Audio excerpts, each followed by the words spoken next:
Hi everyone, welcome to PW. I'm Vikas Elawat, I'm a former IRS officer, and in this video, I'm going to help you out with essay. Essay is one of the most important paper for civil services. In mains, all of you know, this is the first paper. And if you prepare it brilliantly, you can easily get very good score, and plus, it creates the momentum for getting the maximum marks in general studies as well as your optional paper. और सबसे बड़ी दिक्कत ऐसे paper की क्या होती है, हमें हर साल ऐसे पेपर की याद आती है उसके कुछ दिन पहले ही जब वो होता है. तो इस साल मेंस आने वाला है, हमारे पास हार्डली 20 डेज है. So to ensure that all of you who are preparing for mains this year और इवन नेक्स्ट ईयर आप इसको अच्छे से कर सकें, I have done a recording of 6 hours. In my days, I was able to score roughly from 120 to 150, depending upon different years.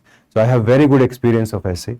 I will ensure that कि आप इस पूरे वीडियो के अंदर हर अच्छी चीज को सीखें, राइट? अब एक चीज समझिए, अच्छा ऐसे लिखने के लिए आपको अच्छा इंट्रोडक्शन लिखना सीखना पड़ेगा, स्ट्रक्चरिंग करनी पड़ेगी और एक अच्छा कंक्लूजन लिखना सीखना पड़ेगा.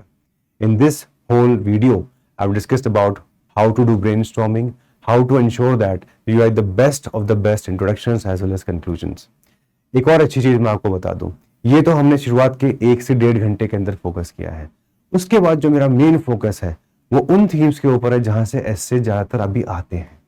फिलॉसफी को मैंने कवर करने की कोशिश करी है. If somebody is asking what is the purpose of life, is change the only constant in life, तो those kinds of philosophy which is readymade, जो आप बिल्कुल डायरेक्टली यूज कर सकते हैं ऐसे पेपर के अंदर, वो मैंने इसके अंदर कवर करी है.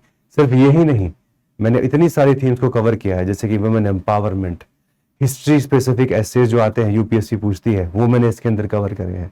और भी बहुत सारी ऐसी थीम्स को कवर किया है जो अगर आप एक बार ठीक से देख लेंगे तो आपके आइडियाज क्लियर हो जाएंगे. देखिए, एसे के अंदर हमें एक विजन क्रिएट करना पड़ता है. अगर आप एक अच्छा विजन क्रिएट कर पाते हैं और जो एग्जामिनर है वो समझ जाता है आपके एसे को, you will get very good marks. So please use this time to get the maximum out of this video और कोशिश कीजिए बहुत अच्छा मेंस लिख के लेगा इस बार, right?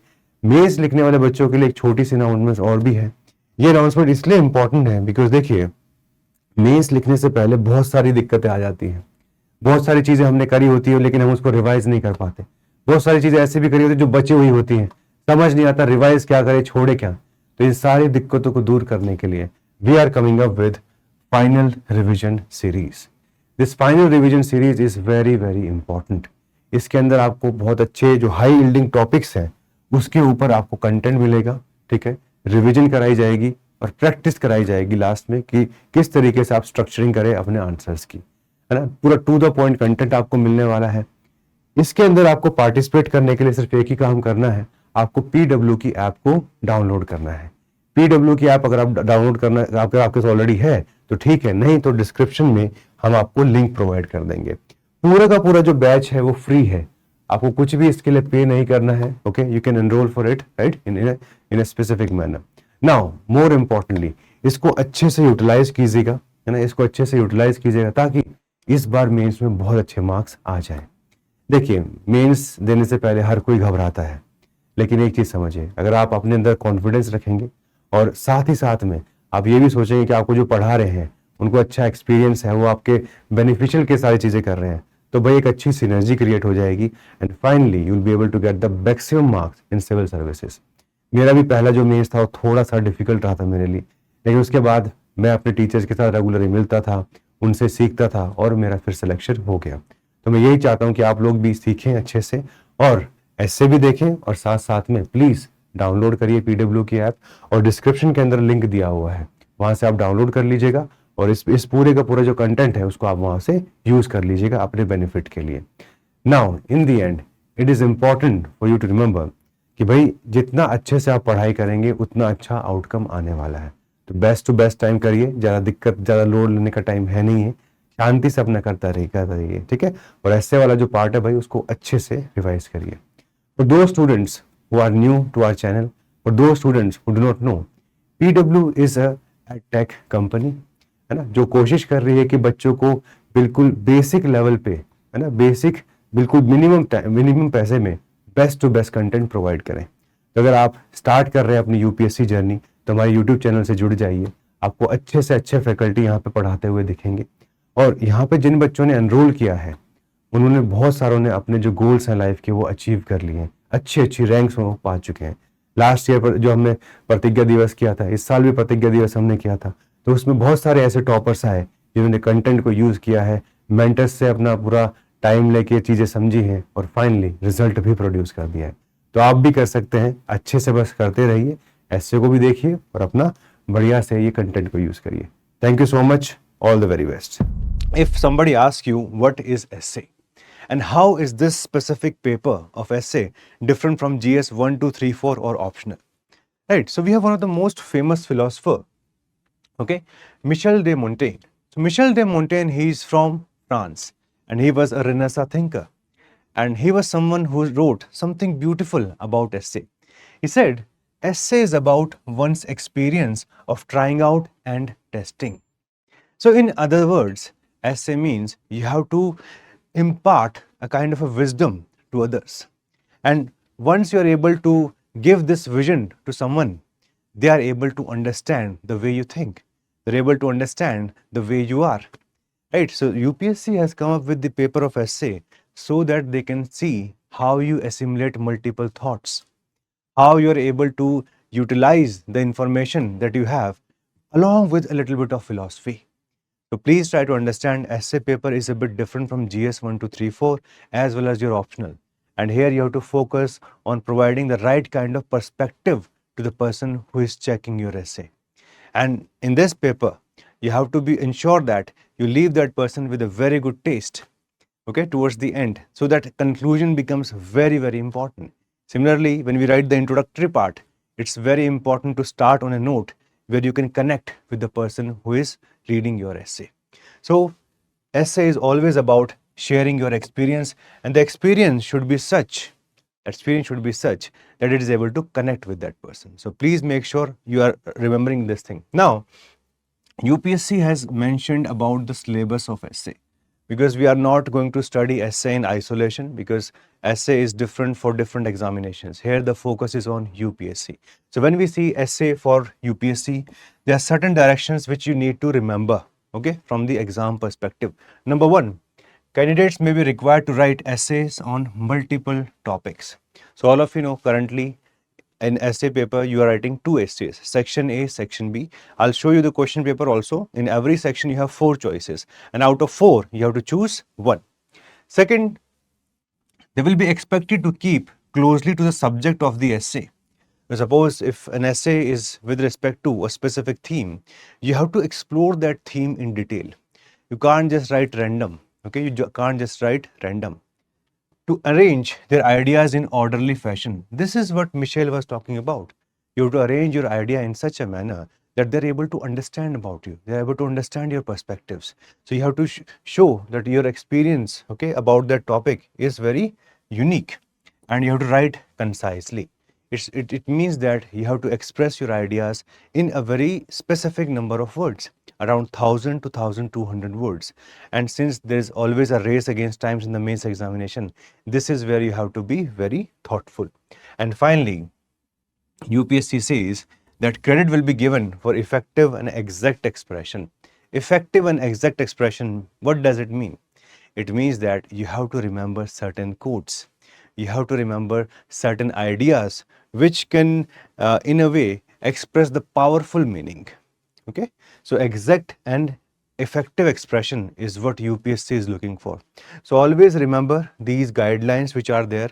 Keeping these guidelines in mind, let us now start with the process of essay writing.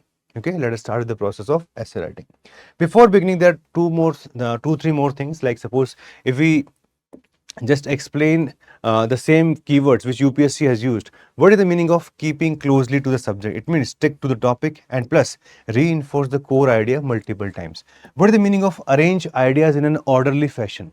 When somebody says arrange ideas in an orderly fashion, it means the flow should be organic and there should be interlinkages between the paragraphs. It can't be that you write about polity in one and then you write about the scientific aspect in the second without connecting those two.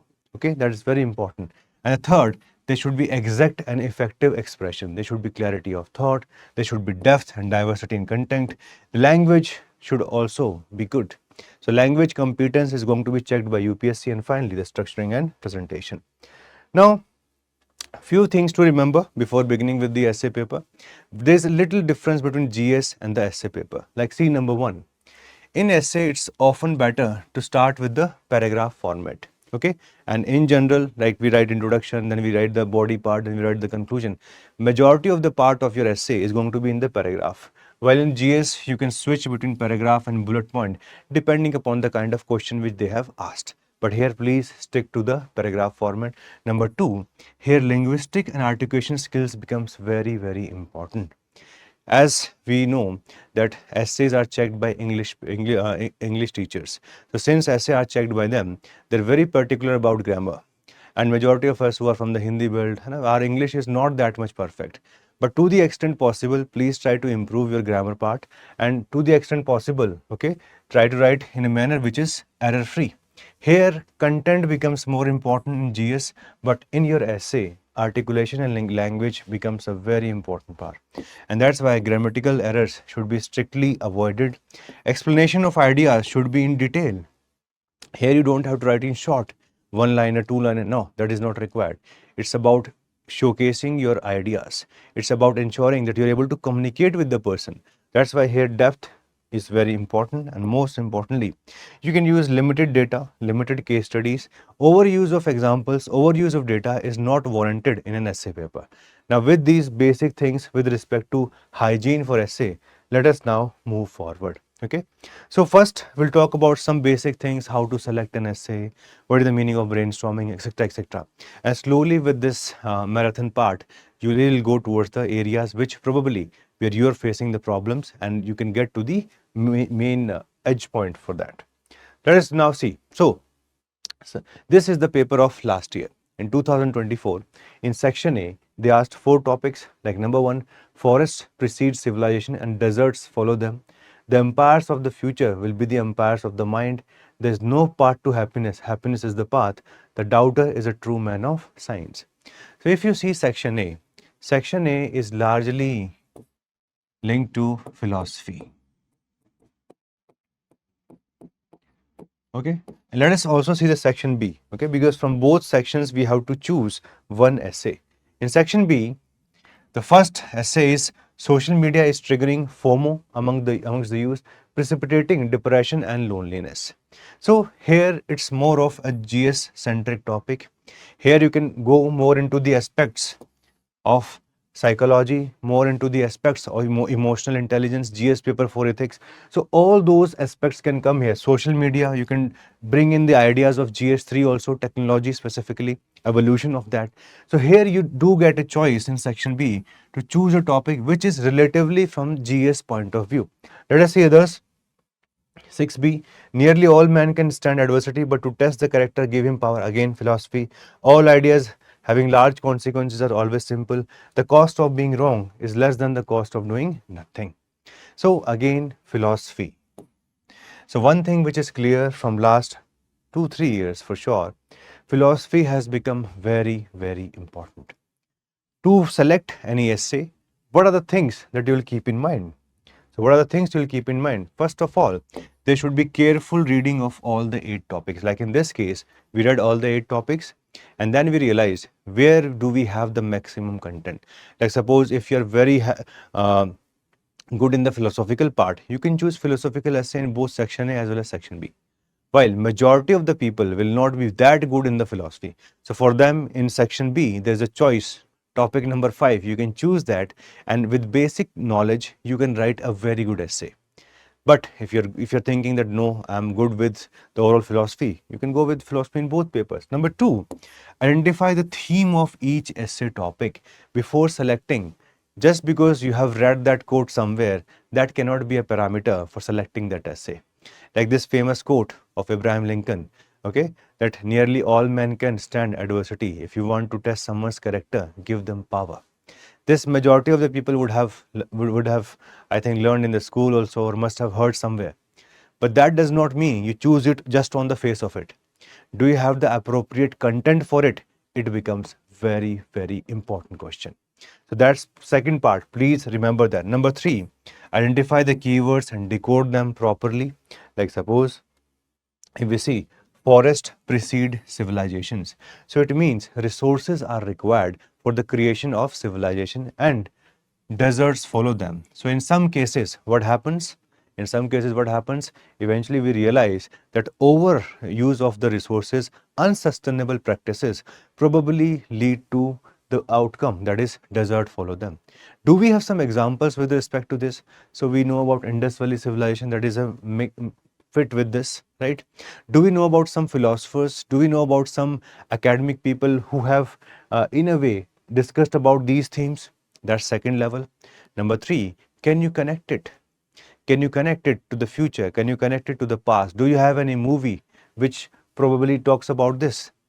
Okay, so there can be movies also which can give a very good perspective, which can connect with the audience, which can connect with the person who is checking your essay paper. Like this famous movie of Mad Max, okay, which talks about in the end that after the nuclear war, what kind of civilization and what kind of forest which used to be there at one point of time. Now we also only have the deserts. So those kinds of things you have to think. And that's the part that before selecting any essay, it's very important to go for the identification of keywords. And finally, you must be sure about the correct interpretation of essay topic. Sometimes when you read the essay topic, there can be 2-3 interpretation. Like in 2016, UPSC came out with a essay topic which is very ambiguous in nature. Even in the parliament, there was a talk about this. Such kind of ambiguous question or essay topics have been asked in UPSC. That's why whenever you go for essay topics, okay, please follow this framework. Number one, you should have adequate content.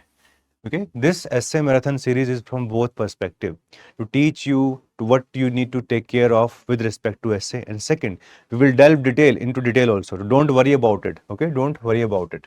Next, select broad and general topic. Wherever feasible, wherever possible, go for the general topic.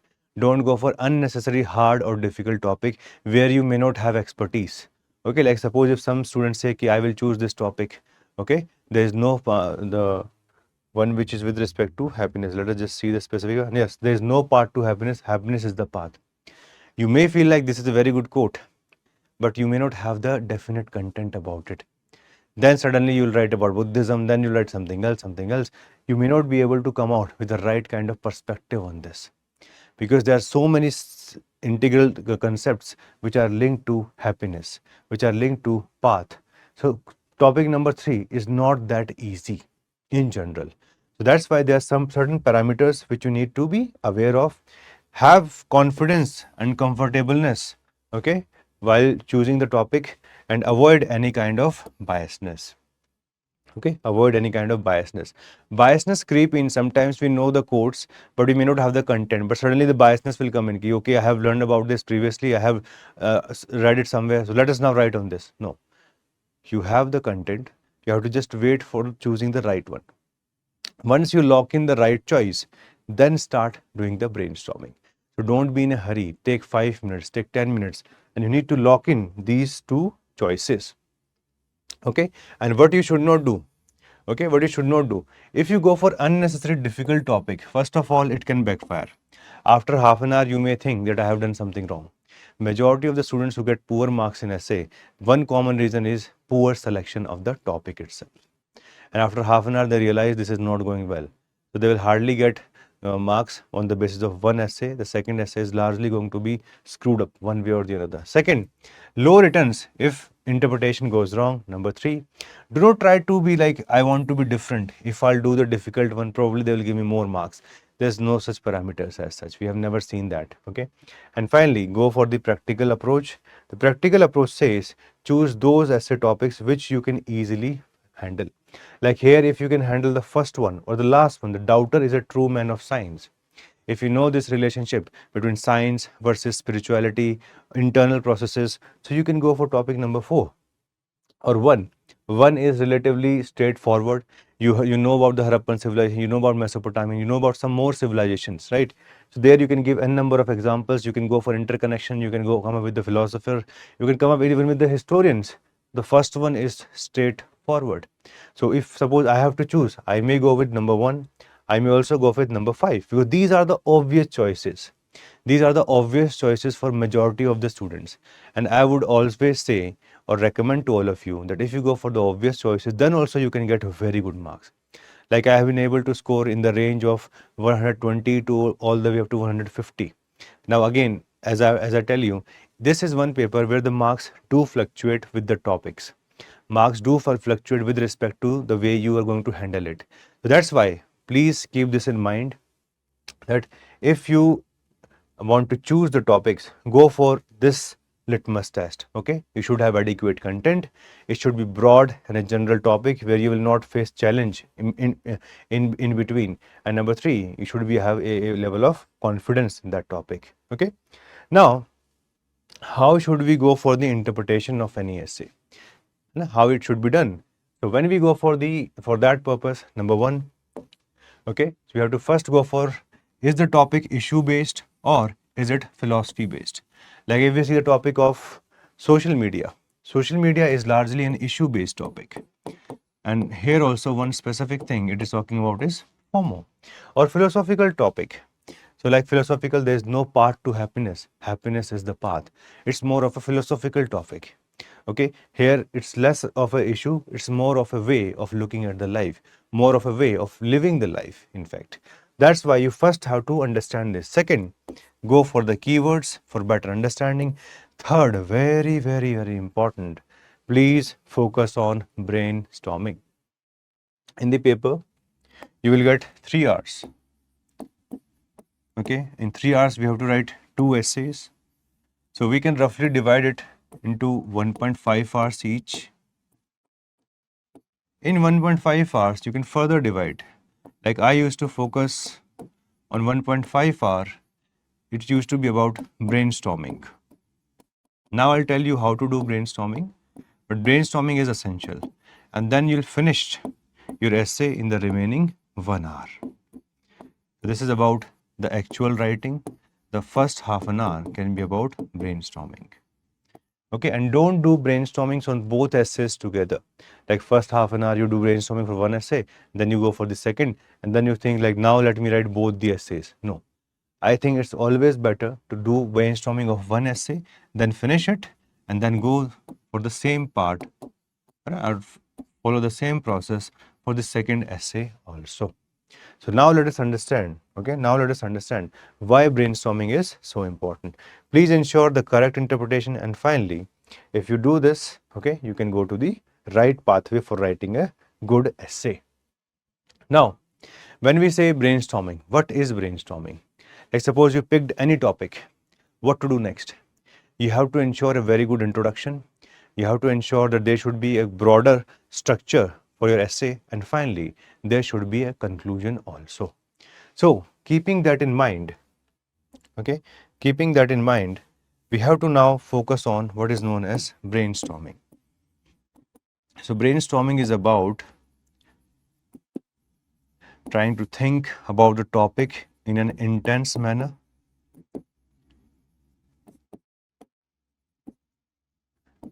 purposeful thinking about what can be written in an introduction, what dimensions can I bring in the structure of an essay, and finally, what should be the vision with respect to this topic in the conclusion. Right, like in introduction, you can think about any anecdote, any important quote.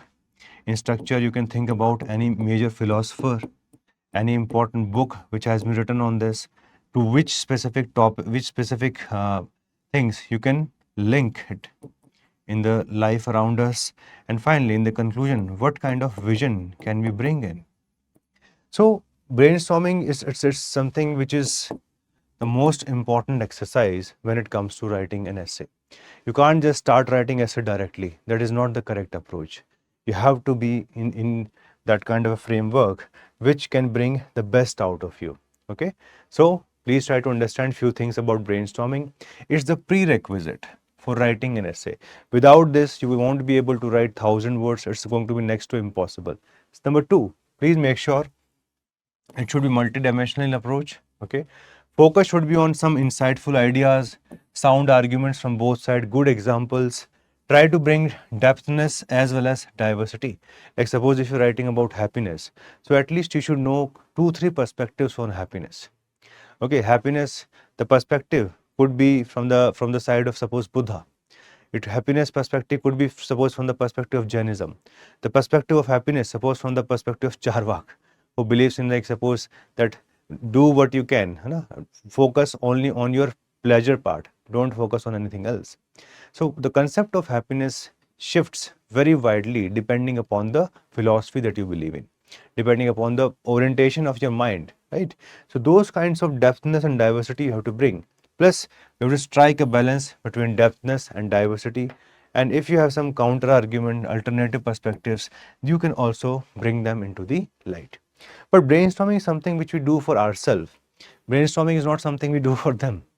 It's something which we do on the rough paper, okay, towards the end of the essay sheet, and you can just do brainstorming in 2 pages, then cut it out, and the fair work can be then written in the main sheet effectively. Now let us see what are the approaches which you can utilize for the sake of brainstorming. So there are 5-6 approaches that we have. Like number one approach is pestle approach. Any topic you can think about its political dimension, economic, scientific, social, technological, legal, environmental. That is the approach which is known as the pestle approach. So when you see one topic from multiple perspectives, okay, and it's a staggered way. It's a staggered way. We are rigid in that. That's the pestle approach. Number two is the temporal approach. In temporal approach, we often see the timeline approach. We see this with respect to ancient India, we see this with respect to medieval India, we see this with respect to modern India. So temporal approach can be there. Evolution specific approach. We'll take the examples to bring clarity. Institutional approach, all the institutions, okay, social institution, family as an institution, international community as an institution, all kinds of institutions we can bring in to bring clarity for some topic. Stakeholders approach, okay, and finally dialectical approach. Dialectical approach is the one in which we first go for an argument and a counter argument and then bring a balance, okay, which can create harmony. Or the famous one, thesis, antithesis and synthesis. So let us now try to understand these 5 approaches, okay. We'll take some topics and then we'll try to utilize them as and when possible. So please see this. Impact of AI on human society. So if we see the impact of AI on human society, if that is a topic of essay, how would you apply the pestle approach? The pestle approach can be applied effectively, like number one, if you see from the point of view of political, so you can just say how AI affects policy making, surveillance, okay, or like we have the example of facial recognition in China, right? How AI affects the political setup. Like suppose electioneering is getting changed because of AI. The way somebody asks for somebody asks for contribution or the utilization of various kinds of AI algorithm, they have changed the way the world is working, specifically in the domain of politics. So all those perspectives you can bring in the political.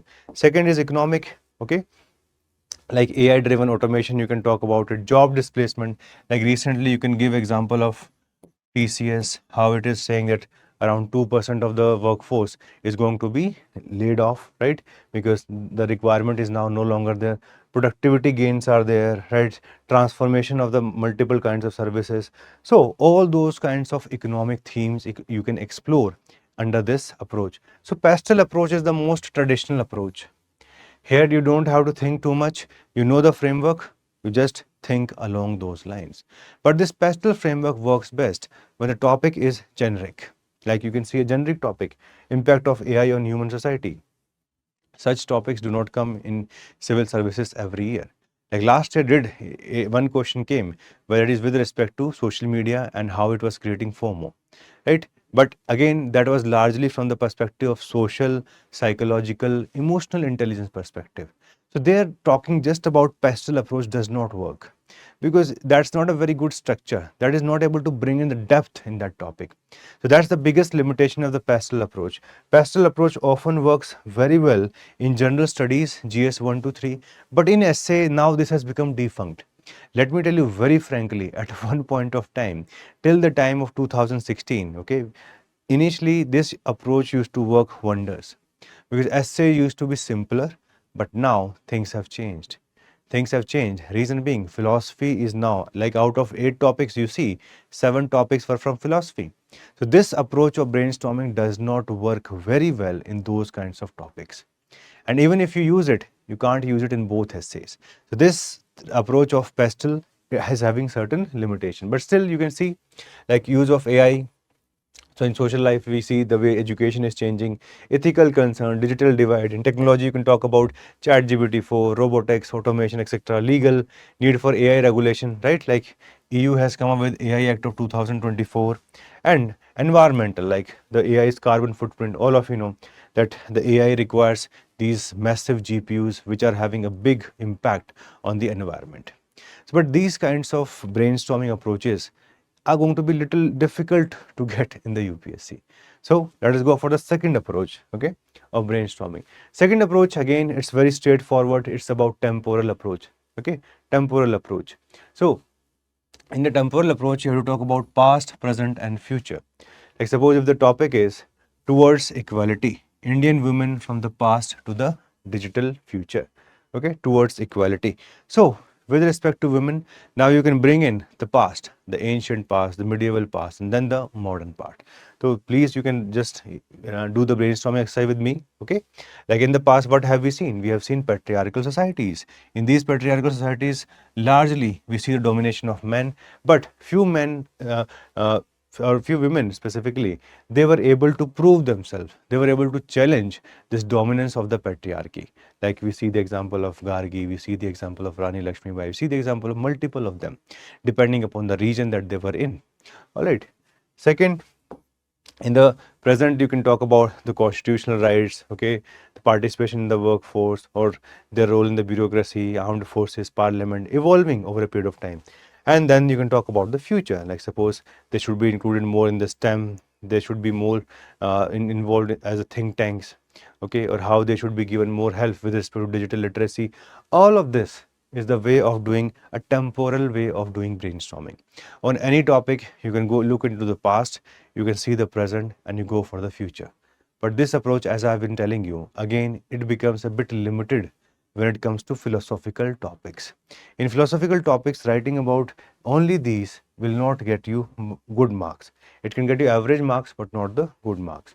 Third approach is institutional approach, ensuring environmental sustainability. So, what are the institutions which are going to be impacted by this specific topic? And this is the approach which we often take in the ethics paper also, where we see all the stakeholders, where we see all the institutions which are involved. So, here what are the institutions that we see?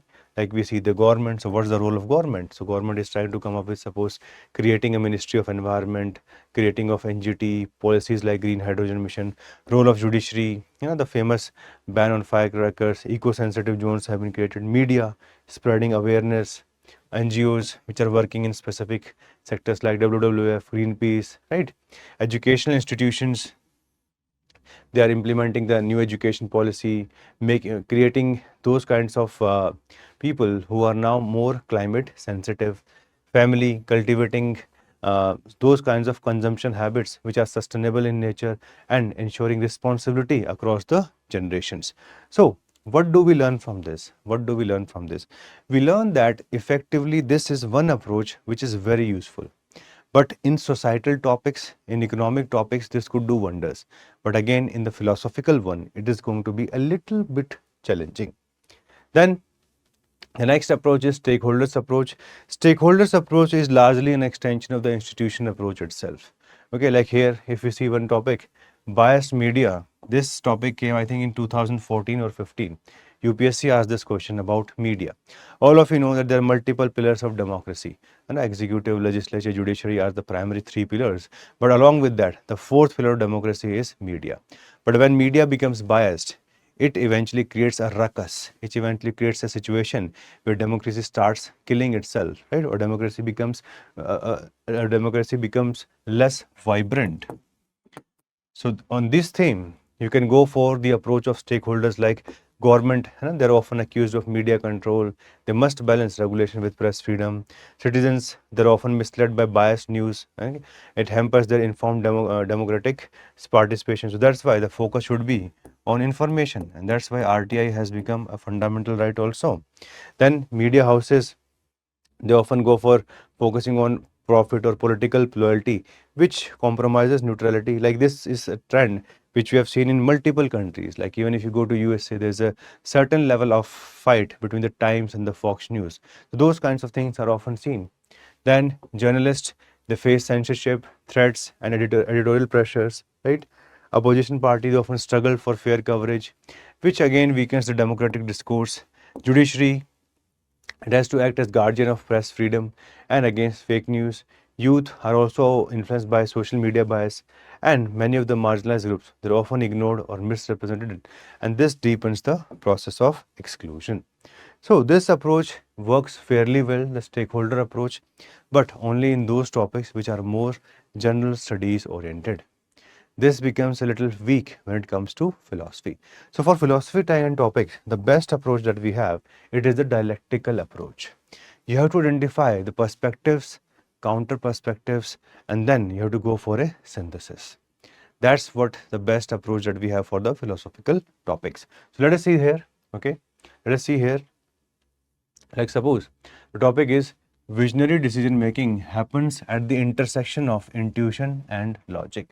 So they are saying that there is the decision making and then there is visionary decision making, and it's happening at the intersection of logic and intuition. So what would you do? In the thesis, first you will prepare, like you'll define what is intuition. Okay, what is this intuition? What is this gut feeling? And how does it work? How have humans developed this? What is its relationship with a human being? Okay, because we often consider ourselves as the wisest one. To what extent can we consider this wise? Then you'll talk about specifically what is the role of intuition in decision making and explain with examples. Okay, are there certain situations where you have to go with the gut feeling, you have to go for the intuition, right? Then you can bring the antithesis also, role of logic in making rational and sound decisions, because there are certain situations without logically you can't reach the real or the correct decision making, right? And finally, how can logic complement and sometimes conflict with intuition when making visionary decisions? So in philosophical kind topics, it's always better to go with this last approach. As I've been telling you, UPSC is shifting from the general studies based essay writing to more philosophy oriented essay writing. And that's why I have dedicated one particular section only to philosophy. That will help you out with respect to multiple topics. Okay, like what is the purpose of life? Okay, so those kinds of topics, what is the purpose of life, spiritualism, and its relationship with science, those kinds of topics which have been very difficult to handle. I'm going to deal with those, all of them, in this essay marathon series itself. So please try to understand this. This is the last approach that we have, and this is the approach which often works best for the philosophical kind of essays. So in the synthesis, we can talk about why do we need to strike a balance between intuition and logic in decision making? How can we strike a balance between intuition and logic? So here we need to be aware about certain, suppose, philosophers, certain leaders who have said something about it, because little bit of expertise is required. You can't just write random stuff in such kinds of topics where we just say visionary decision making happens at the intersection of intuition and logic. So you have to bring in at least 4 or 5 leaders who must have taken some decision which was having a big bearing on the human society, which was having a big bearing on their own on their society, right? So those kinds of answers are going to be required. Like suppose Abraham Lincoln is one of them, one of the major leaders that we have seen across generations, one of the most loved person in America. Similarly, in case of India, yes, we have Mahatma Gandhi. So Mahatma Gandhi, again, we see a kind of use of intuition as well as logic in his decision making, right? So you need to be aware, of multiple such leaders in order to write such kind of essays. But anyway, this one approach is very, very useful. And what we will do in this approach, we focus on thesis, antithesis, and finally a certain level of synthesis. That is what we need to remember. I hope this is clear. So far, what we have done, we have seen the importance of the essay paper, number one. Number two, we have seen the syllabus or the guidelines which UPSC has put for the essay paper. We have seen that philosophy is now dominating the essay paper from last many years. And after that, we talked about how we should choose a topic. Number two, we discussed about what is brainstorming.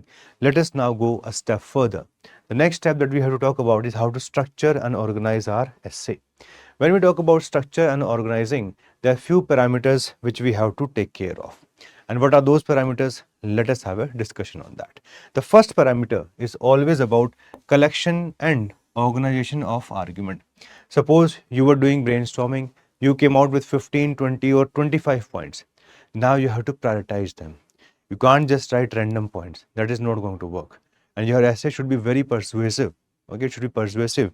It should be able to reach the examiner. It should be able to directly give them the perspective that you're thinking. Second, okay, after collection and organization, focus on prioritization. Then use of innovative subheadings.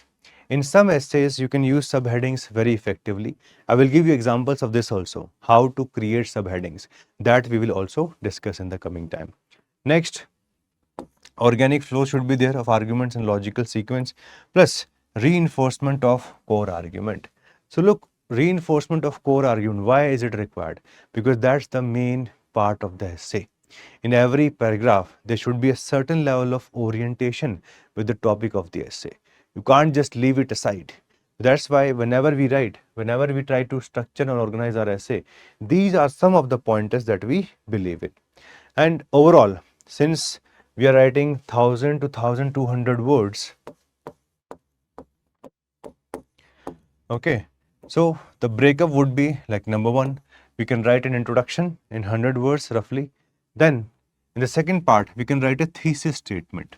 Now I will teach you how to write a thesis statement. Thesis statement specifically discusses what the person can expect in that essay, okay, what you have discussed overall, and you can write about specifically which specific kind of analysis you will do in that essay. That is what is known as the thesis statement. Then your interpretation of essay, you will write the arguments, then you write the counter arguments, you can use the subheadings also side by side, and finally you will go for the conclusion. So broadly, if we divide this, okay, broadly if we divide this, you will reach 1000 to 1200 words. I often used to go for around 1000 words only. Okay, I used to go for 1000 words only because I often felt that overwriting, okay, or overstretching into the areas which are relatively not that much good enough, it's not going to fetch you marks. Your essay should be crisp. Your essay should be to the point. Your essay should be able to keep the curiosity of the person who is reading that essay. So considering all that in part, you have to think like an editor. And like we read newspaper, we see very good information and unnecessary things are taken out. So that's the way you have to also write your essay. So this could be the basic structure of your essay, starting from introduction. Thesis statement is optional. If you wish to write, you can write. If you don't wish to write, it's still okay. It's still okay. Next, interpretation of essay, right? That is very, very essential. Arguments, counter arguments, then some suggestions, some subheadings, it could be there, and finally there could be a conclusion. Now, we have reached the stage from where now the essay learning part is now going to improve, right? So all of you who have written some essays, or if you wish to write an essay, now please pay attention. It's very, very important that when you do the first part, introduction, it should be able to create a lasting impression. The first impression is the last impression. You must have heard about it. So introduction is one area where you have to improve. And in philosophical kind of essays, anecdotes have become very, very relevant. There are so many ways of doing introductions. Okay, we can do introduction in multiple ways of any essay, but the one part which has been used by majority of the toppers has been anecdote. Like I will show you the copies of rank 29, no, not rank 20, rank 19 and rank 20. Okay, so I will show you their copies and you will see how they are using the anecdote very wisely and to the point. Plus, the other approach could be of writing a quote. That's a very basic approach. In fact, when I used to write anecdote in one essay, I used to write quote in the second. Okay, just to be a bit conservative, that if one does not work, at least there should be some level of insurance. We don't go down completely. because at times what you required, conservative marks are better than poor marks. So anyway, if you are writing 2 essays, you can think about using multiple methods. One of the method which is used by some of the toppers is the writing multiple questions on that topic and then using them as a form of introduction. Okay, putting the right kind of questions which brings in a little bit of sense, right?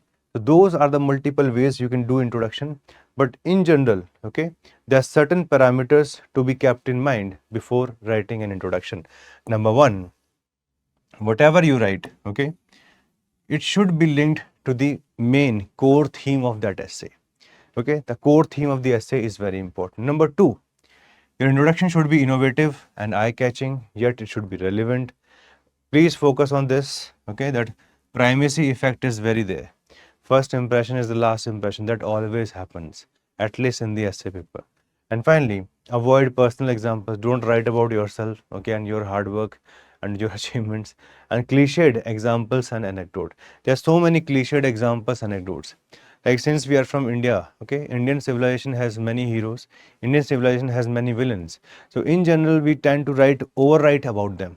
Like, suppose if a student is writing about a specific essay topic, many times they will overuse the examples of Mahatma Gandhi.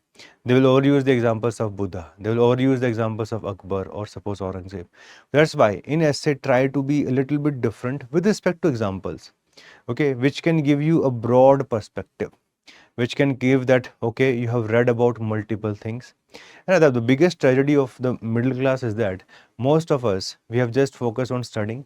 We have not enjoyed the process of reading books, the books which are different from our academic ones. That's why the information that we are having is always less. And we often revolve around all these examples which are very cliched in nature. That's why in this series, we will give you a lot of information of multiple books so that you can incorporate them. You don't have to read all those books. Okay, you will just give the perspective and you'll just write about the name of the author. That's what we can do to improve the knowledge base. Okay, but anyway, let us now try to understand how to do a good introduction. Now, you can always use it is from the movies also. You can see any incident also, and from the incident also you can bring in a very good kind of an introduction. Like, suppose this is the introduction about a genocide which happened in the country Rwanda, which is in Africa. Now, how to bring the essence? Okay, whenever we use anecdote, now this is a perfect use of an anecdote. We have just seen this topic that biased media is a bane for democracy. A biased media can create a civil war. A biased media can lead to killing of millions of people. This event which happened in Rwanda is a testimony to that fact. Let me tell you, for that topic, can we use this introduction? Just read it with me, okay? Look, essay requires a little bit of methodological way of understanding. So please see this. In 1994, Radio Rwanda, a state-run radio station, actually this is a very famous movie, Hotel Rwanda. In 1994, Radio Rwanda, a state-run radio station, played a significant role in inciting violence against a Tutsi ethnic group. The radio broadcast dehumanized Tutsis. What's the meaning of dehumanized? Uses such kind of language that they consider them as not human beings. And first, everywhere, wherever the violence breaks out, the first thing which often happens is we do the dehumanization. So such kinds of keywords you can use in your vocabulary. If you make it part of your vocabulary, any event you can write good about it. So anyway, please let us go further. Which incited Hutus to take part in the mass killings leading to death of approximately 800,000 people, primarily Tutsis, within a span of 100 days. The story of Radio Rwanda serves as a tragic example of how media and propaganda can be used to manipulate and incite violence during conflicts, and emphasizes the importance of responsible and ethical journalism in preventing such kinds of instances. So, in this, what did we learn? Any introduction, okay, should have certain characteristics. Like here, what did we try to create? First of all, if suppose the topic is of bias media and how it becomes a threat to democracy, can this story bring in the theme or the essence of this topic? Yes. Yes. How? Because this Radio Rwanda, okay, it ran a specific kind of a campaign which was against one of the ethnic group of the country. This bias reporting then led to the erosion of the trust in the society, dehumanization, and finally, because of that, we see a large massacre. And what happened? What happened because of this? All these democratic institutions, they fell apart. People are fighting against each other, the social trust is gone, and this is what leads to the civil war. So the whole democratic setup comes down. And it takes so many years to bridge this kind of this kind of mistrust which comes from such events. So in the first part we described, and more importantly, whenever you write anecdote, please try to bring in as much detail as possible.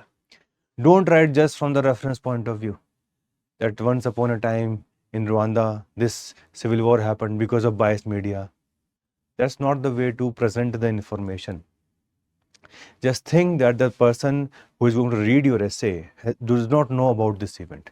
Like if we see these 3-4 lines, even if you do not know about the event, we are able to get a complete picture. So you should try to paint a complete picture whenever you want to use the anecdote. And more importantly, that anecdote should get connected to the main topic. If that is going to happen, this is going to create a very good outcome. In fact, and then in the second paragraph, you can link it to the topic the way you want to connect it. Okay, like see, the story serves as a tragic example of how media and propaganda can be used to manipulate and incite violence. Then write how a biased media can lead to erosion of democratic values, kill its institutions, or make them go down on their knees, and finally leading to the decline of any civilization.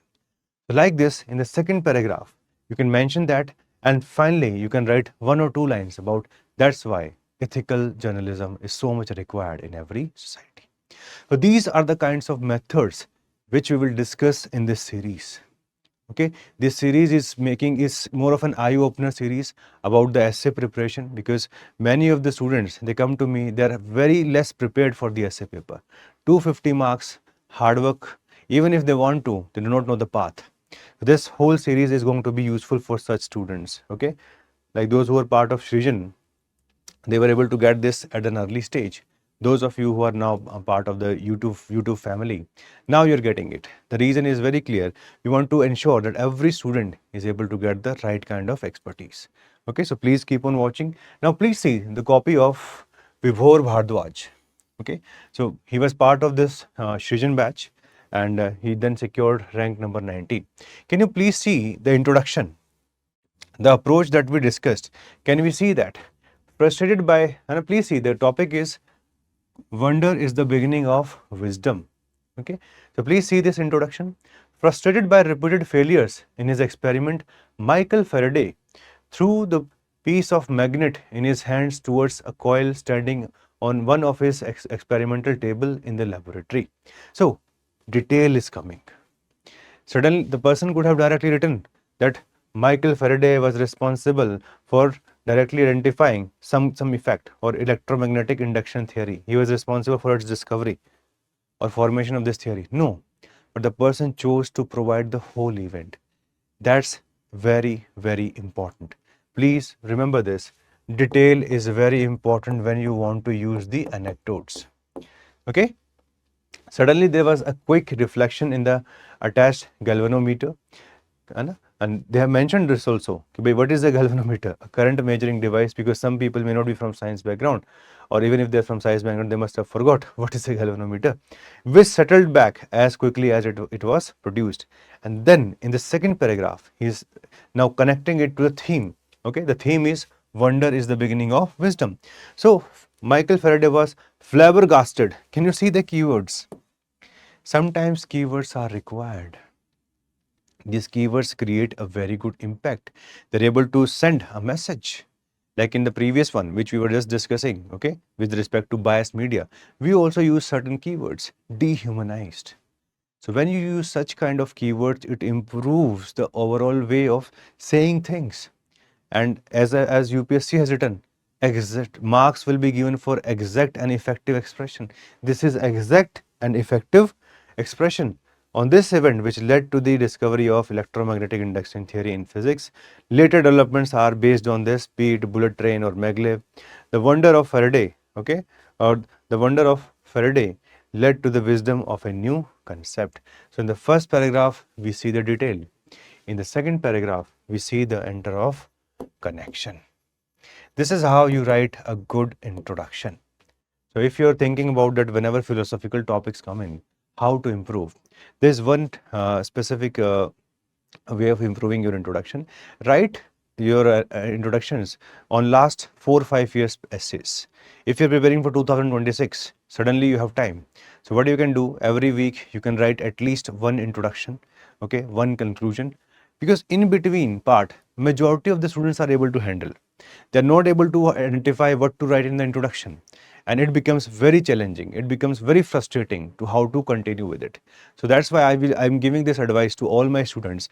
Please write introduction separately, at least start with it, okay, because writing 50 essay is next to impossible. It will be next to impossible. Like in our times also, we used to write 10, 15, at the max 20 essay. Beyond that, it's not humanly possible. Okay, and sometimes even if we write, we are not improving. So we need to focus on the areas where we are weak. And one of the area where majority of the students are weak, they are introductions.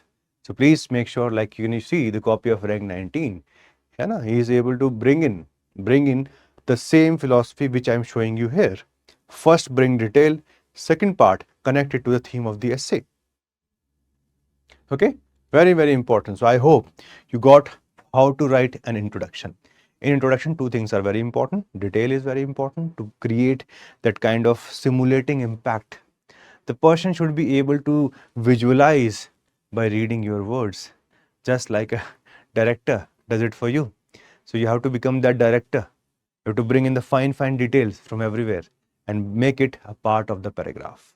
And that's one thing which you need to focus on. Okay, so please take it in written. If you focus on writing good introduction, your marks will increase. Increasing marks is very important. Last year, majority of the students were below 100. That's why in our season program also, we are trying to improve students as and when visible. Second part, thesis statement. So what is thesis? Okay, thesis statement, like after writing an introduction, you go to write a paragraph to set the expectations for the examiner ki what you have discussed in this. Like suppose a thesis statement, first of all, it is optional. If you don't wish to write it, you can leave it, that is up to you. Okay, then thesis statement should give the brief overview of essay, number one. Then a thesis statement should also cover all the relevant questions related to essay. Let me give you an example to further bring in the idea of what is this thesis statement. Like recently UPSC asked this topic. Poets are the unacknowledged legislators of the world. Poets are the unacknowledged legislators of the world. So there have been many poets. Okay, there have been many poets like Rabindranath Tagore, right, who have been the one who gave so many ideas, and their ideas are often used by the legislators. Okay, and their ideas become the basis for the formation of the bills. They become responsible for the creation of multiple acts, okay, but not directly. They raise the social issues, they raise the economic issues, they raise the legal issues, and then we see the change in the world. So this topic, poets are the unacknowledged legislators of the world. So in the thesis statement, after writing an introduction on this, you can write, in this essay, we will first discuss who are poets and who are legislators. Then we will discuss the often overlooked contributions of poet in shaping laws and why their contributions are unacknowledged. Are the poets only unacknowledged legislator? Beside this, we'll also see who are real legislator and how the works of poets serve as guiding light to them. And in the end, we will discuss how the revolutionary works of these poets illuminate. And again, can you see the keywords? illuminate pathways for both lawmakers and the world at large. So in the thesis statement, we are setting the expectation correctly. It also helps me in giving you one important thing, the structure, the flow. You can use this same flow. Like suppose if you have specifically talked about 4 to 5 things, the next part of your essay, start your body structure, is going to start from here. Who are poets and who are legislators? But again, if you are not aware about what is going to be the proceeding of your essay, then necessarily do not write it, because otherwise you will write something here and you may not follow it in the essay. That would be disaster. That would be a disaster. So don't do that kind of a mistake. If you are not able to decide initially, it's better to leave this part and start directly with the essay. Start directly with the subject of the essay.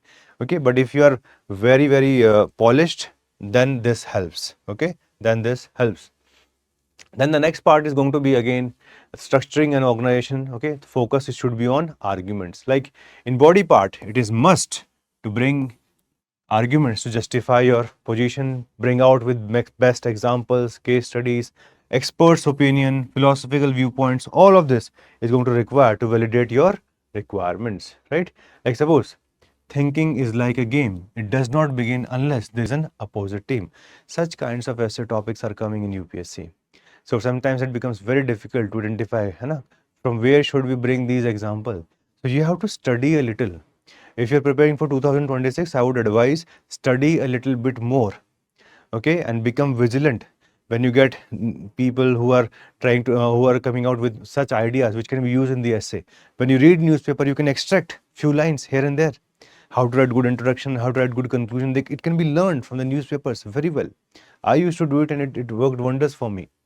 Okay, like suppose in this essay, what could be the specific argument that we can write? Okay, like suppose Hannah Arendt talks about this, that democracy thrives when there is marketplace of ideas where opposing viewpoints are freely expressed and debated. Like if we have parliamentary debate and discussion, that further improves the functioning of a democracy. Similarly, you can go for Hegel. All of you know that he was a German thinker, and he is someone who is known for this idea, dialectical method, right, which we've just discussed, thesis, antithesis, and synthesis. He talks about this. His ideas were even used by Karl Marx later on.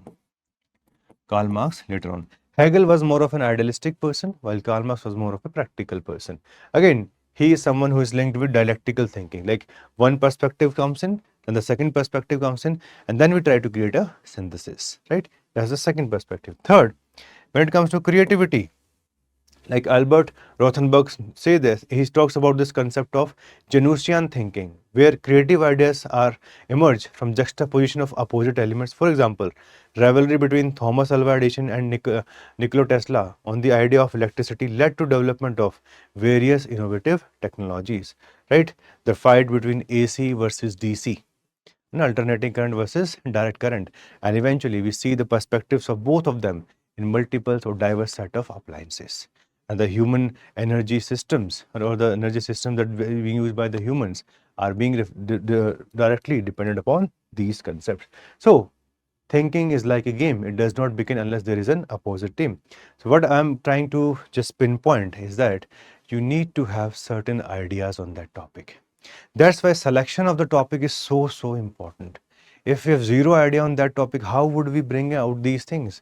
And in such kinds of topics, you can't just think about let us go for the pastel approach. One point will write polity, second economy, then society, then religion. No, it will not work. That's why in these kinds of topics, you have to be very careful. That's why UPSC suddenly, they are now giving 80, 85 marks. Many students got even 60 marks last year. It's precarious, it's very problematic.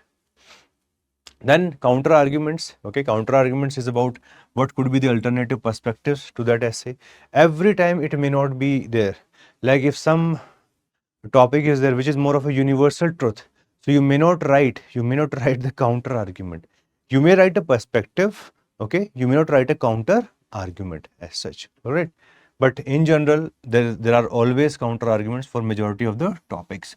Diversity and depth is often going to come because of this, and it will also show that you are a person who is able to assimilate different ideas and then bring them on the paper in a manner which shows the mind of a bureaucrat.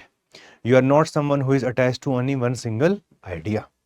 Okay, So please see here, like suppose if somebody has given meritocracy is an important requirement in any society. Suppose meritocracy is an important requirement in any society. So you can write n number of things with respect to meritocracy, but can there be a counter arguments? Yes, there can be certain counter arguments of meritocracy also. Like if you see, it often increase inequality, right? So you can either use the word increase or exacerbating inequality. The word exacerbating gives a better kind of a feeling. It's a perfect way of showing how inequality is problematic for the society. Here the perspective comes from Michael J. Sandel, a very efficient writer, a person who has talked a lot about the ill effects of meritocracy. He says that the flip side is its tendency to increase inequality, and despite its promise of rewarding talent and effort, these meritocratic systems often perpetuate disparities, leaving those unable to climb the ladder feeling marginalized and disheartened. Marginalized and disheartened. That's a big challenge which we face with meritocracy. And second, it often leads to neglecting the inherent biases. Like according to Joe Littler, meritocracy often neglects the deep-seated biases within the system, ignoring structural inequalities.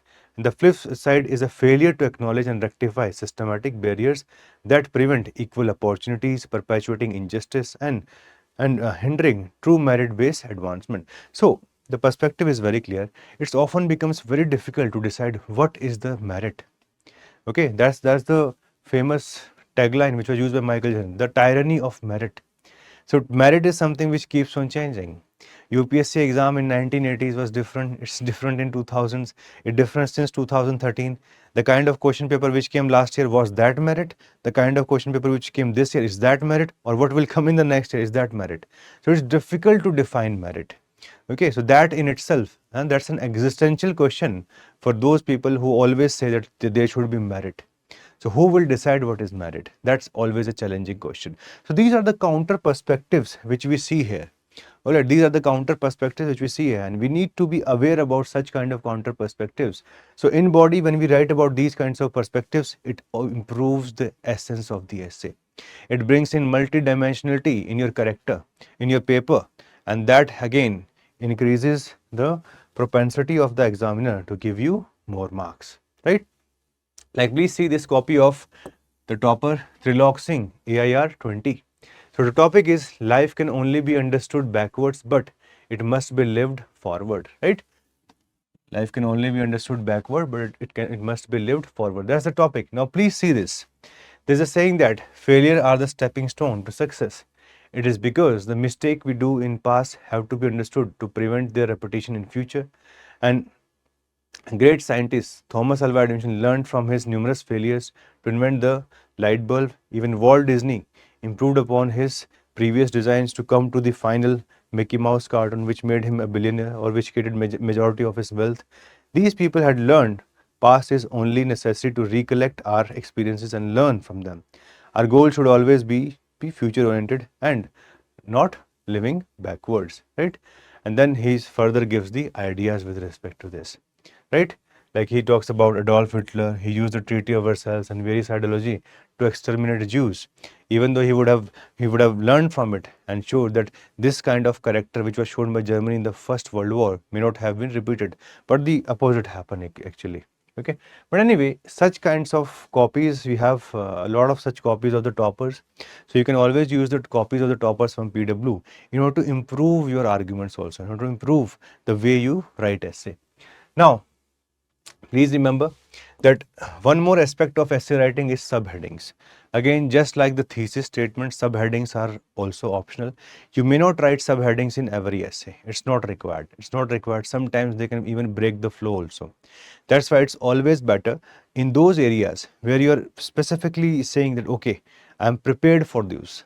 There only you should use the subheading specifically. And subheading should be a little bit catchy. Okay, so avoid using GS paper type subheading, political perspective, economic perspective, social perspective, religious perspective. No. Way forward. No. Those kinds of subheading don't make much sense in an essay paper. Innovative subheadings are a must explode area. Okay, you can do and use them to maintain flow of the essay. Sometimes, like when I used to write essays during my time, I used to use subheadings at least in one of the essay. Reason being, it helped in better flow. But again, you have to choose. In philosophical, sometimes it can even break the flow. So make sure that depending upon the requirement, you use them, number one. Number two, use them when you can bring some better clarity, when you can bring some new thing on the table. Then only it makes sense. Otherwise, it's going to become unnecessary. Okay, and I would not be supporting that kind of a type, right? So please see, if the topic is this, is an egalitarian society possible by educating the masses? Now, subheadings are relatively easy to make in those topics which are more general studies oriented than philosophical oriented. Like in this, you can easily make subheadings like we have done. Knowledge as the great equalizer, illuminating the path to egalitarianism. Now, if somebody has written this subheading and then that person has done a very good discussion on how it can become an equalizer, how it can be a path to a society where everybody could be equal, it will create magic. It will leave a certain level of impact on the examiner. So I would say please focus on that. Then from classrooms to equality, crafting the blueprint for a just society. Again, this this subheading, it looks very catchy. And finally, mass education, mass equality, redefining the social landscape. Such kinds of headings you can find in the newspapers on daily basis. So I used to have this copy. On that, I used to write specific these kinds of subheading. I used to revise them so that my vocabulary also increases. Vocabulary plays a very important role in the essay paper. You can see the essays of many toppers. Many of the toppers, they have very good vocabulary. Okay, specifically those who are toppers in the essay paper, right? So that's the way, one way of improving your marks. But as I've been telling you, subheadings can be very, very useful, very powerful. Subject to, they should be unique. Subject to, they should be able to create flow rather than making it a liability for you. So do not make a liability. Okay, do not make a liability. All right. Then the next thing which is important is use of connecting words. So what are the connecting words? Connecting words, they help in linking two specific different paragraphs. So why do we use connecting words? To ensure logical flow of ideas, okay, to clarify relationships between the ideas, and finally to improve the reader engagement as well as the understanding. So that's something which you can do, and connecting words are often very useful. Like how to use connecting words. So here you can see the use of the word instead. Okay, so like if the topic is the empires of the future, which came last year, so we have given you a lot of anecdotes, lot of things from which you can learn in this essay marathon series. This is going to be very super useful. Just if it is becoming a bit too much for you, then give yourself a little bit of time. Give yourself a little bit of time, because it is condensed with a lot of knowledge, a lot of experience, which can certainly help you in your preparation. So the empires of the future will be the empires of the mind. So please see here, if you are writing a paragraph, in a world increasingly driven by ideas, knowledge and innovation, the power to influence and lead no longer lies solely in military might or territorial conquest. Instead, it rests in the ability to shape thought, inspire vision and harness intellectual capital. So in this way, we are using the connector instead to bring the second perspective into the picture. The first perspective is very clear. Empires. Empires are often linked with what? Military. Like if we talk about Mauryan Empire, it was based upon military. But today, the empire is not military. Empire is often linked with the social media. Empire is linked with like creators who are having millions of subscribers. So that's why today it's all about mind. And that's why we wrote this. Instead, it rests in the ability to shape thought. That's what is being done by creators, inspire vision, leaders, and harness intellectual capital. And as Winston Churchill famously stated, the empires of the future will be the empires of the mind. This statement reflects the shift from physical dominance to mental and technological supremacy in changing the future of societies. So such kinds of connecting words you can use. So please improve the connections within your essay. It is going to help you a lot. It's going to help you a lot. The readability of the essay will improve and the person will reward you handsomely. These are some of the instructions which you can keep for improving marks. Similarly, like suppose if in the paragraph number 2, so when you start the second paragraph, You can write few words to connect it to the first one. So after the first paragraph, if you go directly jump, like if you wrote about political and suddenly you wrote about economic without writing a line to connect them, it often looks like that the flow is broken. To improve that flow, we use such kinds of connectors. Building on this idea, it becomes clear that nations and individuals who invest in education, creativity, and critical thinking will define tomorrow's global landscape. Moreover, in the age of information, the spread of ideas transcend borders, making the mind the most powerful tool for leadership and transformation. So, connecting words are very, very important. And this is where the knowledge of your language of English comes handy. Those students who are having good command over English often writes better in the essays, but this can be learned. You don't have to worry. Even if you have done your education in the Hindi medium, it's fine. Majority of us are like that. Like my initial education, it was in Hindi, but once I became part of this UPSC preparation framework, I started improving myself. You can do the same. If you're writing in English, please try to learn these things. These things are more of like a system. You understand the system and then learn and then eventually implement. So system is very important. You should know at least where to go with it. Okay, keywords are always going to be very important. Okay, they clarify the scope of the essay. Keywords, they also helps us in understanding ideas and arguments and further the relevance as well as the coherence. So please focus on the keywords also. Every theme has certain keywords. Okay, every theme has certain keywords. Like suppose if somebody talks to you about social media. Social media is linked with multiple keywords. Like suppose see this. Social media is triggering FOMO among the youth, precipitating depression and loneliness. So please see in this essay, we have to focus on the keywords. So one keyword is social media, second is FOMO itself, third, the focus is on which specific part of the population, youth, so that here, and then depression and loneliness.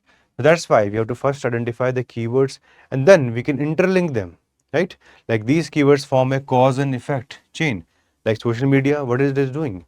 Somehow it is creating a FOMO, a fear missing out among the youth, leading to depression and loneliness. And then you create coherence in your essay. Like please see, when we introduce this topic, we say in today's digitally saturated world, what is social media doing? It is saturating everything, right? Social media has become the primary social space for the youth. But beneath the glossy filters, like can you see the keywords? Beneath the glossy filters. So we are just trying to bring in the depth in the introduction. Glossy filters that we have on Instagram. The way you look on Instagram, the way you look on Facebook, the way you look on your WhatsApp, and the way you look in real. Sometimes it is not the same, right? Beneath the glossy filters lies an unsettling emotion, FOMO, that drives comparison, anxiety, and ultimately. So we are linking FOMO with all those keywords.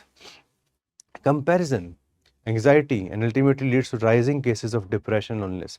This essay explores the psychological impact of digital engagement on the emotional health of young individuals. So what we are doing, we are trying to identify the keywords of the essay, linking it with the synonyms that we know about, bringing in certain form of depth. Like why is this FOMO coming up? This FOMO is coming up because of comparison. The FOMO is coming up because they are not able to understand what they wish to do in the life. The FOMO is coming because their interconnection with themselves is very weak, right? The constant validation, the constant rush of the likes, dislikes, the trolls, all of this is now creating a big toll on the life of the individuals. That's why because of all of this, okay, because of all of this, we see a big challenge. In the body, you can talk about, suppose, social media's role, how it has become addictive. Like we have this addictive scrolling. Some of the people, they scroll all day. They can scroll all day, right? Next, curated lifestyles, influencers, they are the one who are responsible for creating such kinds of mentality. Like this real life versus the real life, there's a lot of difference. Okay, the filters are creating such standards which are not true, which are not there in the real world. FOMO is also coming because they often feel left out of things that they want to do in life. Okay, something that you value, if you're not able to do it, it creates a big schism. It becomes a big conflict within you. Like the problem with, like if somebody is showing you the pictures of Manali, pictures of Dharamshala, and you're studying in UPSC, suddenly you'll feel like, please let us go, let us have a break. And since you cannot take a break, you're having your foundation lecture, you're having your mains examination, etc., etc. You're not having probably the resources because your whole of your time is invested in the civils preparation. Again, the FOMO comes in. Parties, or someone has achieved something in different part of life, and you're comparing their success with what you are today. Like someone is doing, suppose, some regular job, right, and they have achieved some promotion. Suddenly you are comparing, even though you are not in their field, even though the hard work you have put is in the different direction, but suddenly you want same kind of output, and all this creates FOMO. So that is something which we can write here, right? Youth and vulnerability, we talk about this, right? Adolescents are in identity building stages, thus are more vulnerable. Teens developing anxiety due to comparison and online validation culture. Like this, recently there was a very famous series by the name of Adolescents, which shows the online behavior.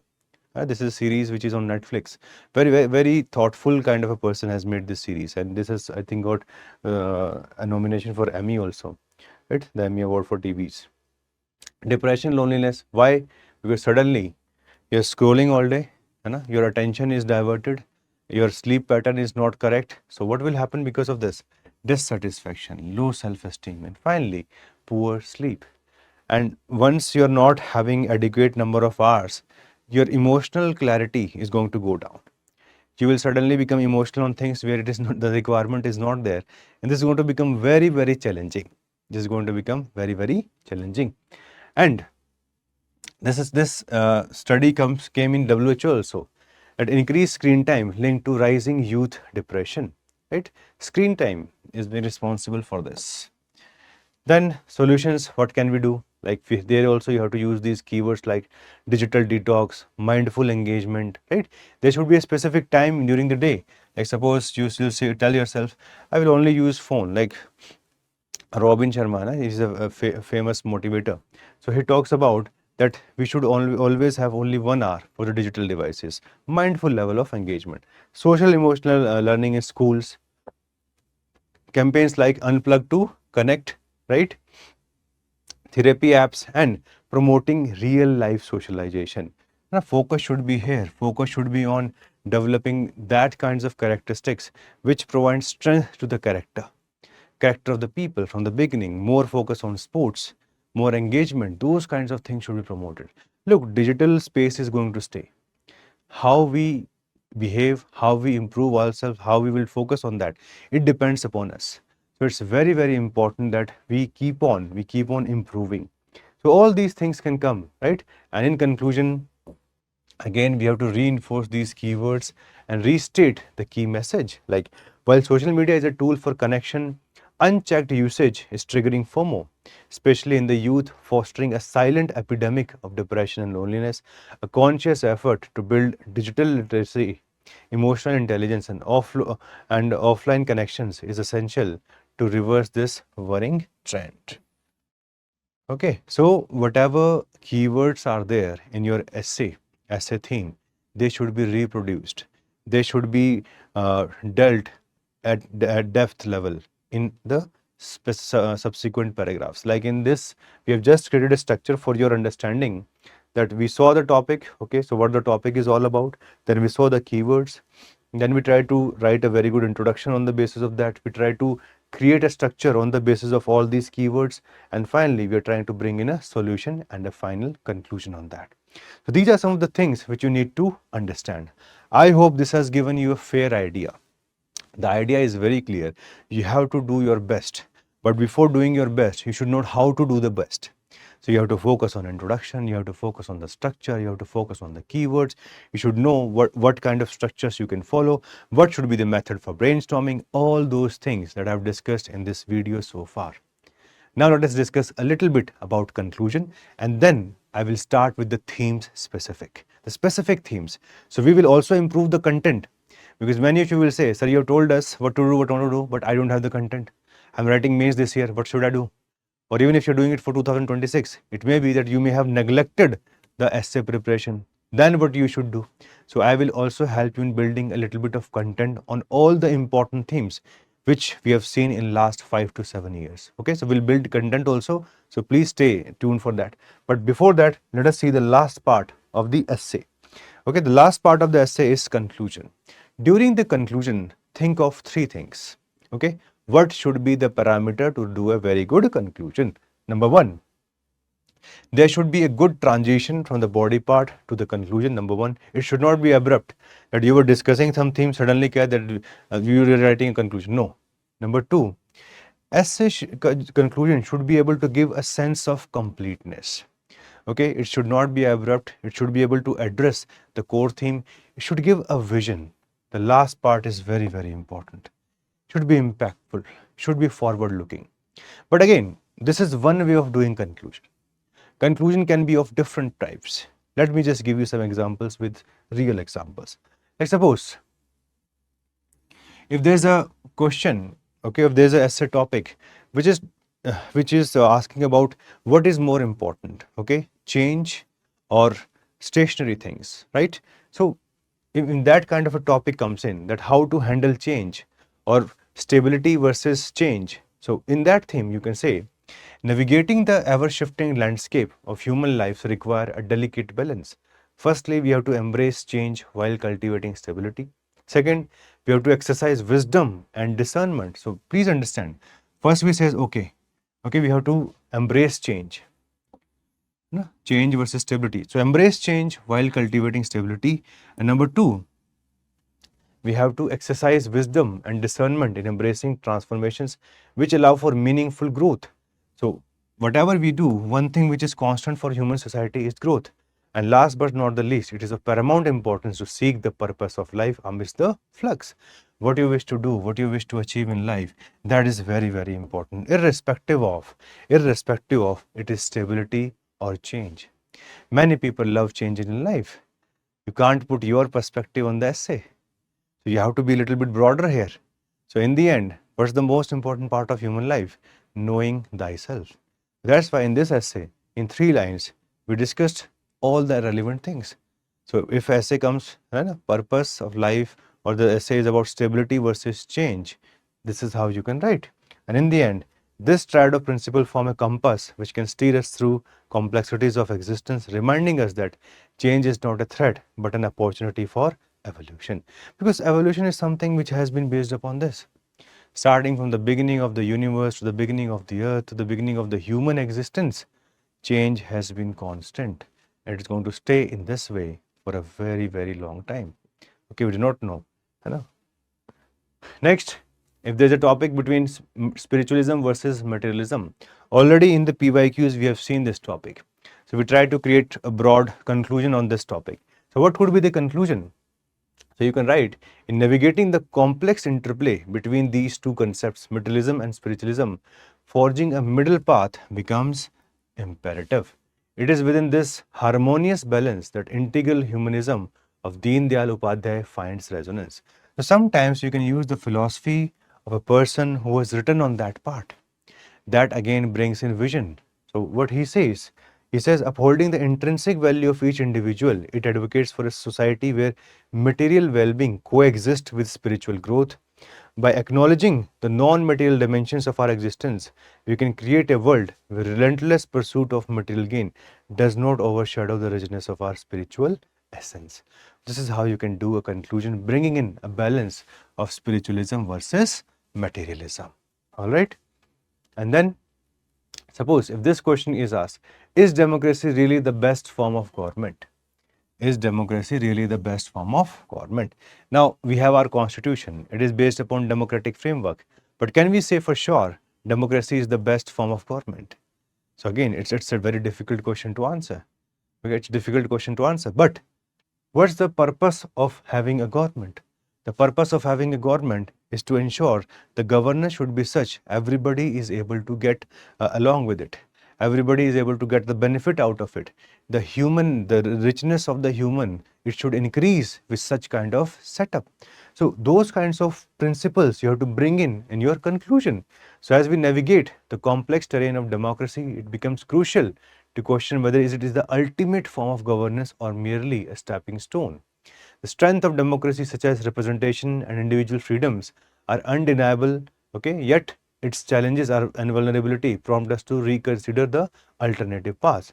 In this continuous exploration, let us not shy away from powerful question: is democracy the zenith of governance, or there are uncharted territory that might redefine our understanding of a truly effective and equitable system? So, this is a kind of conclusion in which we leave the person with a powerful message. We leave the person with something to think about. This is also a good way of doing a conclusion, right? But in the structure, you have to discuss about the pros, cons, etc. All those things are to be discussed. Then only in the end you can do so. Okay. You can see here, like this is again from the copy of Trilok Singh. When the wind, when the wind will not serve, take the oars, right? So he's talking about the harmony. He said, as we charted the path of our nation towards Amrit Kal, it becomes clear that presence of favorable winds, whether it is be social support, the enabling condition, or the internal push, are needed along with individual efforts to succeed in life. If you observe the apocalypse, can you see the word apocalypse of climate change? We feel that this harmony is missing in our action towards this menace. It is high time that the world unite in its action to fulfill their INDCs and national determined contributions, along with individual efforts like mission life to save our planet. And this message reminds us of the beauty of cooperation and also the individual effort. Then he has also written a specific kind of a 2-3 words, 2-3 lines specific about like साथ ही हाथ बढ़ाना है ना, एक अकेला थक जाएगा और साथ मिलके हम आगे बढ़ जाएंगे, like something like that, right? So he has used that framework also, and when you'll come together you will sail through. So those kinds of framework you can use in your conclusion. Conclusion is always going to be about how to continue with a part, right, which can bring essence, which can create vision, which can create a lasting impact on the person who has read your essay. Because the words should be able to give a certain kind of outcome in the end. It should not be like that the person was reading your essay for 20-25 minutes and in the end no message was there. The message was only one: please give me marks somehow. That is not a message, that's a request. So request should be such that it should be in a silent manner. The focus should be on creating an infrastructure around it. That infrastructure includes a good introduction, a good thesis statement, a good structure, good connecting words, if required, good subheadings, good use of the philosophers, use of the experts, and a conclusion which can leave the person in the good taste. So all those things you have to work around if you want to get the maximum score in the essay. Now, we are done with the procedural part. We are done with the basic things which often students ask about essay. Okay, what is an introduction, how to do conclusion, all those things I have discussed so far. Now, the second part of this marathon series is to take care of individual topics. These individual topics are very, very important. I have finally curated these themes which are important for the exam. So we'll start with the first theme. The first theme is about women empowerment and gender justice. Like this, we have 7-8 themes. Okay, the themes which will be covered in this video are going to include, like, one is going to be about the purpose of life, the philosophical aspect of it. We'll discuss about spirituality and science. We'll discuss about science and technology also in a broader framework. So there are so many themes which I'm going to discuss now. So please watch this video completely. If you'll watch this, eventually you will learn something new in every topic. That is my responsibility, and that is my guarantee. And now we're going to focus on themes. So far we were discussing about the basics of essay writing. Now let us focus on some specific areas from where UPSC is asking questions on a regular basis. The first theme which I've chosen for all of you is women empowerment and gender justice. Before starting the discussion on this theme, please let us see some of the topics which UPSC has asked in last few years. Can you see the first topic? Girls are weighed down by restrictions, boys with demands to equally harmful disciplines. When such kinds of topics come, you should have good understanding of the institution of patriarchy. That's why we have chosen lots of anecdotes from here and there to give you better understanding of these kinds of topics. Second, hand that rocks the cradle rules the world. Let us see some more topics, like fulfillment of new women in India is a myth. So what's the meaning of new women, right? Because when such kinds of topics come, you should be able to bring in the ideas which are there in the society, should be able to bring out the vision which can give clarity to the person who is checking your essay. So these are some of the things which we need to understand. Okay, and this first theme that we're discussing, this is one area which is going to be very dominating in general studies also.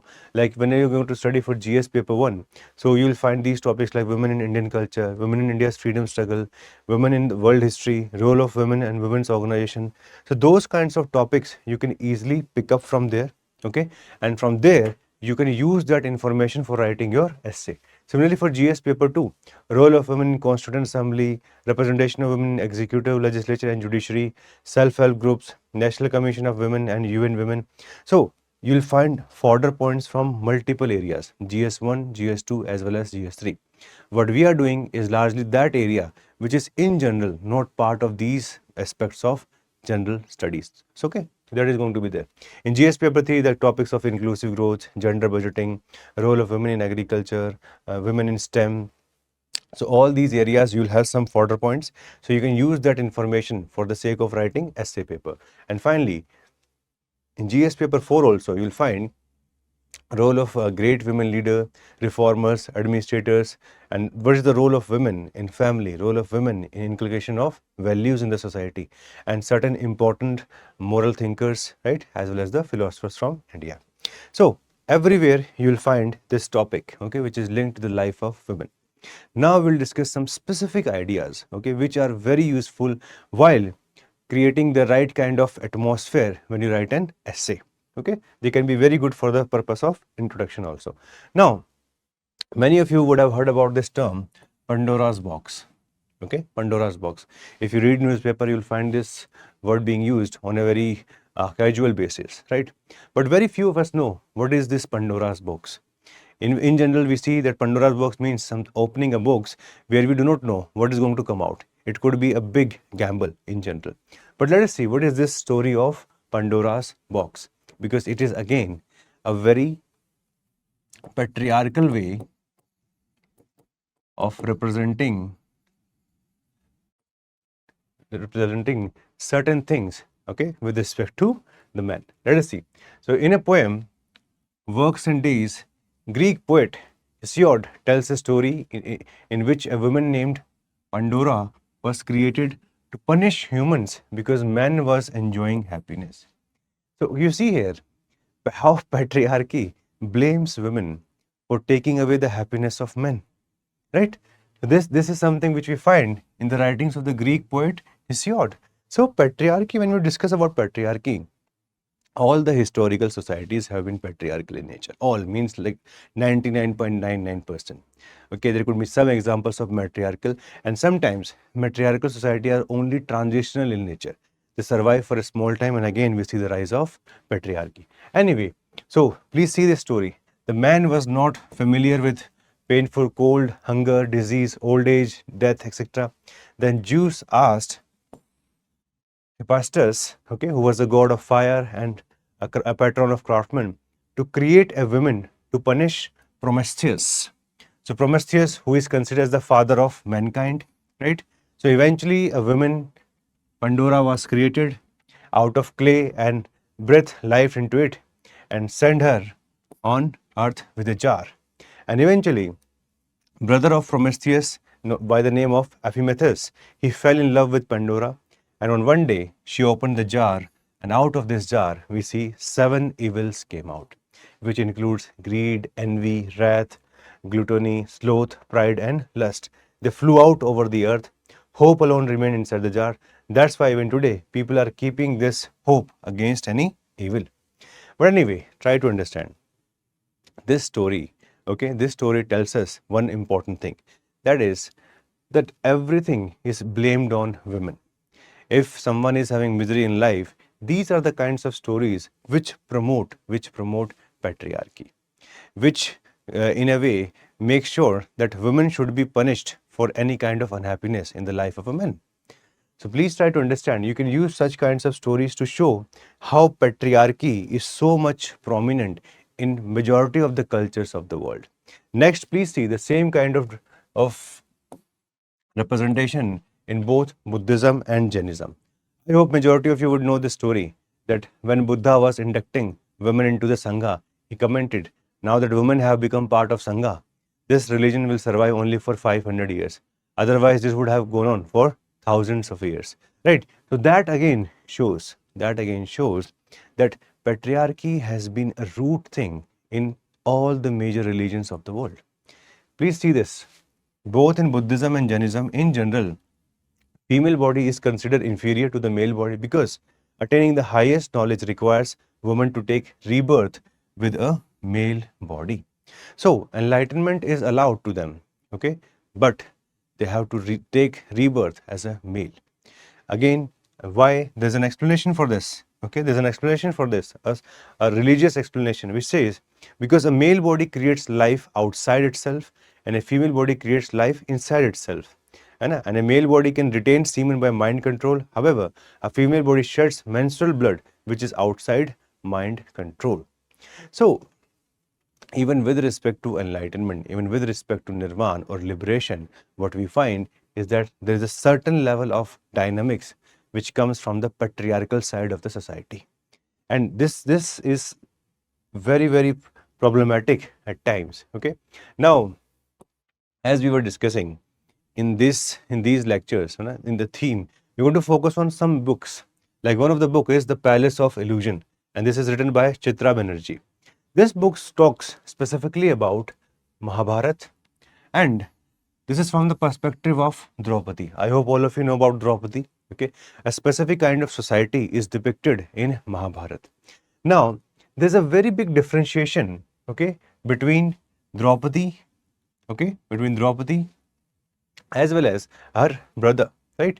So Drupad, who is the father, he always discriminated Draupadi against his son Dri, though both were born out of fire, right? So both were equal, both were born out of fire, but there was a differential treatment of Draupadi and there was a differential treatment of Dri.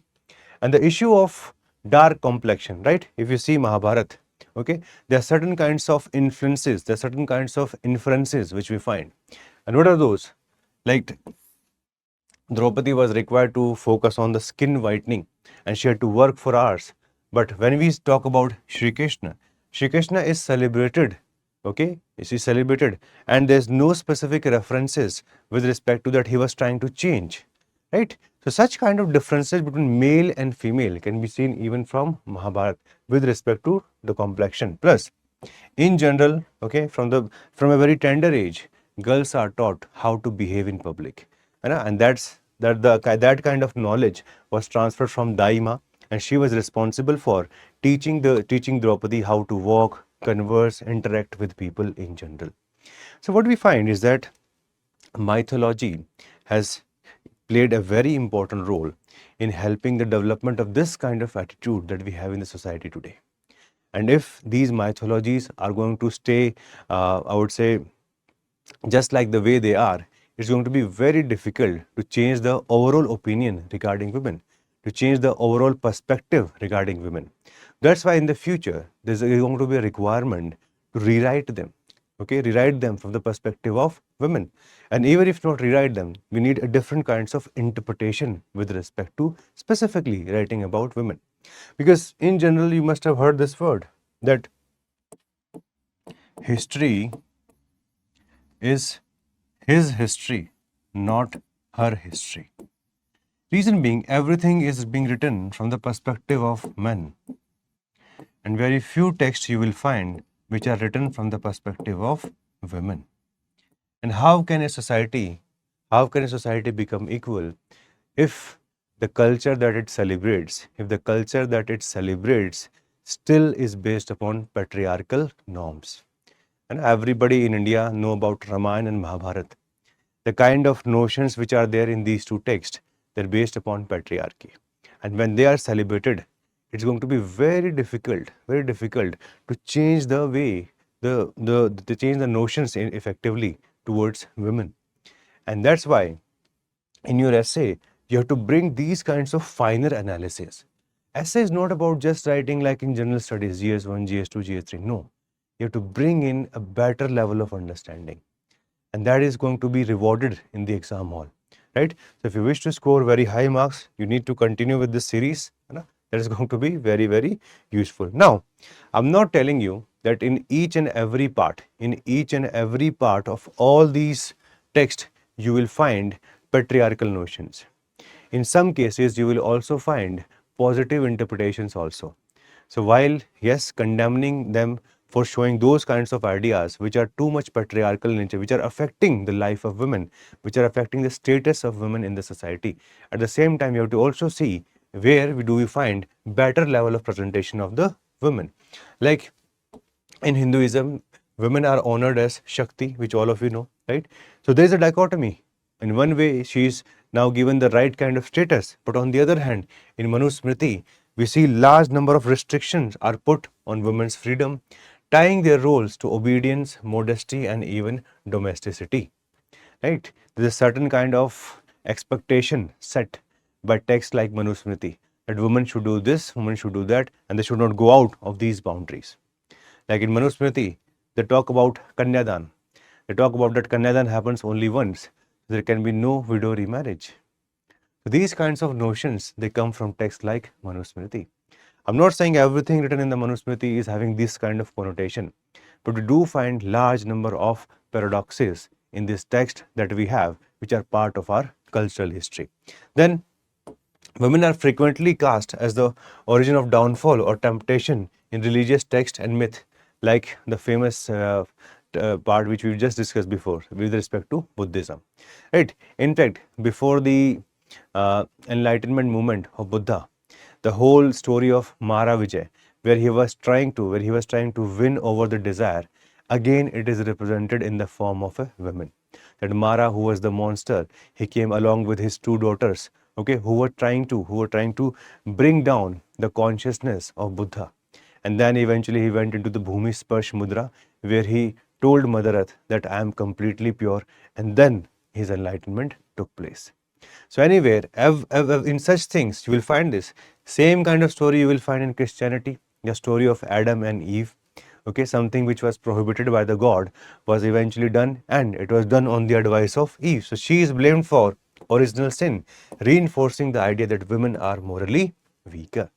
So in many of these texts, we find these kinds of connotations which affect the status of women in the society. We often do not understand about that. We often do not talk about that, but that's the reality. And this continues, right? That's what we find in these texts. Similarly, at the same time, we have this concept of Panchkanya, the 5 ideal women that we talk about. And these are given a lot of space in Hinduism. They're known for their character, they're known for their strength, they're known for their wisdom. All those things you will find here. Like Ahalya, she is known for her chastity and devotion. Draupadi, she is admired for her resilience and steadfastness. Sita for her virtues, her devotion towards her husband.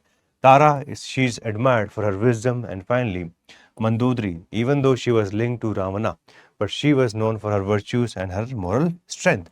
So all these are the concepts of ideal women, the Panchkanya that we have in the Hinduism. So when we see our cultural history, when we see our various texts, there's a lot of dichotomy that you will find. And this is the dichotomy which we see in the society also, So if we want to change, we have to start with them also. At least the interpretation part, you can't change them upside down in one go. But at least the interpretations are required to be changed over a period of time. Because if the same kind of value systems is going to be taught to the next generations, how would the change happen? And that's a very relevant question which you have to ask in your essay. How can you change the notions of patriarchy when the religious texts are promoting it on daily basis? So please try to remember these points, okay? Because look, these are the kinds of things which brings in the essay's essence. An essay is always about ensuring that your experience of life should be taken into consideration. Your thinking process should also come into the overall writing. You should not just copy paste information from somewhere else. You have to use your experience. You don't have to write personal examples, but you can do your own interpretation. And that's why these lectures become very useful for that purpose. So at the areas where you probably may not have thought about much, This is where we are going to give you a lot of content. Now, we have already seen the presentation of women in multiple religions. Now let us see what kind of status women have been given by multiple philosophers, the Greek philosophers, medieval, modern, and some of the feminist philosophers. So we'll talk about them also very quickly. So please see, number one, Socrates. Everybody knows about Socrates, one of the greatest Greek philosopher that we know about. He is known for integrity. Now see, Socrates said women should enter the ruling class, but they will be weaker than men. He also said they can have the same pursuits as men, but they are inferior to men in all of them. So a wise person like Socrates also had a patriarchal notion, and that's the challenge which the overall human society is facing. 21st century is about ensuring women empowerment. 21st century is about ensuring equality. And how can we have equality if if the people we worship themselves were having these kinds of notions? That's why we need to understand them. Any person can have biases, any person can have limitations, right? Nobody is perfect in this world, irrespective of what they have achieved. Then Plato again talked about that women are physically weaker, but this is not sufficient reason to exclude them from warfare. And further he mentioned women who had got training shall still perform lighter duties because of their physical weaknesses. That's the idea which was given by Plato. Now if you see, in the last few decades, we have seen the induction of women in majority of the modern states in the armed forces. If we would have believed in these things, then change would have never happened. So change is required. It's important to understand the limitations of the past. Okay, so important to understand what kind of challenges were there at that point of time. Today, with the changing technology, with the changing nature of society, it's easy to go towards equality than these kinds of society that these people lived in. But anyway, you should know their perspective, Socrates and Plato. Because whenever you write answer, whenever you write an essay, it's always better to bring in perspectives of some people. And then you can evaluate them, then you can give your advices. Those are the right methods to create a very good sync in the essay paper. Please see further. Okay, Saint Aquinas. So in medieval history, it talks about that women's subordination to men is the part of the created order. So as per him, it was the will of the God itself, right? And this subjection is actually for their own good and benefit. And he says, women in the family should be governed by those wise, which means that women are naturally subordinate to men. That's the kind of idea which was promoted by Saint Aquinas. Similarly, if we see Saint Augustine, in his treatise Confessions and City of God, he expresses this idea that women are more closely related to corrupt body. Okay, that's why he justified their subordination. So even in medieval part, we find certain philosophies from Saint Aquinas, Saint Augustine, which are not providing equality, which are not talking about justice, right? These are certain things which you need to remember. If you can remember the thoughts of 4 to 5 people on those topics which are very, very prominent for your essay paper, suddenly your marks will jump. Here, all of us are only for one purpose, and that is to get the maximum marks in civil services so that we can clear the paper. None of us are philosophers. All of us are just trying to become an administrator, and that's the role of an administrator, to use the resources wisely and use it as it is required, and then eventually go and do your work. Then we come towards the modern philosophy. When we talk about modern philosophy, J.S. Mill becomes a very prominent personality. J.S. Mill was one person, right? During the initial part of his life, he was in a depression. And then eventually he married and his life changed all of a sudden. So he's one of the first person, okay? He was one of the first person who talked about women equality. In fact, he came out with this substantial debate on women's suffrage in the House of Commons in Britain. His publication, The Subjection of Women in 1869, was a catalyst for suffrage movement in Great Britain. So he said that if right space is given to women, they can grow. If right space is given to women, they can also become just like men or even better than them. Those kinds of ideas were promoted by him. He said that social and legal barriers prevent men from knowing a woman's true nature, and that's why a fair chance should be given to know them, right? So he became one of the major person who talked about the equality. Then there have been various famous feminist philosophers, and one of them, one of the most prominent among them, is Simone de Beauvoir. She is from France, and she wrote this famous book, okay, known as Second Sex, which is a very profound book. She talks about that women are not born secondary, okay, but over the period of time, the way socialization is done, they become the second sex automatically. This is not about women are inferior. This is about how they are perceived from the birth. And since if you see by the time of they become 18 or 20 years, it's already subordination of 20 years. And the same things continue for the rest of their lives. So very powerful thought you find in her book, The Second Sex, which marked the beginning of second wave of feminism across the globe. In general, we say there have been four waves of feminism. The first wave of feminism goes all the way back to French Revolution, where women were looking for the same rights because they also contributed in the creation of the Republic of France. Yes, so she is someone who is very influential with respect to this, and she says that women have become classified as the other, which has allowed women to remain oppressed, and her ideas fiercely challenge the societal norms and expectations of her time. Then there's a famous manifesto of 343. Why I'm talking about this? Because this is linked to Simone de Beauvoir. In Christianity, there's always a debate between pro-life versus pro-choice. And in Christianity, pro-life is always given the more priority. Like, so if some girl becomes pregnant, so with respect to Christianity, she should choose life over her choice. Even if she doesn't want to have a baby, she should have, because life cannot be destroyed just like that. So because of this religious philosophy, it becomes often very difficult for those following Christianity to go for abortion. She was someone who said that more than 300 women have went for illegal abortion. And why? Because she said it is our right. If we don't want to have children, why should we be forced to do so? Why should society force motherhood on us? And in fact, if you must have seen recently, in France, right to abortion has become a fundamental right. So people like her have played a major role in the long run for ensuring the rights should be given to women in an equal manner. There are so many things with respect to this which man cannot even understand. Right? During the process of pregnancy, the body of women changes in multiple ways. And for men, it doesn't change just like that. I'm not saying men are not sensitive, right? Men may be sensitive, but at the same time, but they do not feel what is happening or what changes are happening in the bodies of the female. So that's why, because of all those factors, he said it is not right for the men to command.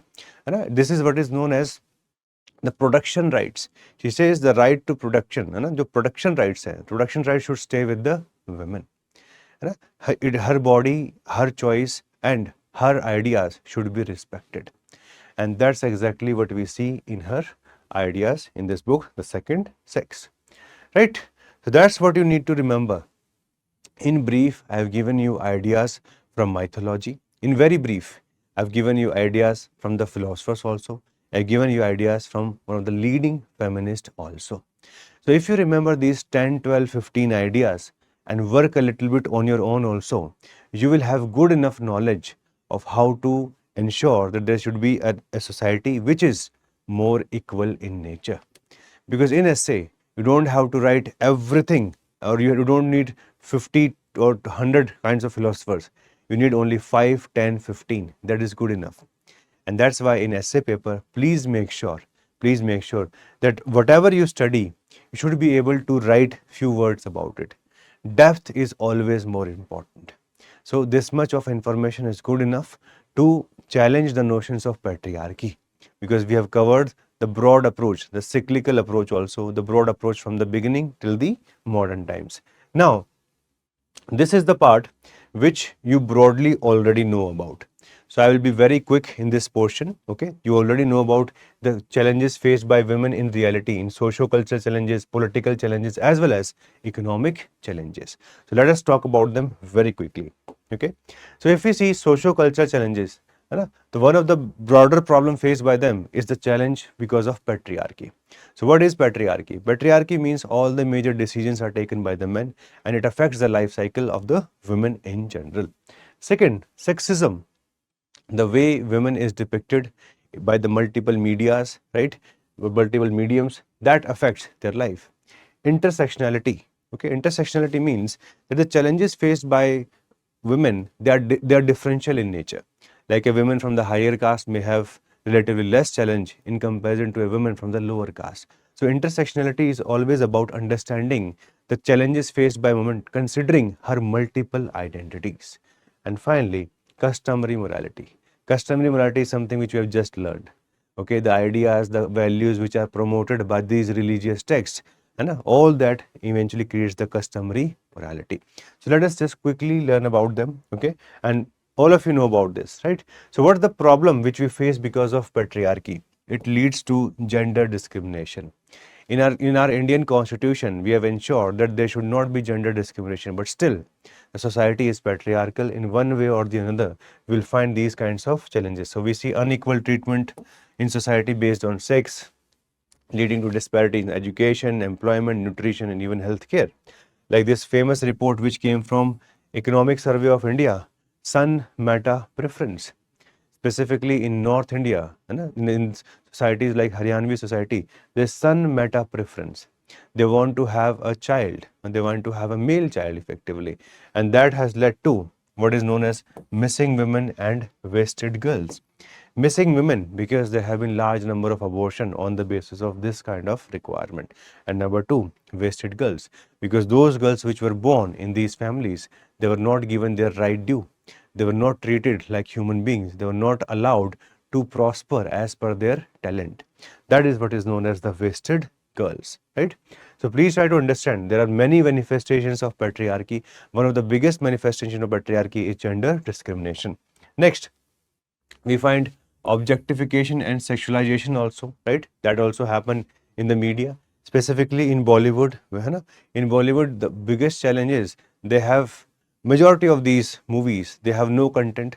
They are working on a model like having this item number like Munni Badnaam Hui, Sheila Ki Jawani, etc., etc. So they portray women in such a manner that they are considered just like the mythology. They are also trying to help the society visualize things in such a manner that they are just the creatures of temptation. So those kinds of things are promoted, right? And they're very harmful, right? They're very harmful for the society. Next, lack of reproductive autonomy. This is what we were discussing about few minutes back, right? Because of patriarchy, they are not allowed to have access to contraception pills, abortion, or even reproductive health care. And limiting level of gender roles are also there, right? They're prescribed how to behave, how to dress, and how to fulfill the societal norms. Like time and again there is debate in Indian society, and by what time women should come back to the houses, what kind of clothes they should wear. Many times such many things which are discussed, they don't make any sense. But rather than improving women's safety, we are always working about what they should not do. That is a classic way of seeing the patriarchal notions. That's a classic way of seeing the patriarchal notions. Next, like these are the movies which have recently shown us, okay, which have recently shown us some change happening in the society, or a kind of outcome of this kind of reality. So this movie Thappad, in which I think Taapsee Pannu was, in general, she was having a good relation with her husband, but once she was slapped publicly, that completely changed her relationship and led to the end of the relationship itself. Lapata ladies, this also portrays how rural society confines women to domestic roles. The famous scene in which the woman, she was eventually lost, and she was, which shows the dichotomies of our society, right? Those kinds of things can be easily seen here. Then sexism. Sexism is one of the major problem which we see in every society in this world. Sexism is often divided into three parts. hostile sexism, benevolent sexism, and a level of ambivalent sexism. Hostile sexism means which is directly, completely against women, right? And this is something which we see, like women aren't suited for leadership because they are too emotional. So it's a kind of hostile sexism. Then comes benevolent. Like we often treat our mothers differently than our wives. You know? That those kinds of notions are going to be there in the life of an adult man. So those comes here. Like women are naturally better at caregiving. They should stay home with children. So this dichotomy that we live, the benevolent level of sexism. Sexism is there, but a little toned down. The benevolent level is there. And finally, the ambivalent. In the ambivalent, it means sometimes we see the hostile version and sometimes we see the benevolent version. So it keeps on shifting from one to another. That's the more ambivalent kind of sexism that we see in the society. You can see this example, okay? The movie Animal, this was criticized by many people, many sociologists, like that such kind of movie should not be made because this was promoting a toxic kind of masculinity. The specific scene in which I think the lead heroine, she was asked to lick the shoes of Ranbir Kapoor, which again is a hostile sexism. Because such kinds of things may become trend, and in the age of social media, this becomes a challenge. Because such kinds of reels, they will become viral. This is the kind of content which becomes viral than anything else. So again, a big challenge for the society in general, right? Next concept that we have discussed is intersectionality. It means that the challenges faced by a person depends upon the multiple markers of their identity, not just one. Like a white woman may face less challenges in her life in comparison to a black woman, even though some of the challenges are going to be the same because of being a woman, but the race also defines access to resources, access to the kind of dignity which society can provide you, those kinds of things. When we take them into consideration, it is known as intersectionality, right? So challenges increases with race, gender, class, sexuality, and even ability. And this has been a very, very prominent kind of a concept. And I would say you should always write this in your essay paper. Okay, even if you want to address some major challenge which is being faced by women in society, you have to always focus on the concept of intersectionality. Let us go further. Customary morality. Okay, these are the norms, values, practices which are part of a culture, like for a very long time, and it is often governed by the rules which we have seen in our mythology, which we have seen in our society as a general way of the evolution. So those things are there. Like the classic case was the Sabarimala temple issue, right? In which women between the age of 10 and 50, they were not allowed to participate in the rituals. They were not allowed to even enter the temple. Forget about the participation in the rituals. So those are the kinds of things which are part of customary morality, right? And we also have this Mahsa Amini case, right? And then she was a person, she was living in Iran. She was challenging the broader culture of wearing the hijab, and eventually she was found dead. Right, so those kinds of things which we see, this is customary morality. Your society doesn't want to grow up. The society doesn't want to accept the change which is happening around themselves. So customary morality, it may also have some modern elements, but majority of the times we have seen that customary morality, specifically with respect to women, it has been found backward. So those are the challenges. Like this is the case of Mahsa Amini, right? So she was someone who was not wearing the hijab, and eventually this whole image became viral, and later on we see that she eventually died. So this is a classic case where in a society which is more conservative in nature, if you try to behave like a modern, you can even lose your life. So all this is broadly what we need to see in our society. These kinds of things should change in the future. If these kinds of things will not change in the future, then the kinds of prospects that we are thinking about with respect to women empowerment, with respect to gender justice, they will not happen. In essay, whatever essay you write, it's very, very important you discuss about these basic things. I hope I have given you a lot of new perspectives. Okay, you may not find these perspectives directly in your books or when you read for GS paper 1, 2, 3, 4, but such perspectives become very, very important when you're writing an essay. And these are the major socio-cultural challenges which are faced by the women in their lives, and please write about them. Okay, if you have some more examples, it's even better. If you have more examples, it's even better, because when you write about them, it brings even more depth. Okay, because essay is always about depth plus width. Because you have to write around 1000 to 1200 words. So in those many words, it's important to bring in some good content. Now, other than the socio-cultural challenges, they also face political issues and challenges like poor representation. All of you know, like in even in Indian Parliament, okay, or in India's state legislative assemblies, the presentation overall is very less. It hardly fluctuates between 10 to 15%.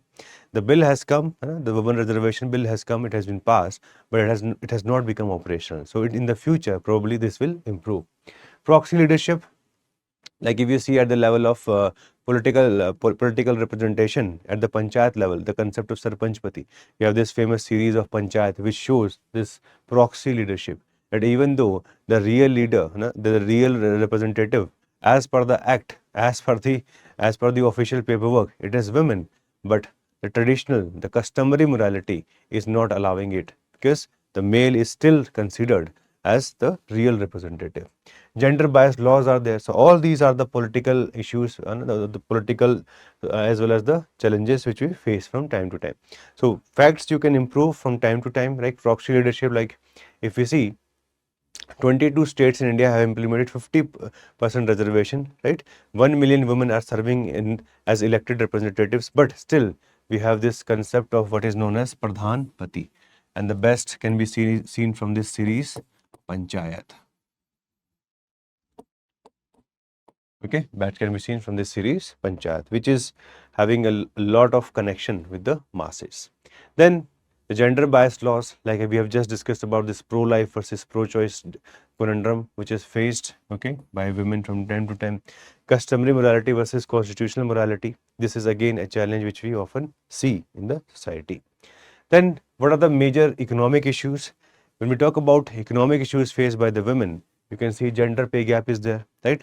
Doing same work but getting differential salaries. Number two, glass ceiling is there. After a specific point of time, women are not allowed to reach the higher position. There's always a glass ceiling. Beyond that, they cannot move. So again, that's a big challenge. Third, which affects their participation in the office spaces. Sexual harassment at the workplace. In India, if you see, the participation of women in the labor force is on the lower side. And why does that happen? That happens because of such kinds of practices. And finally, unpaid care work. This is relatively very high in India. So we have to take care of all these issues, okay, in the future. We have to take them head on. And unless we do that, it's not going to improve the status of women in the societies. So gender ceiling is a big challenge. A glass ceiling is a big challenge we have. Pay gap is also very high. Like this World Inequality Report, it estimates men in India earn 82% of the labor income, where women earns only 18%. So that broadly shows the level of gap that we have. Okay, sexual harassment at workplace. So NCRB gave this data in 2022 report. Around 420 cases of workplace harassment were averagely reported, around 35 incidents per month, and these are relatively the underreporting. If we go for the real level of reporting, it's going to increase further higher also. Then unpaid care work, again, it's a big challenge in India, right? The time you survey on this, women spend 20% of their day on unpaid domestic and care work, while men spend just 3%. And that you can also easily relate, okay? That you can also easily relate. And this happens incessantly. It doesn't stop. Women leadership, right? So far we have seen these sides, the challenges faced by women because of religion, because of n number of things, right? Now, what positive things we have seen in the last many years? So one of that is some prominent women leadership we have seen. Like if we see the case of leader from Africa, we have Ellen Johnson, okay? And she was the first democratically elected woman president, okay? And she led Liberia. So Liberia was led by her through reconciliation, recovery. There was a civil war after which she came to power. She also tackled the Ebola crisis, and eventually she was given a Nobel Peace Prize also. I would recommend all of you to remember few examples of women from across the world, because that provides a better depth. Because in case of India, you have limited number of leaders. So you will write them repetitively. Everybody will be writing the same. So to bring diversity in your answer writing with respect to essay paper, it's better to have name of some leaders from across the world. Similarly, we have the example of Sunita Krishnan. Okay, Sunita Krishnan now in her early years she faced a tragedy. Okay, she became a victim of a rape, but later on she did not quit because of this. She took this as one of the biggest challenge of her life, right? Because she was gang raped, and later on she ensured that other women who are facing these kinds of things, they should be helped.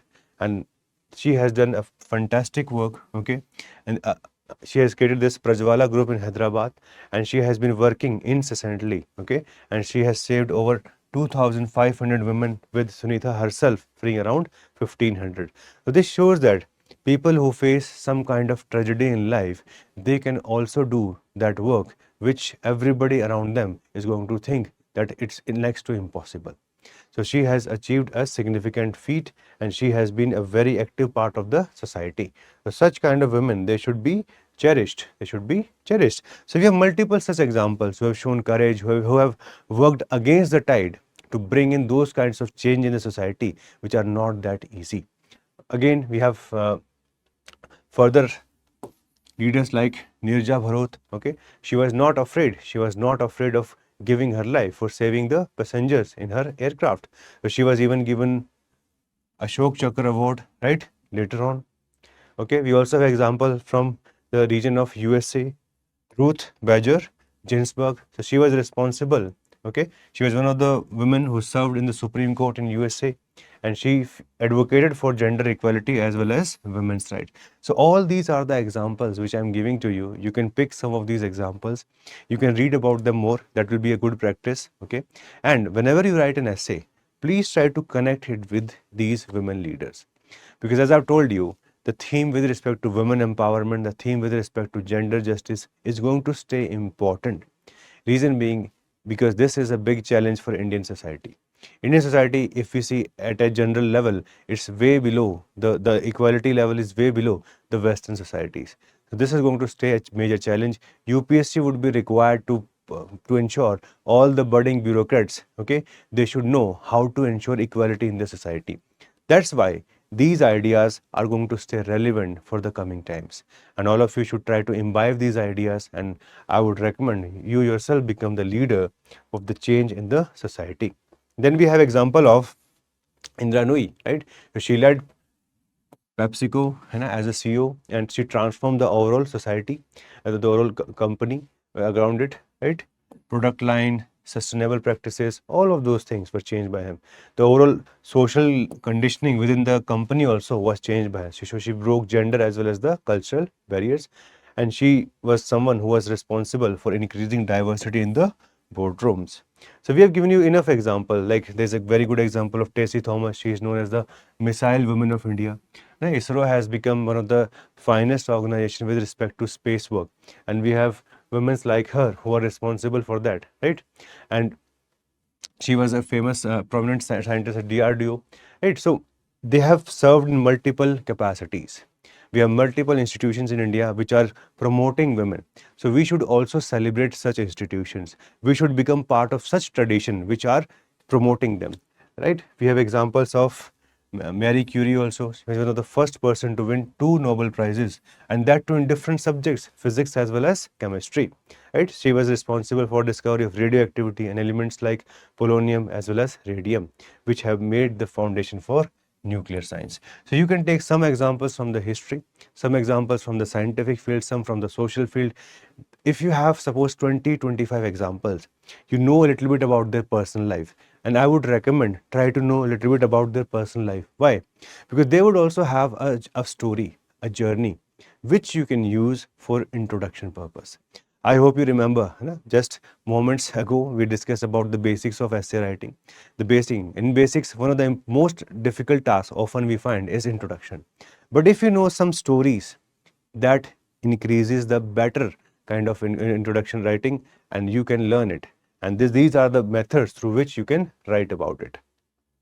Okay, you can give example even from the mythology. Okay, you can give example even from the religious field.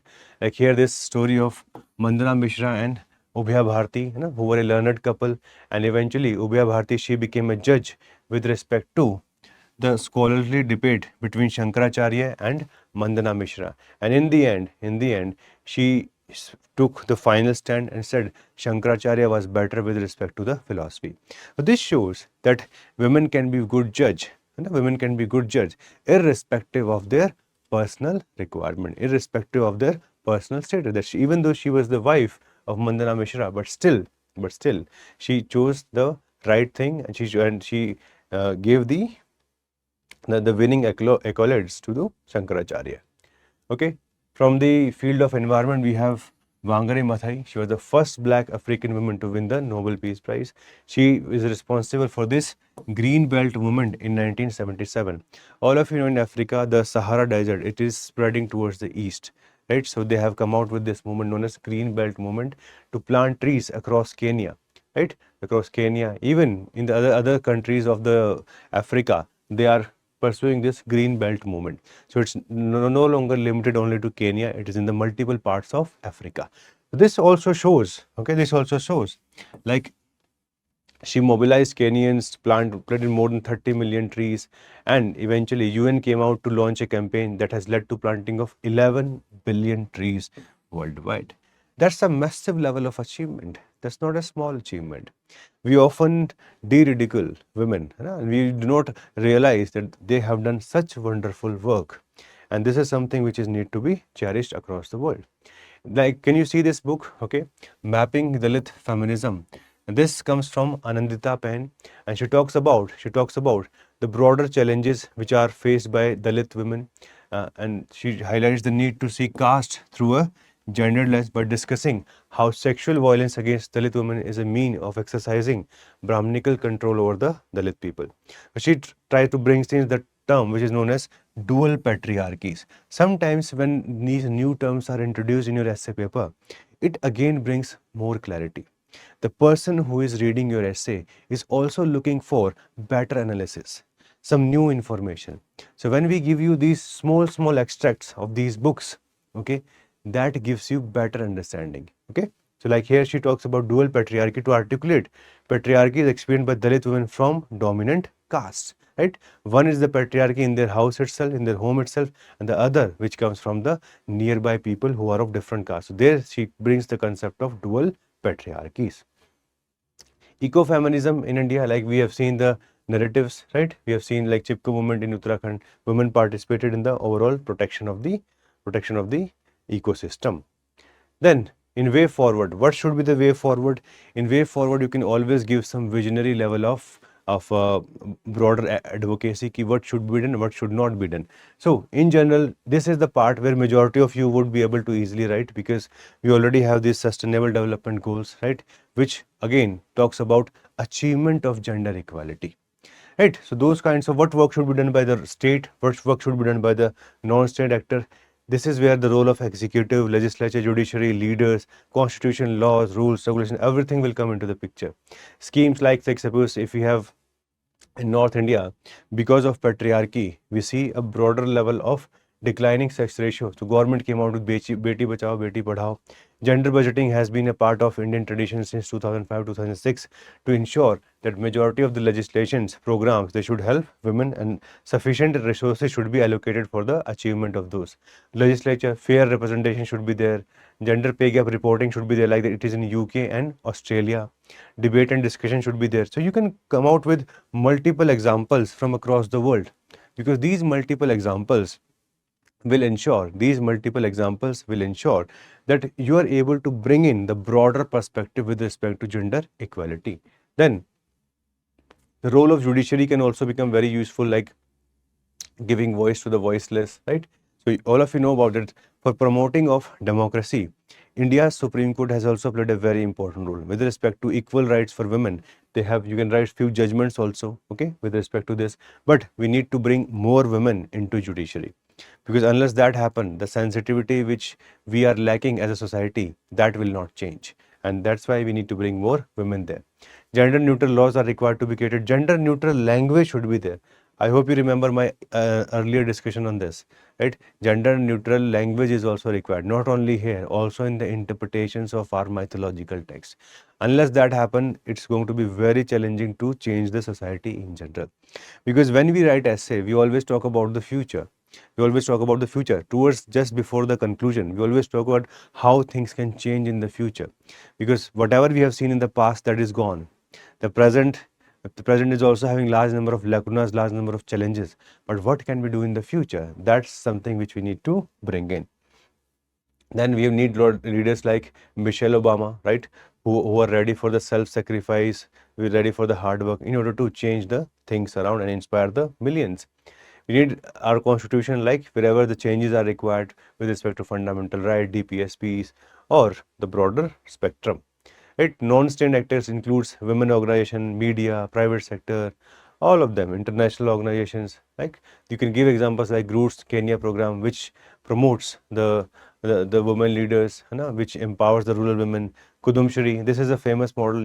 We read about this a lot in GS paper 2. This is a very successful model for providing the overall empowerment to women. Seva as a group has played a very important role in training and providing access to credit for women. Rape crisis centers have been created, right? And what can civil society do as a whole? Civil society includes everyone. So what is the role of civil society? Civil society has to take care of things at multiple levels, like focus on education, focus on ensuring that women are not only just women, they are promoting women equality. Men are also roped in. Men should also be first, they should be convinced, and side by side, those who want to contribute in this regard, they should also be now inducted. In 2013, UPSC asked this question in GS paper 1, okay, that if early change is required in the society, men should be convinced. So yes, that's a very important kind of an approach. Okay, we need to understand, like campaigns like share the load, right? These kinds of important messages, they should be passed on into the society. Private sector should focus on pay parity, economic empowerment, CSR initiatives, right? In this regard, UN women initiatives like Unite, He for She campaign, all those kinds of things would be required, and at a faster pace. Social media specifically, because the reach of social media is humongous, right? Every person in this world, one way or the another, those who are not affected by a digital divide, they are having access to social media. Social media can become a major change agent, but again, it has to be filtered, it has to be taken right.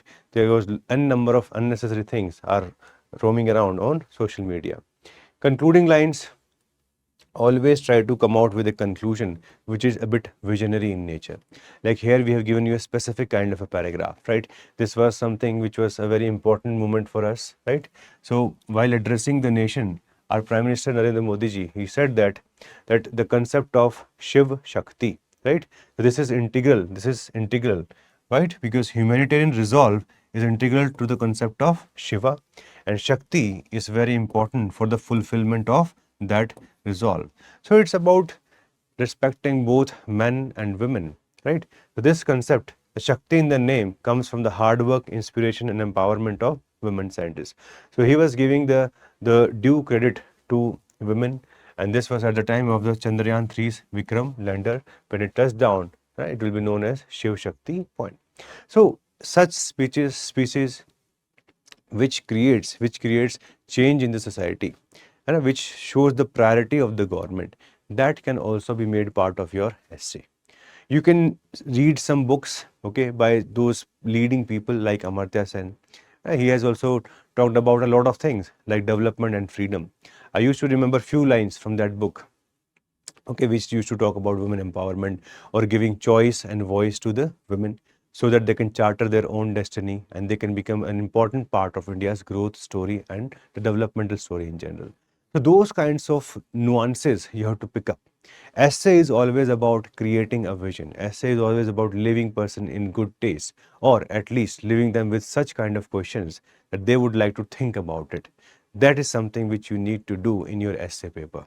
And this was the first theme where we were able to create some level of content. Yes, naturally, the limited amount of time that I'm having, we are able to do this much, okay? But at PW, we do a lot of extended kind of videos with respect to essay. So that's something you can think about in the future. But for now, this is where we'll end the first theme, right? This is the first theme which we were required to discuss. There are so many themes that we have to discuss because UPSC is asking essay from dynamic areas. One such theme which is often asked, this is the lessons of history. So history is a very prominent theme, not just for GS paper 1. History is so important with respect to the essay writing, right, that you need to have a little bit of better idea about it. Some essay topics, like I'm just going to show you the PYQ itself. Can you please see this topic? History is a series of victories won by the scientific man over the romantic man. History repeats itself, first as tragedy, second as farce. The past is a permanent dimension of human consciousness and values, and geography may remain the same, history need not. So if we see, suppose last 10-12 years, so 4 to 5 years UPSC has asked a direct essay from history as a subject. Right, because I have history as an optional. I was able to score one of the highest marks in history optional in 2018. I scored more than 300 marks, right? So my optional helped me a lot. Whenever we used to write these kinds of essays, it was relatively on the easier side. Why? Because you always have those theories which can be utilized for the better understanding. From the point of view of a layman with respect to this specific topic, like those students who are not from the history optional, they find it relatively difficult to write these kinds of essays. So here we will try to bring in little bit of theories so that all of you can learn something new, and side by side we will talk about some historical events also which majority of you are aware of, so that you can use your knowledge along with the theories to write better essays for such kinds of topics. Okay, because it's always about bringing multiple things on the table, and when we bring multiple things on the table, that creates a better kinds of synergy. So let us start. So please see some of these quotes, okay, like from George Santayana. We have, those who cannot remember the past are condemned to repeat it. Then history is an unending dialogue between the past and the present. It comes from E.H. Carr. Similarly, Mark Twain says history doesn't repeat itself, but it often rhymes. So different kinds of perspectives you can find in the quotes of these personalities. Which perspective is 100% correct? Nobody can say that for sure. But at least we should be able to learn and understand and interpret these kinds of quotes. That is what is the requirement of the essay. Essay is not about telling the universal truth to the world. No, that's not how it is. It's about bringing diverse perspectives and then let the people choose. Right? Let the people choose, because these are not very dichotomy specific topics. These are the topics where you can bring in, you can freely come out, right? Where you can freely come out with multiple kinds of perspectives. This theme is not like the theme of the women empowerment. It is not that much value centric. Okay, that kind of value centricism is not there in the topic of the history. So here you can bring multiple perspectives, whichever is possible. But in essay, at least you should be able to write few things about history, like what is history in general. That's why I always keep this one slide in my essay classes. What is history? Because students are not able to remember the definition, right? And in an academic perspective, if you wish to give, you should look a little bit disciplined, right? What is history? So please see, E.H. Carr defines history as a continuous dialogue between the past and the present, with the historians mediating this interaction. Very important. Historians mediating this interaction. There's a very famous quote that nobody can change the past, not even God, but historians can. Just a little reinterpretation is required and the whole history can change. So history is something which is not 100% fixed. History is on the basis of the interpretations of historians. Like even in case of India, you will find that multiple schools are there. There's a colonial school, then we have the nationalist school, Marxist school, subaltern school. So history is a kind of a dialogue of past and the present, depending upon the approach. And that approach is known as historiography. And this is exactly what we see here. So he eventually challenges the traditional notion that history is a straightforward recounting of the objective facts. Because whatever fact you bring in, it will have some level of subjectivity in the history. Like for just for example, see India's freedom struggle. Okay, we often consider that India's freedom struggle is very sacred. The whole world will see in the same light. No. If you see it from the perspective of the British used to think India's freedom struggle as a law and order problem. From time to time, these people of India used to go on strike. It used to create a major upheaval for them. From the perspective of Indians, we say no, this was a fight, this was a satyagrah against the colonial power, and it was a requirement, to regenerate our society. But that is from our perspective. Okay, but this is more of a nationalist perspective. People who are seeing it from the subaltern, they often see that the leaders who are at the top of the pyramid, they often try to catch the leadership. They were more concerned about their own interests than the interests of the masses who were at the bottom of the pyramid. So history, same event can be seen from hundreds of opinions, hundreds of perspectives. And that's what you also need to understand. History is that kind of a subject.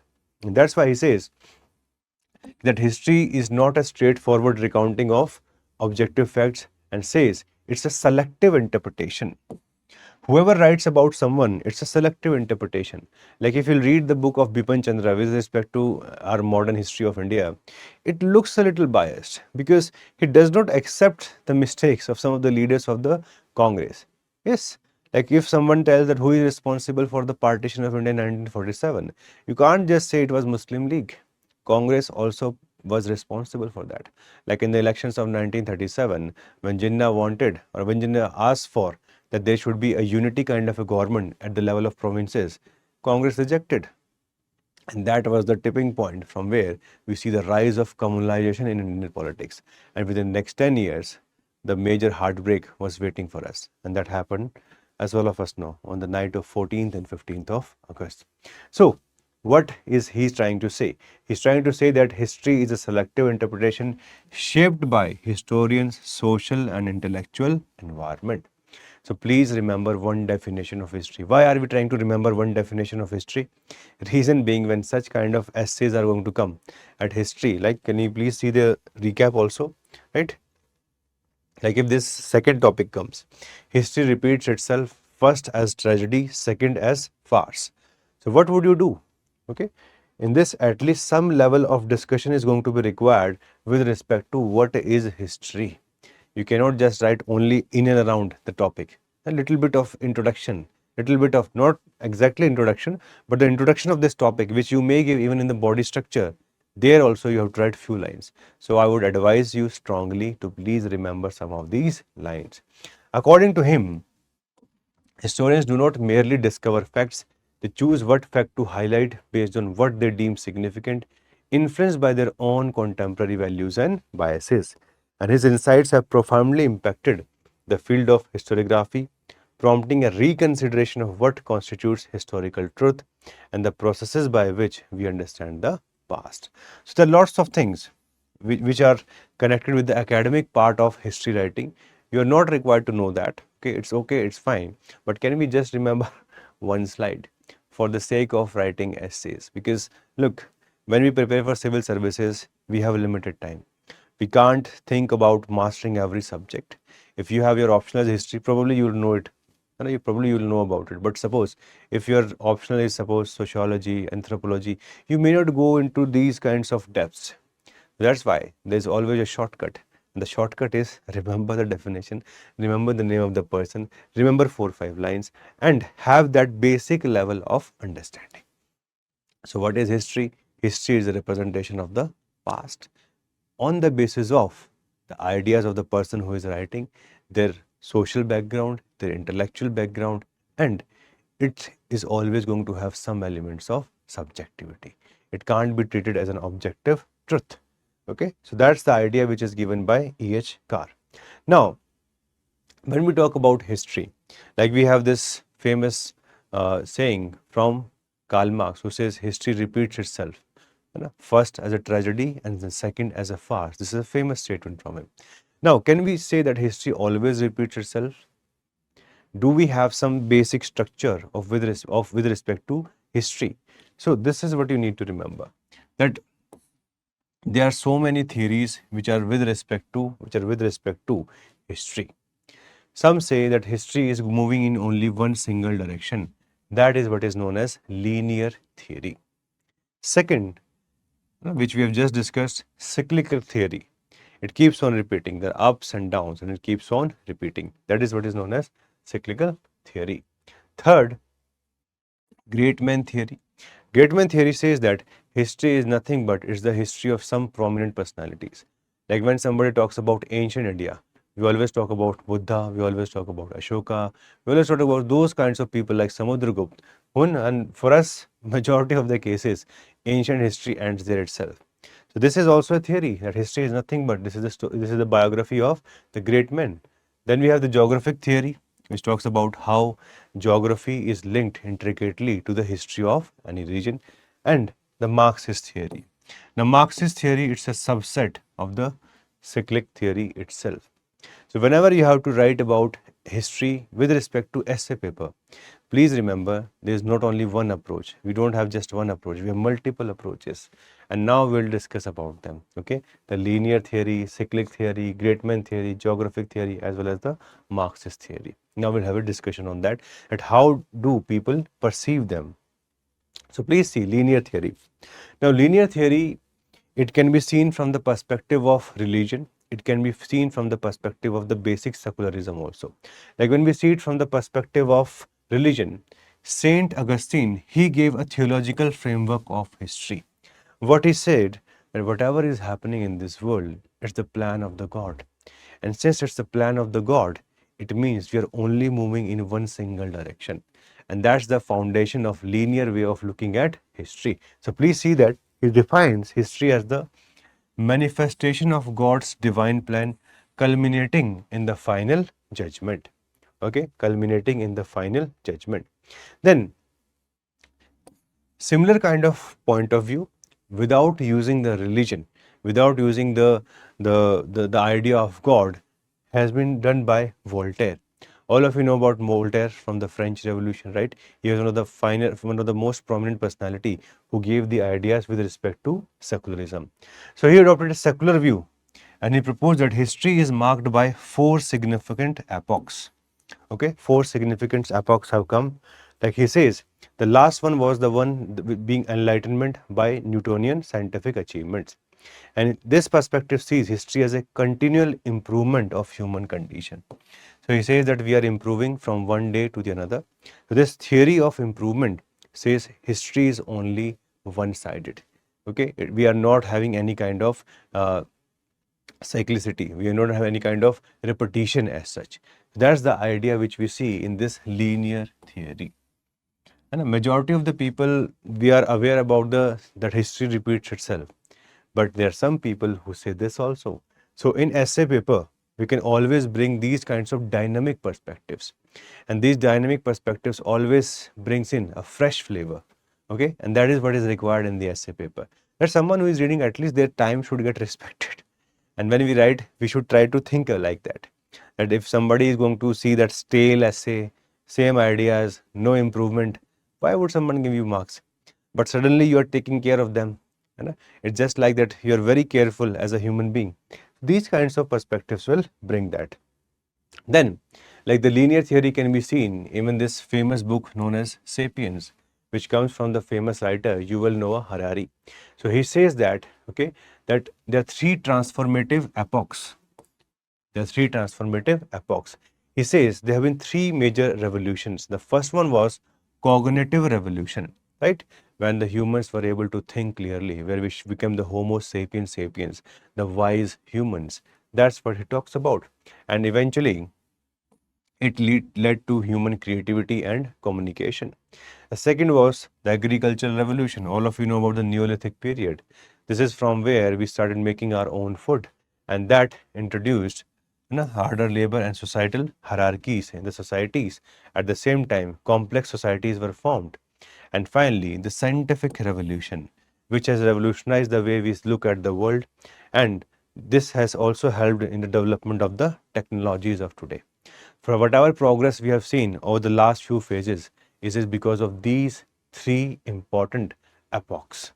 So this book Sapiens also in a way is looking towards the linear theory of human being. linear theory of the history. So again, now you have 2-3 ideas which talks about linear theory, right? That's enough. That's more than enough. But please see this. This linear theory of history is getting criticized by certain scholars also. Like if we see the work of David Graeber, so he writes about this, the dawn of everything, a new history of humanity. In this he says that this simplistic narrative of human societies, okay, evolving linearly, it is not correct. He highlights examples such as sophisticated political structure of indigenous North American society and the decentralized urban centers of the Indus Valley. So what he is trying to say, how can we claim that the current human society are the most sophisticated one? Like today, if you see the state of India, do we see a better urbanization today than what it used to be during the Indus Valley civilization? So many of you will say during the Indus Valley civilization, the elements of planning were better. Now, the other material characteristics may be better today, but at least at the level of planning, those days were better. So if we just accept this small fact, it means linear model of history is not correct. It is having certain lacunas. Same can be seen in the ideas of David Graeber.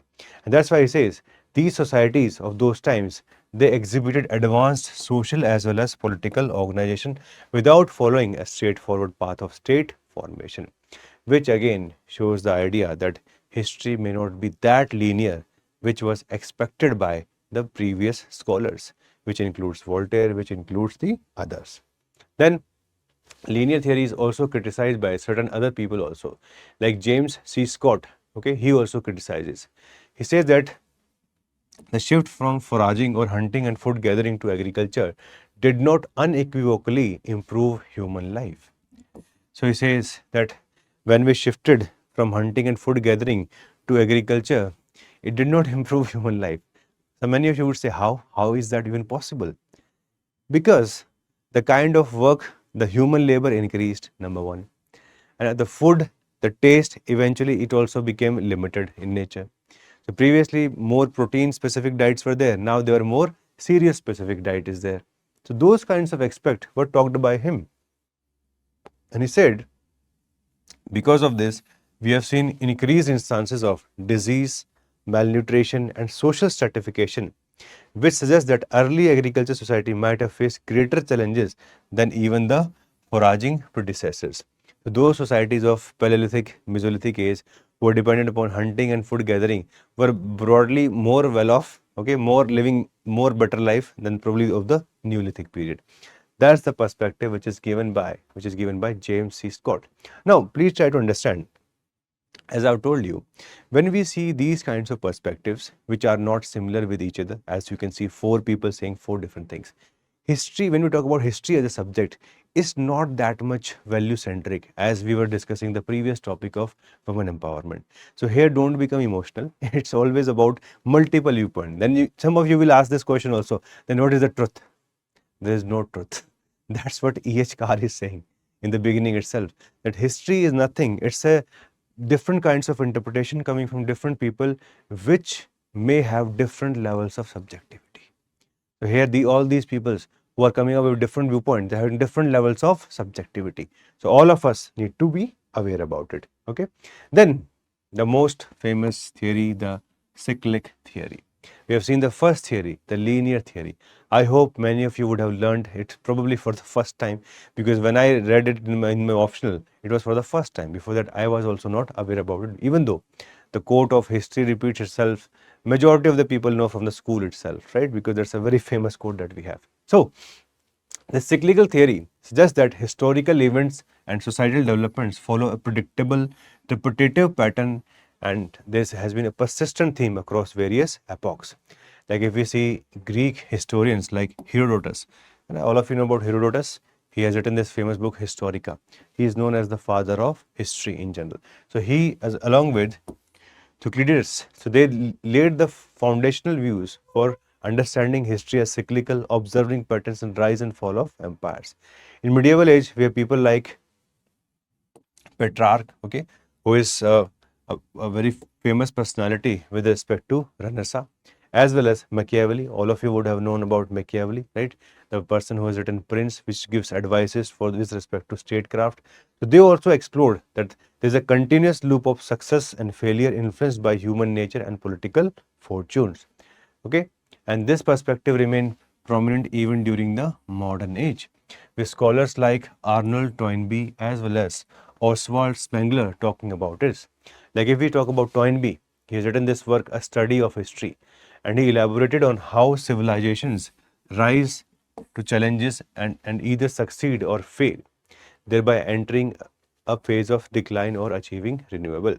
Right? So all these are the kinds of understanding which shows that probably history is cyclic in nature. Do we have examples of this? Yes, we have multiple examples, right?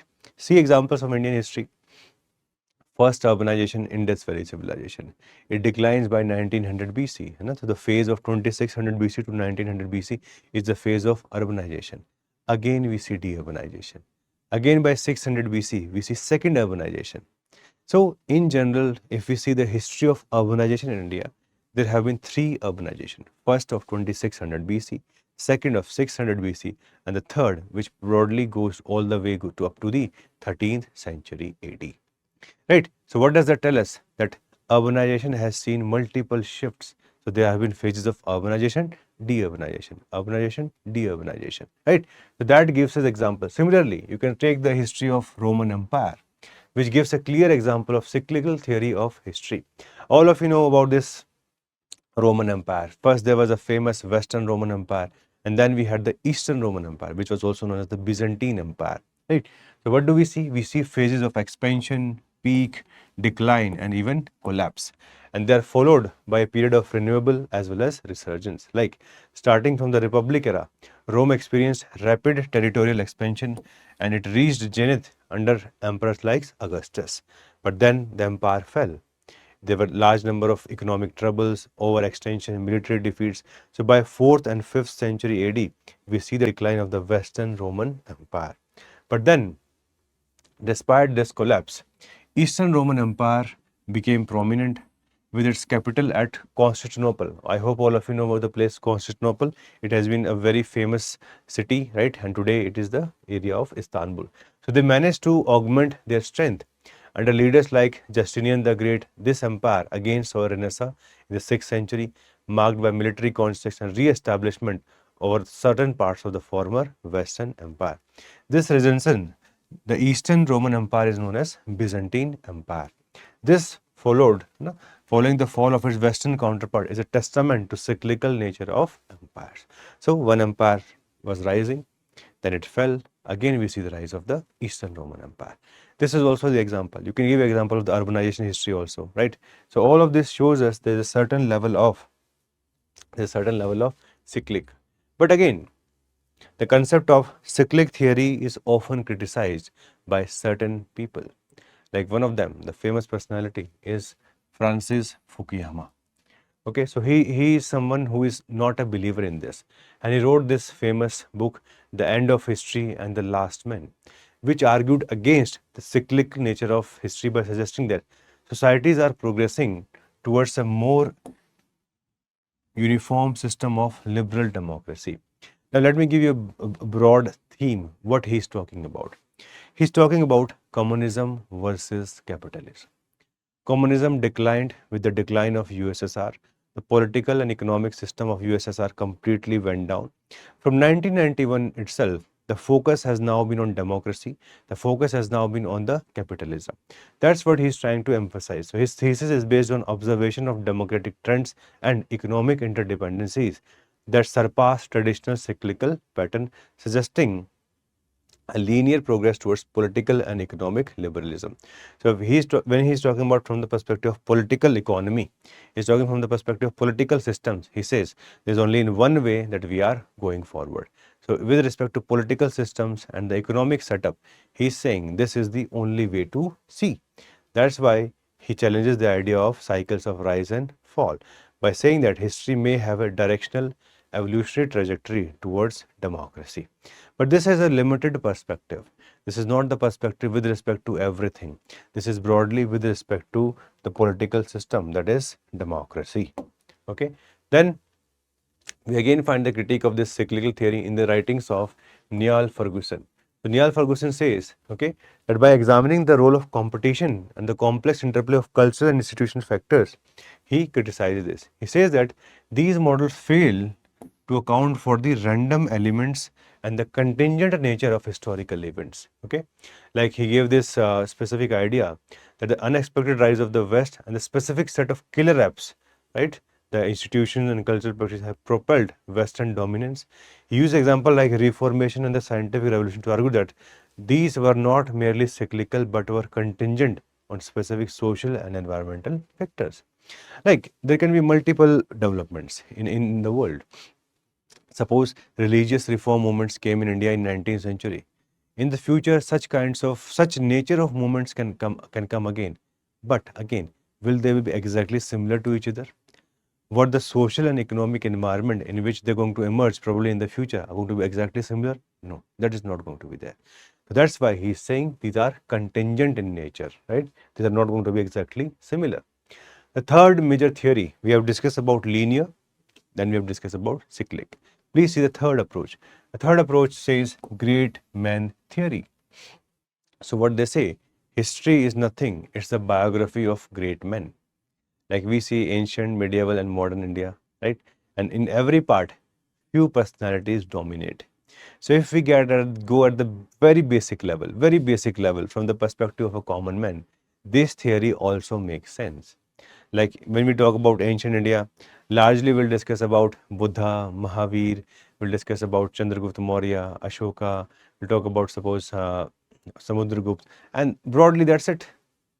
Okay, but now this theory is relatively less acceptable because this theory was more acceptable when there used to be a focus only on political systems and religious changes or religious changes only. In today's world, we focus a lot on political institutions, social changes, economic changes, religious changes, art and architecture. So history writing has become a lot comprehensive. That's why this approach in today's world is relatively less acceptable. This is less acceptable, but still, please try to see this. So, as per Plutarch, okay, now we have to go back to Renaissance. Plutarch, history is primarily the study of great leaders and innovators who shaped the course of history through their personality, character, ambition, abilities, leadership, or creativity. Thomas Carlyle gave an early formulation of this theory in 1840. He gave a series of 6 lectures titled On Heroes, Hero Worship, and the Heroic in History. I would recommend all of you to please just mug it up because majority of the people, all of us who belong to the middle class, we have read a very less number of books in life. We are very less enthusiastic by ideas. So our life has been more of like focusing on those things which can probably get us a little bit of ahead of others. We can pass the exam, we can get this, that, etc. That's why all this content that we have created in these PPTs, it's on the basis of those things which are very relevant in this world and probably they will look very good in the essay paper. Many of these things may not have any essence with respect to GS papers, but in essay, suddenly if you're writing an essay with respect to history, this becomes wonderful. Okay, so in these lectures, Thomas Carlyle, he analyzed the 6 heroes like Divine Odin, Prophet Muhammad, Shakespeare, Martin Luther, right, who was responsible for Reformation, Rousseau, and King Napoleon. So he says, on the basis of this, the history of the world is but the biography of great men, reflecting in the belief that heroes shape history through their attributes and divine inspiration. But this great man's theory is not much acceptable today, as I've told you, because no longer we are only dependent upon the political and the religious heroes. We always look history past that. History has become a very comprehensive way. History has now been treated in a very comprehensive manner. So Herbert Spencer says that seeing history as a series of decisions by great men is an unscientific approach. Reason being, these individuals are not independent modes of historical currents. Instead, they are product of their social environment. Like for that example, take the example of Buddha. Buddha would not have been great if there would not have been rigidities in the Vedic religion. If Vedic religion would have been more liberal, then nobody would have remembered Buddha today. But since those rigidities were there, Buddha, when he was able to express his ideas, he eventually became a religious leader who was revered in those times and who became a very prominent personality even till today. That's why without social environment, without religious environment, you will not be given any kind of prominence. That's very, very important. Same comes from Leo Tolstoy, and I like this perspective. This famous novel War and Peace. In this, he says that this theory is incorrect. In fact, he says these figures are history's slaves because naturally somebody is going to mention them. So these are history's slaves. That's a very significant concept. And when I read it for the first time, I thought like, okay, this is something unique. He suggests that these individuals are heavily constrained by their historical and social context and their actions, far from bending the art of history, are instead dictated by forces beyond their control. So many things, they are beyond the what is, because humans, we believe in hero worship, right? That's we always believe in this concept of black and white. We always go towards that. That's why our human nature should not define everything with respect to history writing. Geographic theory is relatively a lesser prominent theory which talks about how geography plays a very important role in the shaping of human societies, right?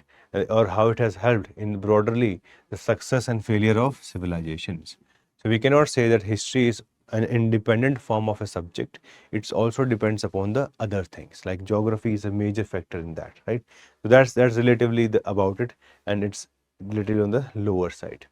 Marxist theory we have already discussed. Okay, Marxist theory is nothing, it's a cyclical theory, and it comes from him, it comes from Karl Marx, right? And he explains the history of the world on the basis of the ideas of class struggle. So that you will learn more about in the Marxism, and that's something which is everybody is knowing about, right? The differences we see in the capitalism versus communism, and he is the person who is able to explain those things. Like he says, during the ancient world, in the ancient times, we have a certain level of conflict between master and slave. Then he talks about medieval times, in which there is a conflict between the feudal lord and the serf. And by the modern times, we see a conflict between the capitalist class and the proletariat or the working class. So he uses the history of the world, and he uses the concept of class struggles, okay, to explain that. So again, he uses this concept of cyclicity with specific respect to his theory, which he was developing, which eventually became the theory of communism or scientific socialism. And this is something which we find in the major texts which were written by him. So Communist Manifesto is one of them, Das Kapital having 3 specific volumes. Again, those provides all these kinds of ideas. Okay, so he talks about a specific part. He talks about a specific part.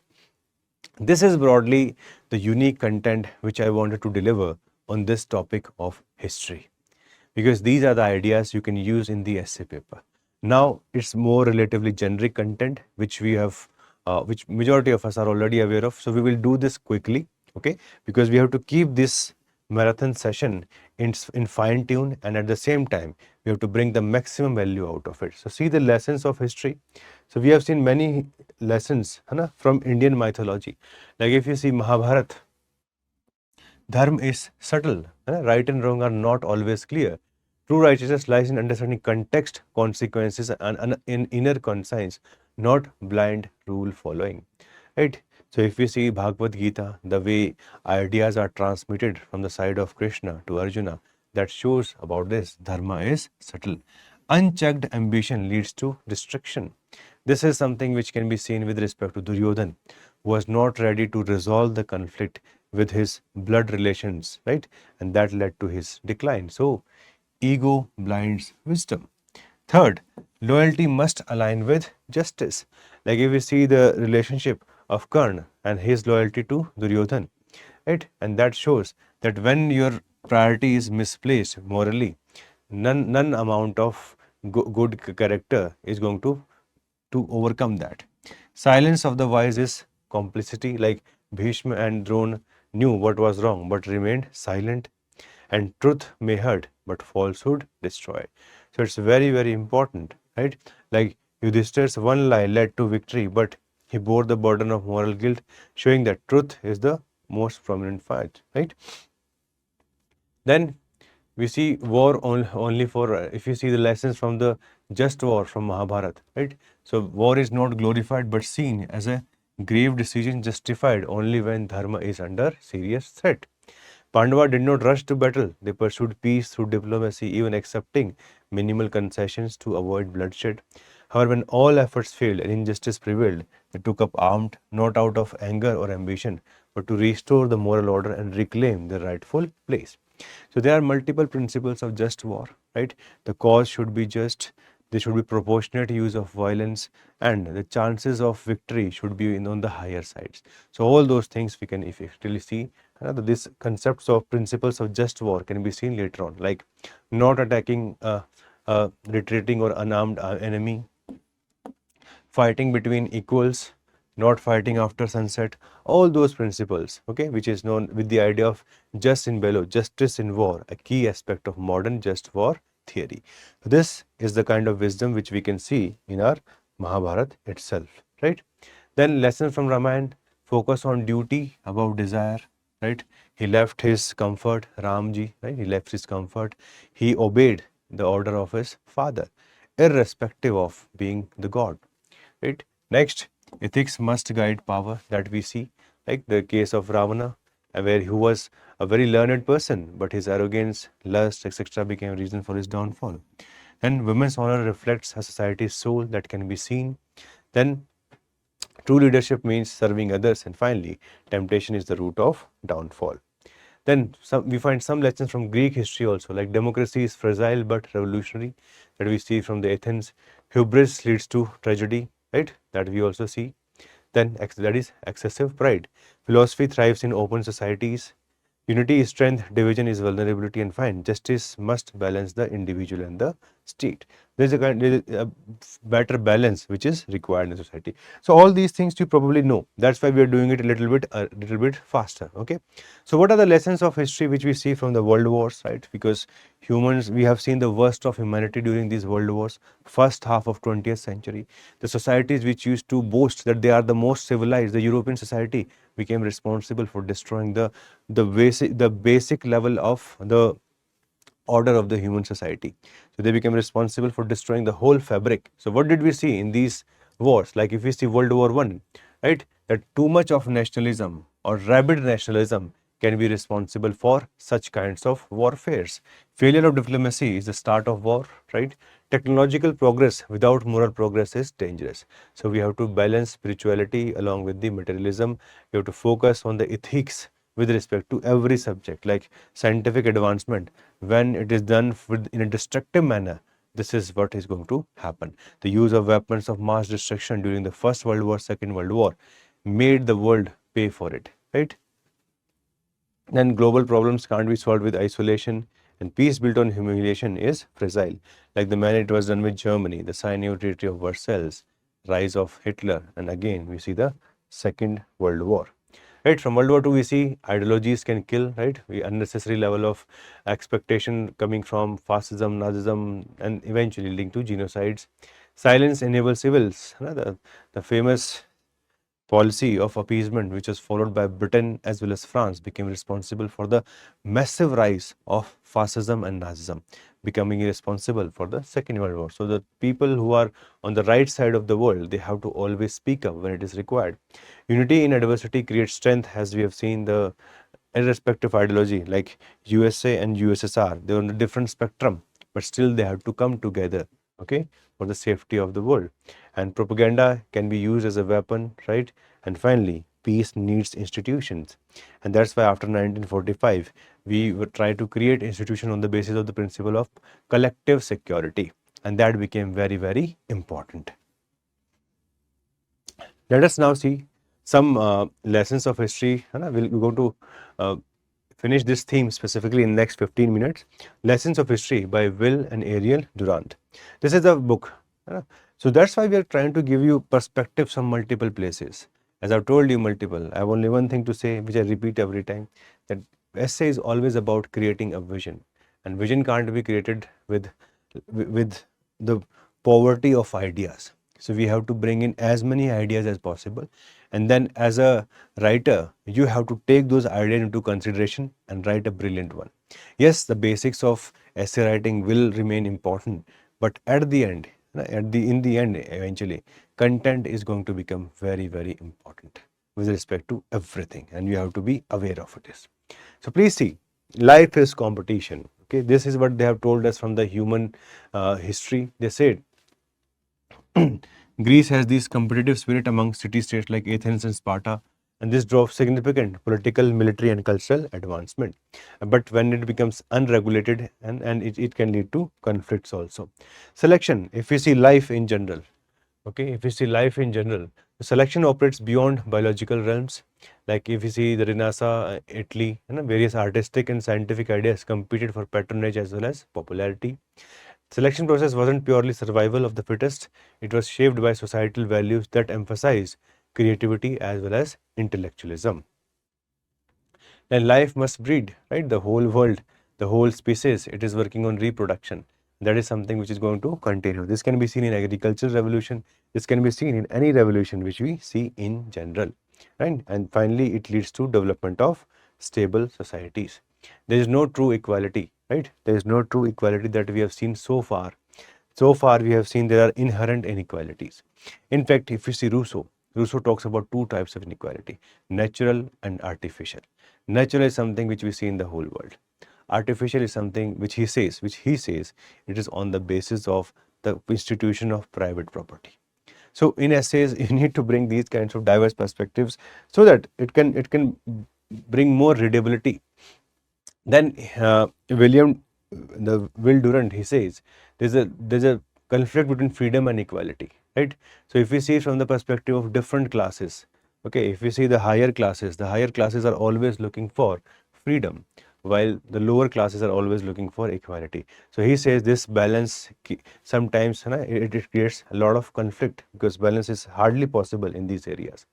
If we see the expansionist wars of Rome against Persia, they were largely motivated to control over lucrative trade routes to the east rather than purely political or cultural ambition. So economics plays a very important role, okay, with respect to wars and revolutions. We often tend to overlook them. We often think that political, diplomatic crises are responsible for the war. Economic crises are largely responsible for multiple changes in the world. Like the best example is French Revolution. The French Revolution, which happened in 1789, the major bullet, the last major bullet was fired by the economy. Bankruptcy, inability of the king to handle the crisis, we see the revolution. Okay, the summoning of a state general. That's what we see, right? Then the role of morality. Morality has kept on changing as per the societies. This is what we have seen, right? And this is exactly what we see in the ideas of this book, right? So these were the broad content which we were required to discuss with respect to the theme of history. Now there are one or two themes, one or two essays like this one. History repeats itself first as a tragedy and second as a farce. So what could be a broader structure? Like we need to talk about this also. A little bit thinking will promote a kind of idea that we can write very good essays. So whatever we have learned so far, can we write on the basis of that? I would promote all of you who are watching this series to please write essay. Just listening to videos will not solve the whole puzzle. That will bring in some kind of quality, but the final level of or the level of quality which you can reach can only come after you are able to write that. So please see this essay. Okay. So if we see this, history repeats itself first as a tragedy and second as a farce. Can we write a very good introduction on that? Do we have some historical event which can bring essence from this topic? We do have from the subcontinent, right? So please see, when we talk about India and Pakistan, right? So please see this introduction. In the inexorable march of history, events often echo with a haunting familiarity, bearing testament to the adage that history repeats itself first as a tragedy and then as a farce. The tragic partition of British India in 1947 stands as a somber testament to this axiom. I would always say that you can remember a little bit of phrases to bring in more methodology in your answer, in your essay writing. So this is just about it, right? Born out of a religious discord and political expediency, The division of the subcontinent into India and Pakistan unleashed a wave of violence and suffering, leaving scars that endure to this day. Yet within a mere 25 years, the strategy of partition was compounded by a farcical repetition of history. And what was that? Pakistan itself was divided on the basis of language. So first event of partition between India and Pakistan, if that was a tragedy, the second was a farce, because it was a perfect kind of end to the understanding of this theory of two nation. And that's what you can find in the second paragraph. So please see, the state of Pakistan, forced in crucible of religious identity, failed to learn from the bitter lessons of its own past. Ignoring the diverse linguistic and cultural fabric of its populace, Pakistan descended once again into the folly of division. The linguistic partition of Pakistan in 1970s, culminating in the birth of Bangladesh, unfolded as a darkly comic redux of the earlier tragedy. So, this is something, right? We see, yes, a little bit of bookish English is there in front of you, but when we write, if we can remember few of such words, it improves the comprehension in general. The person who is reading your essay can get a lot impressed by these kinds of words. Yes, but you need to learn how to, you'll have to figure out how to utilize these with proper sense. It can't be like you're just writing this. In the body, you can mention multiple arguments, okay, like historian Crane Brinton's work, The Anatomy of Revolution, examines the major revolution like English, American, French, Russian, and he says that there is broad cyclic approach with respect to revolutionary movement. Like if you talk about transatlantic revolution, the chain starts with American Revolution, then French Revolution, and it finally ends in the Russian Revolution. And both these ideals also were fighting for similar kinds of ideals like equality and fraternity. That shows there is a certain level of cyclicity here. Similarly, we have seen multiple economic crises and they have a lot of comparison with each other, like economic depression of 1930s and 2008. Both were speculative bubbles, lack of regulation, and subsequent economic collapse can be seen in both of them. All right. Then imperialism and colonialism, again there was certain level of cyclicity which we see, right? We see rise of multiple powers. First it was Spain and Portugal, then British and French, then Germany and Italy. So there's a cyclicity. Time and again we see the rise of imperialism and colonialism. There's a pattern of exploitation which we see there also. Environmental degradation, right? Becoming responsible for the downfall of multiple civilization. Again, there's a certain level of cyclicity here. Some counter argument can also come, right? Like technological determinants argue that each wave of technological innovation is unique and brings about fundamentally different societal changes. Right? If you see the industrial revolution, they were industrial revolution, but the outcome were completely different from each other. The first was based on textile. The second was based upon the iron technology or the production of the steel. The third was a bit different with respect to IT. So every technology has been different, and that's something which we need to respect. Just for the sake of using the word cyclical, we can't just play down the character of these revolutions. Financial downturn, as we have seen many people say that the dot-com bubble was very different from the 2008 financial crisis because causes were different, sectors affected were different, and the policy responses were also different. Neo-colonialism is so different from the colonialism of the previous time. So what we have seen that we tend to see a superset and we tend to link them. But when we go inside, there are lots of differences between them. Like imperialism is so different from the neo-colonialism. Here, direct control is not required. In imperialism, there was a direct control in general, which led to creation of colonies and exploitation. Here, it's also just about using the economic institutions of today. In the conclusion, we can borrow these ideas from Alex de Tocqueville, who observed that history is a gallery of pictures in which there are few originals and many copies. This often captures the essence of our exploration into history's cyclical nature. And as we have traversed the annals of history, we have witnessed a recurring mosaic of events, each varying in color and form, yet undeniably reflective of earlier pattern. So some level of reflective pattern you can see. Like, can you please see these? These are the concluding lines for this theme. So consider the parallel between industrial revolution and digital revolution of today. Industrial revolution fundamentally reshaped society, economy, and cultures, which are a transformation mirrored by digital revolution. Although They are separated by centuries. Both are united by common threads of human emotion and behavior, fear, adaptation, and innovation. And these consistent responses underscore the rhythmic and the predictable dance of history, affirming the metaphor used by the Tocqueville. And through these reflections, it becomes evident that while the stages and settings of history's play evolve, script and the actor exhibit remarkable similarities, continually echoing the past. So we need to bring perspectives on these topics. That's why preparing for essay requires specific level of time. By now, I think majority of you who are watching this video would have realized that you have to work on your essay paper. There were certain times during the initial phases, like when I also started my preparation 2013, 2014, it was not required to go too much into the details of the essay. If you are having good GS understanding, you can write good introduction. And because philosophical topics, such kinds of methodological topics of history were not there. Those times are gone. Those approaches will not work. If you see the marks which are coming in the last 2-3 years, UPSC has reduced. Marks may improve in the future also, but you have to always see it in a relative manner. Like if everybody is getting 100 marks, okay, and you're getting 120, you have done effectively very well. But if people are getting suppose 140 and you're getting 110 and you're happy with it, no. Relativity is very prominent here. But in today's times, it's my humble advice to all of you. Continue watching this series, okay? Ensure one important thing, that you will work on this. There will be a lot of things where you will feel uncomfortable. You will feel like this kind of language I cannot write.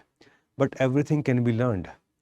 We are going to master only few topics. We are not here to master the every part of the world. There are 7 to 8 themes which are very important for the examination, and we have to focus on them. The first theme was women empowerment and gender justice. The second theme, as we have just learned, it's about the lessons of history. We discussed about theories, we discussed about example, we discussed about the books, and we discussed one specific topic from the PYQ of this theme. So I hope if you'll continue with this, you're broadly going to see very, very, very positive result in your essay preparation. And I hope with this, you'll be able to get a lot of good marks. Okay. So please continue with this series. And the next theme is going to explore the further topics with respect to the themes of the PYQs. And now we're going to focus on the next theme. Okay. The next theme is very, very interesting. It's about civilization. It's about culture. UPSC has been asking questions or the topics from this theme very frequently. Let us see now. Okay, so if you see last 3-4 years, we have seen themes like forest precede civilizations and deserts follow them. In 2020, UPSC asked this topic, culture is what we are, civilization is what we have. Okay, so in order to understand these kinds of topics, the basic level understanding of culture and civilization is required. That's number one. And then what kind of interlinkages can we find between a culture and a civilization? So we are going to discuss a lot about that, and let us start right away. Okay. So please see. Okay. The multiple quotes that we have with respect to this topic. Like if you see Will Durant, civilization begin with order, grow with liberty, and dies with chaos. That's a very famous quote from Will Durant. Then H.G. Wells says, civilization is a race between education and catastrophe. Jawaharlal Nehru himself said, culture is the widening of the mind and of the spirit. Right, these are some of the broader quotes which you can have on this topic. Why do we discuss quotes? Quotes are often required in order to improve the way we tell the examiner that we understand this concept. That's one area. You can always include quotes for better level of connection with the person. Now, how to differentiate between culture and civilization? In general, culture is often linked with the elements which we have as a human being. While on the other hand, when we talk about civilization, civilization is always about the material characteristics that we have around us. The most basic of the example that we often use for that purpose is Harappan civilization and Vedic culture. Harappan civilization having the best of the level of planning of the cities, drainage systems, all those kinds of things, which broadly brought in the material characteristics. On the other hand, if you see the Vedic culture, it's more about literature, it's more about the Vedas, it's more about spirituality.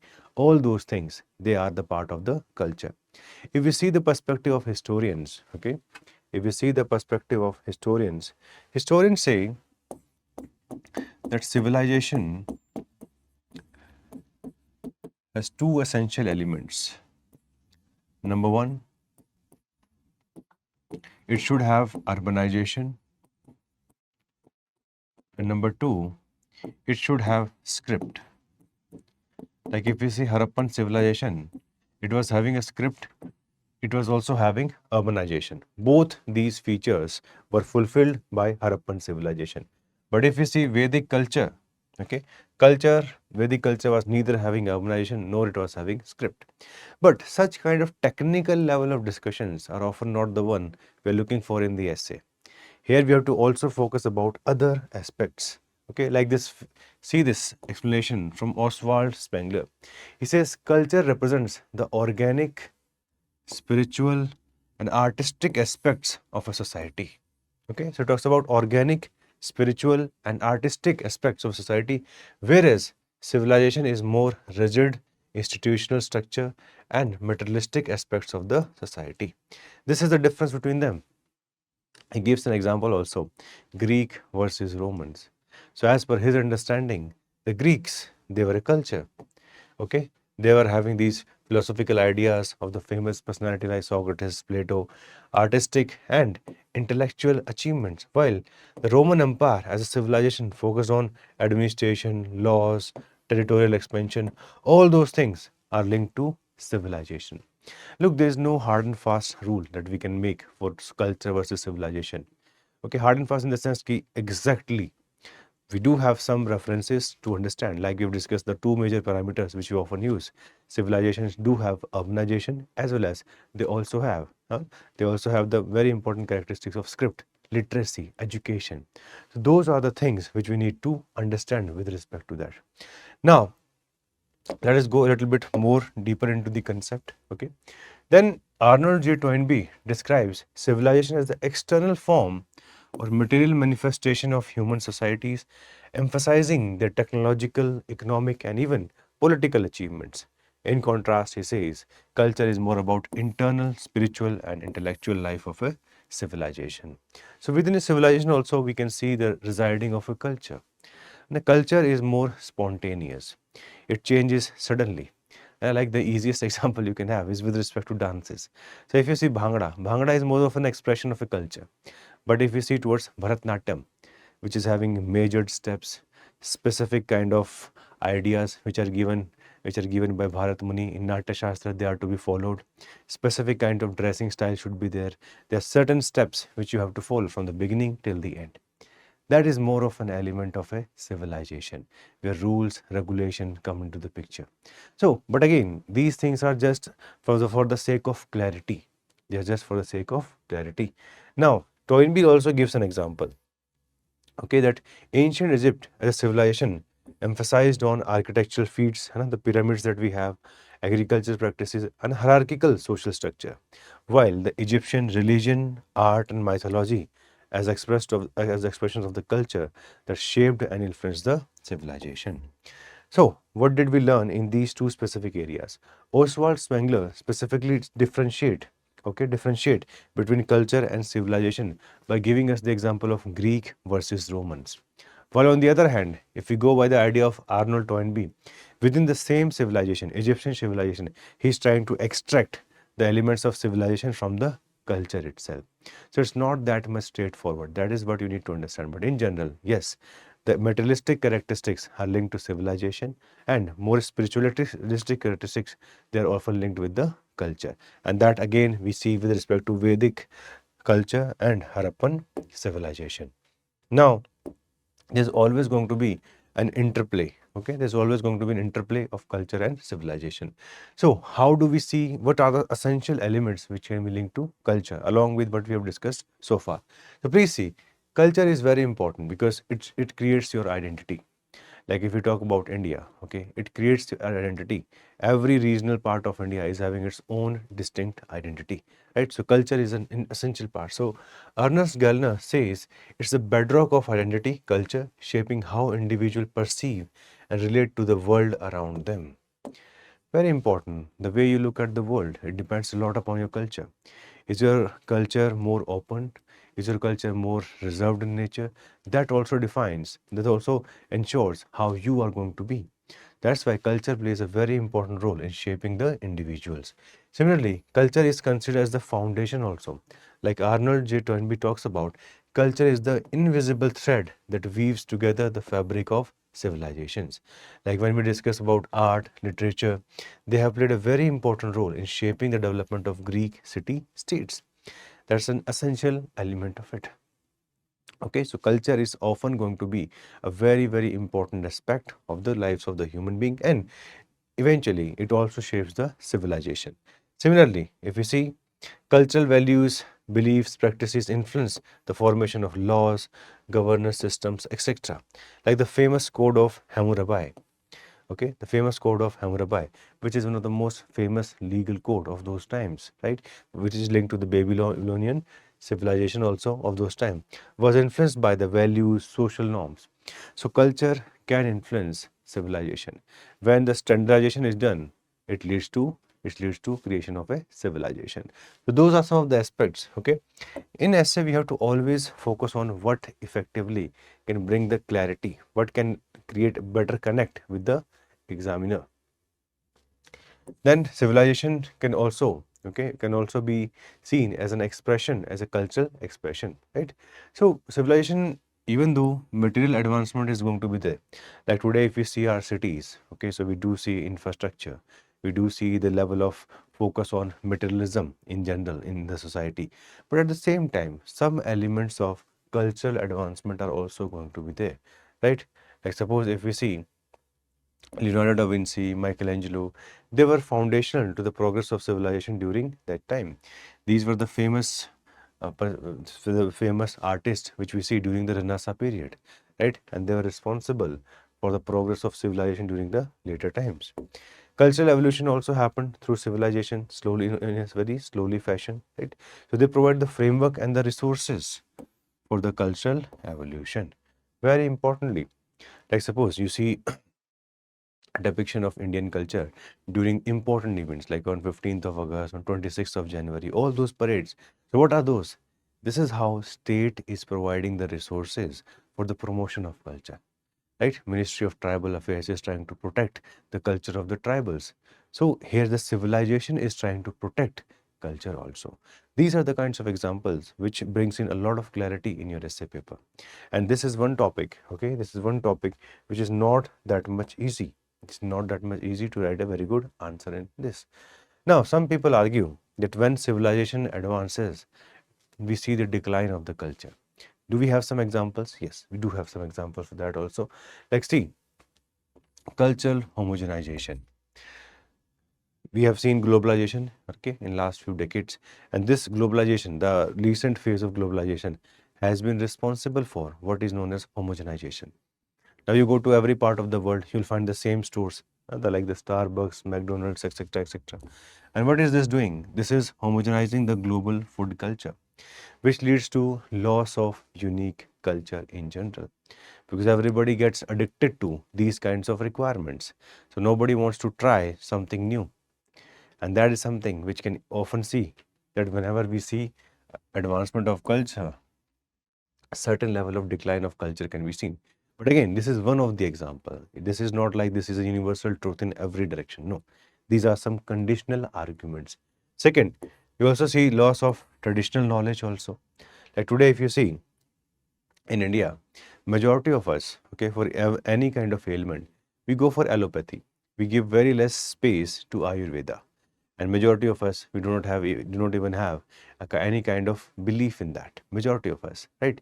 Even though this used to be the ancient medicine system, we had multiple levels of text. Sushruta Samhita is there, Charak Samhita is there.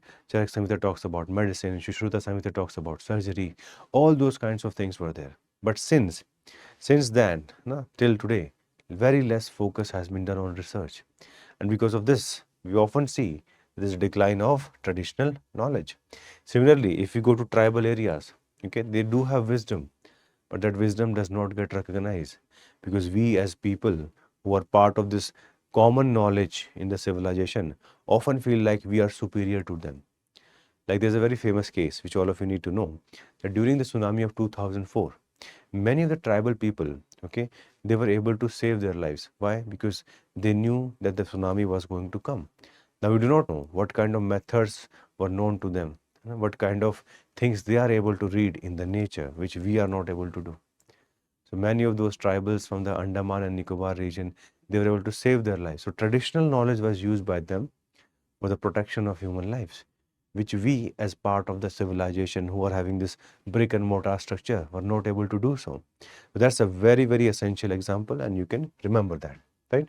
Similarly, because of civilization, the focus on consumerism, materialism can be seen on a massive scale, and same kinds of ideas are there everywhere.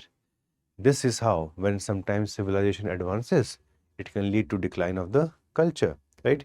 If you see the mass media that we have today, the kind of music that we have today, right? It does not allow the traditional music to prosper. Like if you see maximum number of songs, okay, they are coming from the Bollywood. Bollywood is dominating, even if it may not have the beauty or the quality with respect to this, even if they copy it from the outside. But the biggest challenge is they do not allow the other things to go that easily. Because of the resources which civilization commands, it makes it very difficult for the other things to prosper. Because a certain kind of model gets created because of it.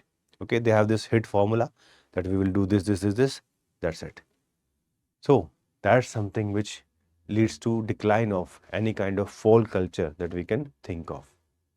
Now, there are multiple examples, okay, there are multiple examples where when civilization goes a little forward, at the same time culture also gets forward, right? Can we see some examples? So let us try to see that.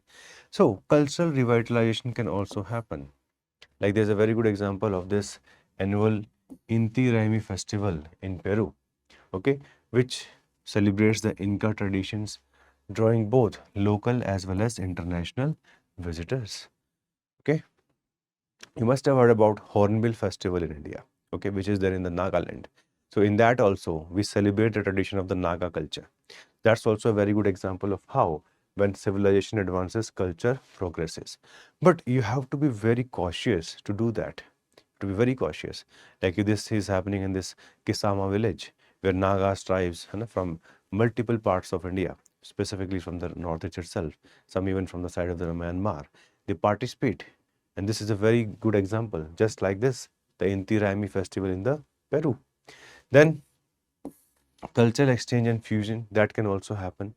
Like if you see the jazz music that we have today, okay, jazz music is a blend of African, European and Latin American musical traditions, which also shows when these civilizations started going forward, there was a level of connection between them, and this kept on evolving with the period of time. In fact, India's traditional music, lots of musicians come from outside, which we are not aware of. Reason being, because majority of the music that we are aware of, it's around Bollywood, and Bollywood is not known for any kind of innovation. It's a relatively kind of a industry which is very static in nature, which is only having one priority: how to make 100 crore movies, how to get money out of it. They're not focused on anything else, right? So that's something which is affecting us. Otherwise, lots of famous musicians from the outside, they come and they collaborate with artists in India. Like one of the famous artists, he's a part of the Radiohead group, and he eventually came to India, and he met large number of people in the region of Rajasthan, because Rajasthan is famous for the traditional music, and he also created an album and that was released. So in many of the international festivals, you'll find people from India are also playing in them, but we are not aware about them.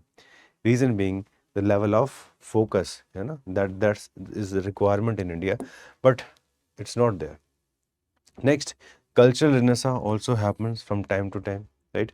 Like if we see the Harlem Renaissance, so this Harlem Renaissance, it's about 20th century, which showcased the intellectual achievements of African American writers, poets, musicians, and artists. It keeps on happening. Like in India also, like if you have to go to Jaipur Literary Fest, so we find the achievements of multiple people from different parts of India. So all those are the examples of how when civilization advances, culture also progresses. These are very nuanced kinds of topics. These are not like black and white kind of topics. You can find any kind of argument. You have to bring the specific instance, connect the theories, and new kind of ideas emerge.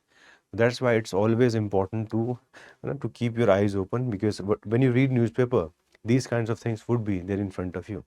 Now we do have examples also when civilization declines, but culture progresses side by side. This is the third dimension that we're talking about, right?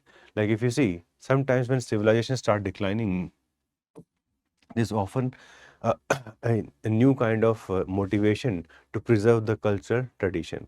Like there's a very famous example of 19th century where Irish literary revival movement was going on. They were trying to reconnect the Irish people with their cultural roots and assert their distinct identity. Another example you can see from Indian history, when the Harappan civilization was declining around 1900 BC, many of the elements of this civilization started spreading outwards. Like settlements can be seen towards Punjab, towards Haryana, towards Gujarat, and the signature black and red ware pottery, they started spreading to different parts. That also shows that when one civilization was declining, it was trying to protect its culture. It was promoting those ideas in other areas. Next, alternative cultural movements can also be seen. Okay, like this is the counter culture movement of the 1960s, 1970s. It emerged broadly in the areas of Europe.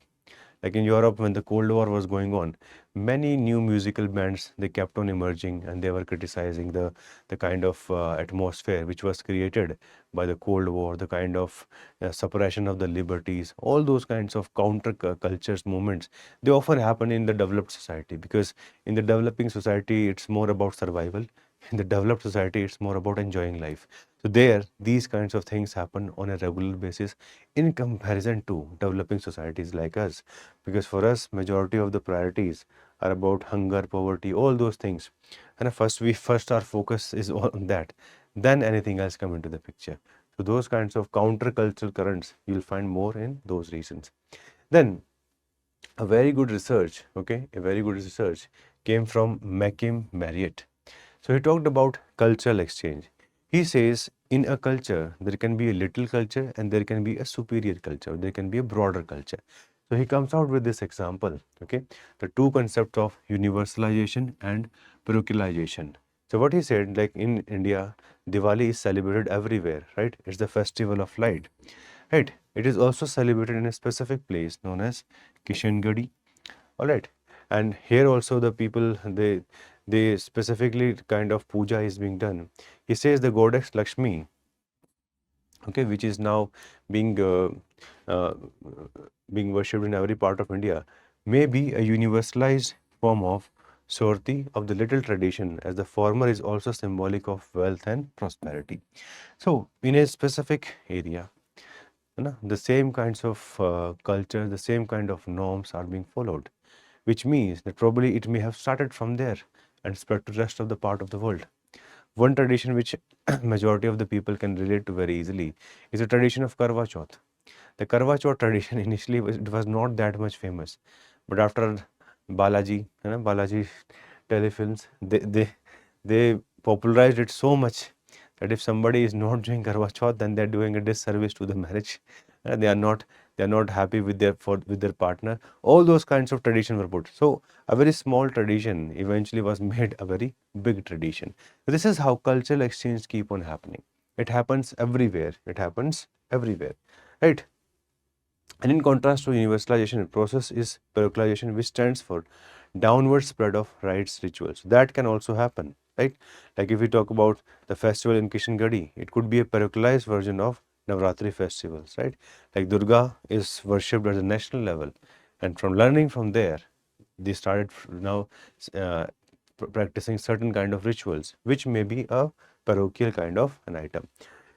Right. So cultural exchange is again a very good dimension that we need to remember. Now, if let us try to understand this topic, है ना, जो UPSC ने पूछा था, UPSC asked about that forest precede civilization and desert follow them. Why do forests precede civilization? Any civilization requires resource base. Without resource base, no civilization can be created. In fact, all of you need to understand, surplus of agriculture is the first requirement for the creation of any civilization, because without surplus, you cannot have anything. What would be the role of the state? What would state do without resources? That's why initially we always see forest, right? Resources are going to be there. And naturally, over a period of time, when the process of civilization creation starts, it leads to overuse of the resources at times. Like the major reason considered for the decline of Harappan civilization, it is ecological imbalance. A famous historian, Walter F. Fairservice, said that it was the ecological imbalance which was responsible for the decline of Harappan civilization.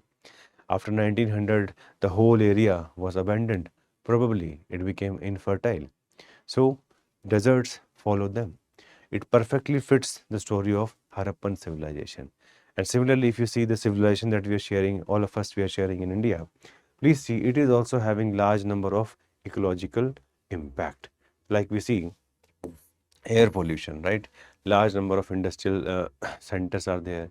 Vehicular growth is very high. In Delhi, if you see the AQI, it keeps on increasing during the period in around Diwali. Resource depletion is again problem, right? Over mining is done, deforestation, freshwater scarcity. These are again the challenges. Climate change has been a big problem, right? It has been because of the overuse of or over dependence of the fossil fuels. Even though the maximum damage has been done by the industrialized societies, India is now also trying to catch up, and in the process, we are also now contributing to climate change. Biodiversity loss. We have seen mass extinctions, okay, throughout the ages. 5 mass extinctions have happened, and it is often said that humans will be responsible for the 6th mass extinction, considering the unsustainable level of resource that we are utilizing. So extinction of species is something which is a reality. We are responsible for habitat destruction, we are responsible for n number of things, okay. And then waste crisis, n number of crises, toxic e-waste, no good kind of recycling is being done by us. So all these are nothing but these are the environmental cost of civilization. Keeping a civilization in a good shape is something which is required, but in a sustainable manner. Those societies which will not focus on this are bound to perish today or tomorrow, and that's what we need to remember, right? Like this famous example of Easter Island. This is a tale of environmental collapse. This is a remote island in South Pacific Ocean. Okay, it is known for the iconic Moai statues, and they are carved by Rapa Nui people. So this specific civilization, they cut down vast trees to transport these statues, build canoes, and even cook, leading to total deforestation. Loss of trees led to soil erosion, collapse of agriculture, and extinction of native species, which led to severe food as well as resource shortages. And the resulting crisis triggered unrest, wars, and eventually the downfall of the once thriving society. So this can also be an example which can be used in that essay which UPSC asked last year. At forests precede civilization and deserts follow them. But again, this is not always the case. There have been some civilizations which have seen continuity for a very long time. Like one of those civilizations is the Chinese civilization. It has continued for a very long time, right? So we need to understand about multiple types of examples. Then how to create a sustainable kind of a civilization, that is also important, because if this kind of essay topics are going to come in, you have to focus on the solutions also. So please see number 1, historical lessons can be seen, like from Mesopotamia, Israel, and they collapsed partly because of ecological overreach, or even the Harappan civilization. And we have to learn, we have to integrate environmental ethics. We have to understand that humans are not the only species on this earth, and we cannot survive just on our own. We need all the others. Okay, this is how the everything around us works, from basic things to a food chain to everything else, right? So you have to focus on circular economies. Number 1, we have to focus on green infrastructure, eco-centric education and policies required, focus on climate justice, intergenerational responsibilities required. India has always been a responsible nation with respect to climate change, as we have seen from the negotiations of last 5 decades roughly, right? Since 1973, the famous sustainable summit from those times.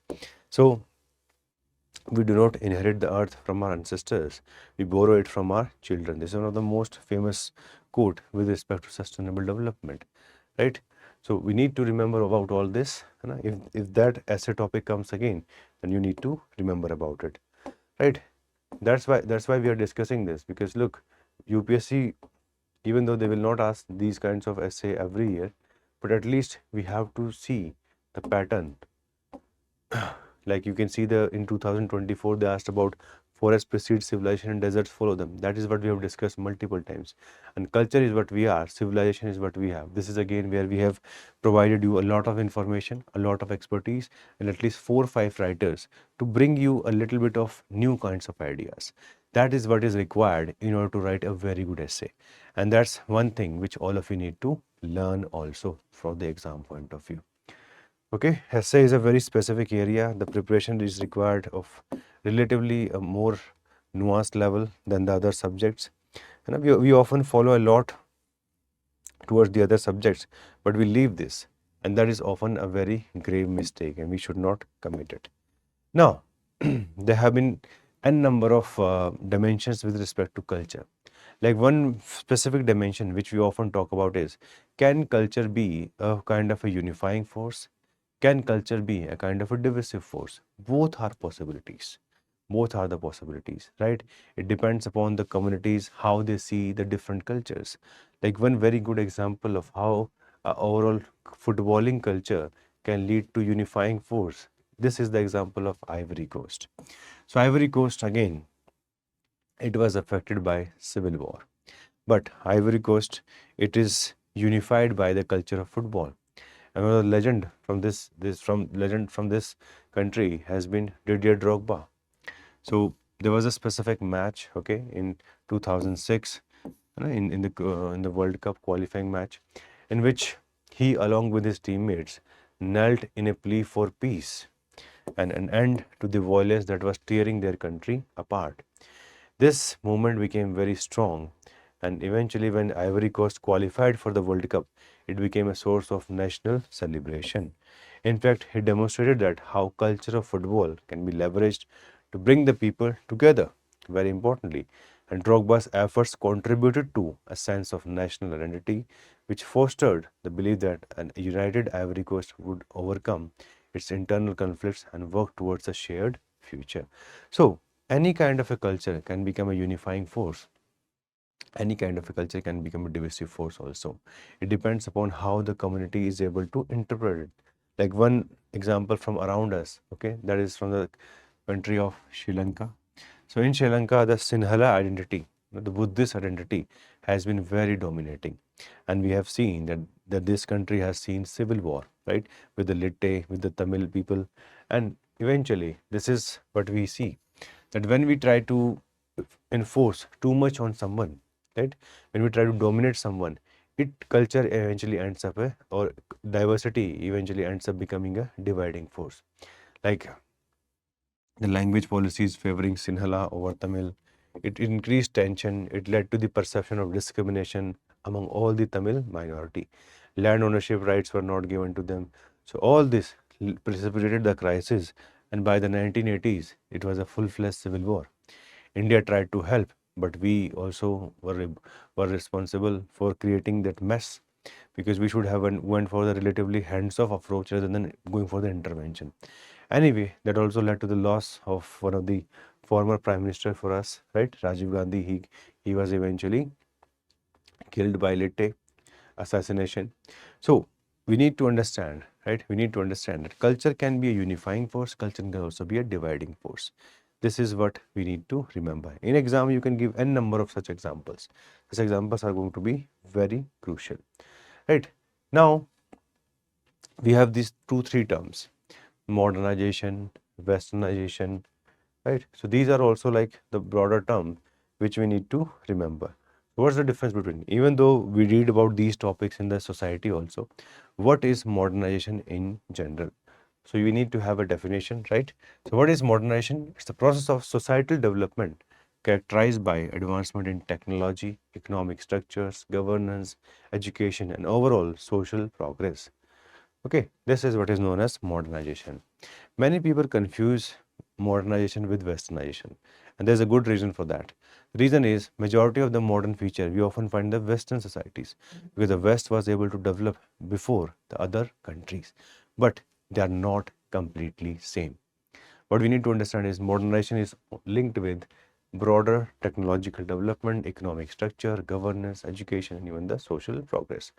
It does not always mean adhering to the Western values because there are so many values in the West which are not considered as modern part of a culture, right?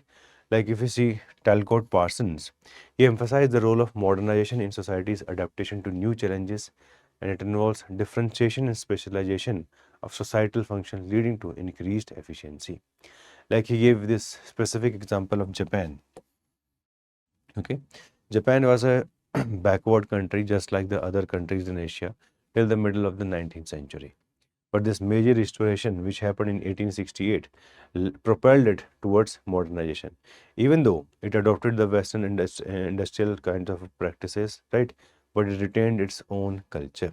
In fact, if you go towards countries like Japan, South Korea, they are modernized, but at the same time, they have retained their culture. In case of India, we often go for the westernization. Whatever is being done in USA or UK, we mimic that 100%. But these cultures, they have been able to safeguard themselves from that. That's why modernization is more about the progress in the different fields without adhering to the Western values or culture. Well, on the other hand, westernization means adoption of Western practices, values, and lifestyle, which may not be modern in nature, which may not be the modern in nature, or no, there's no requirement for that. Like suppose the weekend culture that we see in the West, okay, that is not a part of modernization as such, and that's the philosophy of Charvak. So that's not something which we can say it's something should to be done, and that's something which differentiate westernization from modernization. Modernization is more about social, economic structures or technological part of life. It's not about following all the values. Like suppose if there's too much of emphasis on materialism in the West, that is not a perspective with respect to the modernization, right? Like Edwards said in his work Orientalism Critique, the Western tendency to impose its cultural norms on non-Western societies. Okay, highlighted how westernization can be a form of cultural imperialism, asserting dominance over other cultures. This has happened, right? During the British rule, what were they doing to us? They were trying to westernize us. They brought in an education system which was foreign to us. But the whole education system made us feel on daily basis that our culture is inferior. That is with the imposition of westernization, which India has seen for 200 years.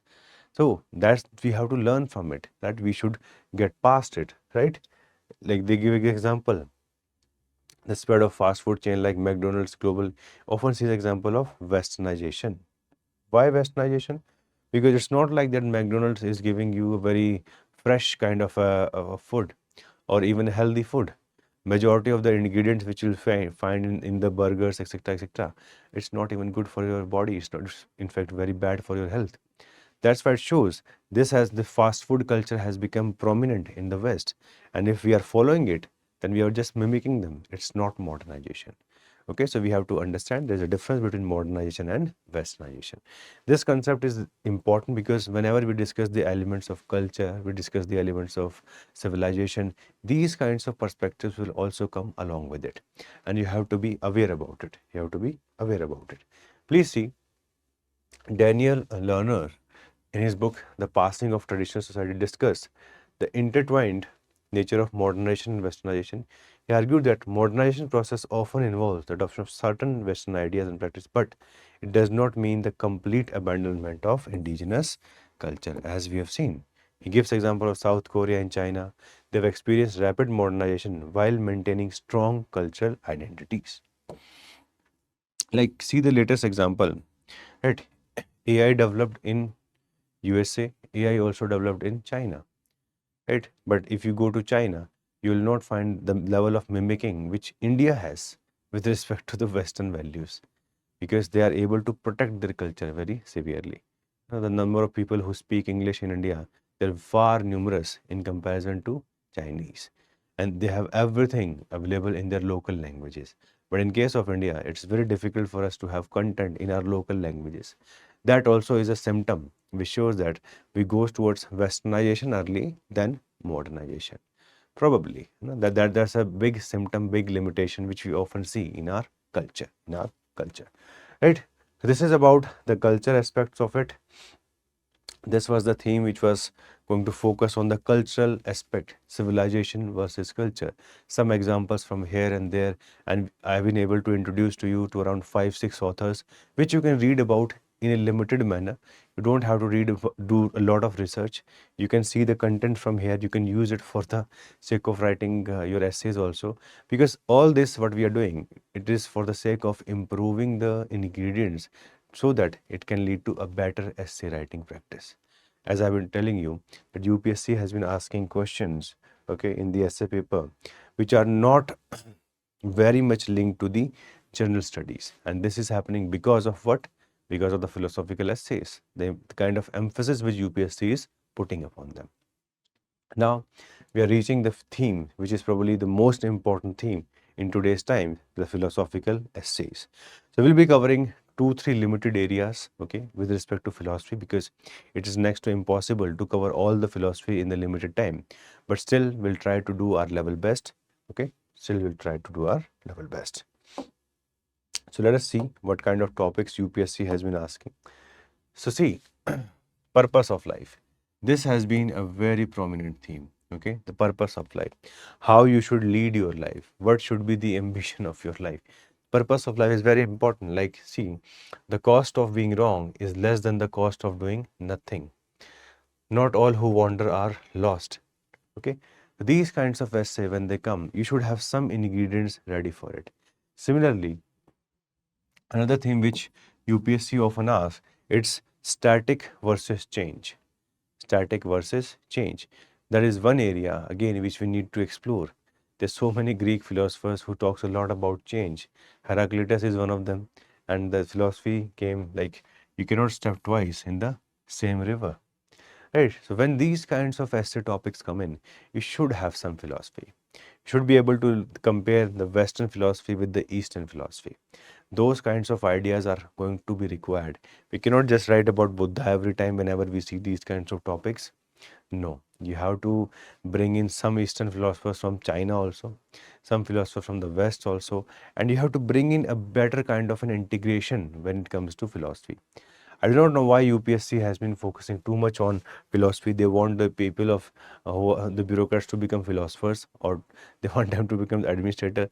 But anyway, having a vision in life is always better, and probably they are targeting that.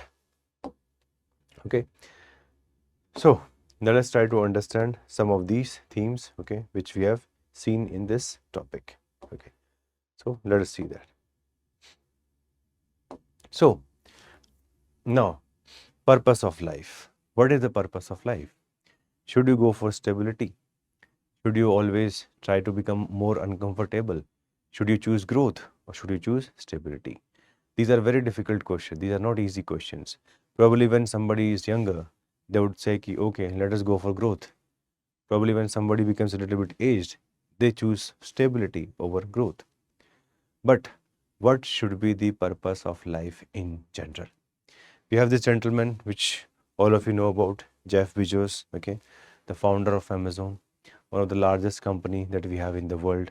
He has transformed the way the world is working today, right? And many of his initiatives have become groundbreaking.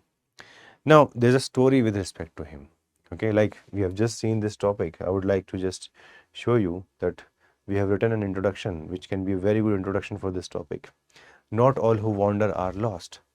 Right? Not all who wander are lost. So if we come back to this introduction, so can you please see his life? He was a successful hedge fund manager. All of you know that the finance has been one of the area where people have made a lot of money, and he was among them. So he was a very successful hedge fund manager in 20s, and this used to be a dream job for American in 1990s. But somehow he was not content with it. Okay, he was not content with it, and still he opted for, eventually, in the end, passion over stability. He started wandering in pursuit of his passion for selling books online, and as he embarked on a journey driven by a desire to minimize future regrets instead of minimizing risks in life. So for him, it was important to minimize regrets rather than minimizing risk in life. So because of this, his journey started with Amazon being just a website. And it was no less than a roller coaster ride, but still he kept on wandering. It took him more than 10 years to make Amazon an unrivaled giant of e-commerce. Success story of Jeff Bezos is not just about making of a billionaire. It highlights the importance of wandering to live a satisfied and regret-free life. So not all who wander are lost. How? And how can we say that someone who is wandering is not lost? That sometimes, or probably majority of the times, depends upon what kind of things they'll be able to do during the later part of their life. There have been many people who have taken challenging decisions. Very challenging kind of steps have been taken by them, and they have been able to prove themselves right. There's so many people like that, and one of them is Jeff Bezos. Right. So this comes to be a big question for all of us. What should be the purpose of life? Okay, it should be growth, it should be stability. Like today, there's a trend in the world of FIRE, which says financial independence and retire early. Okay, so are we choosing growth or are we choosing stability? You see the societies, okay, of Europe, relatively probably the most developed society that we have in the world, because they have been having the good standard of life for a very long time, right? We see a difference in the European culture versus the American culture. The American culture is that of a hustling, okay, they're always looking for growth and growth, hyper growth, in fact. Silicon Valley, okay, always looking for growth. Groundbreaking kind of things are coming from Silicon Valley from last many years, in fact many decades for that matter. At least for last 6-7 decades we have seen that. When we, on the other hand, if you go towards see the European culture, it is more of like having a balance in life. Okay, so purpose of life is not that easy to decide. Everyone has to decide for themselves. But in general, when we go into the depth of the philosophy, we have to at least see what is going to work and what is not going to work. And it's not just from the perspective of working or not working. It's from the perspective of inner satisfaction. And that's why we have to explore all these ideas. Like Socrates says, the unexamined life is not worth living. We often live our lives thinking something else and doing something else. There's no integrity. Right? There's no integrity in life.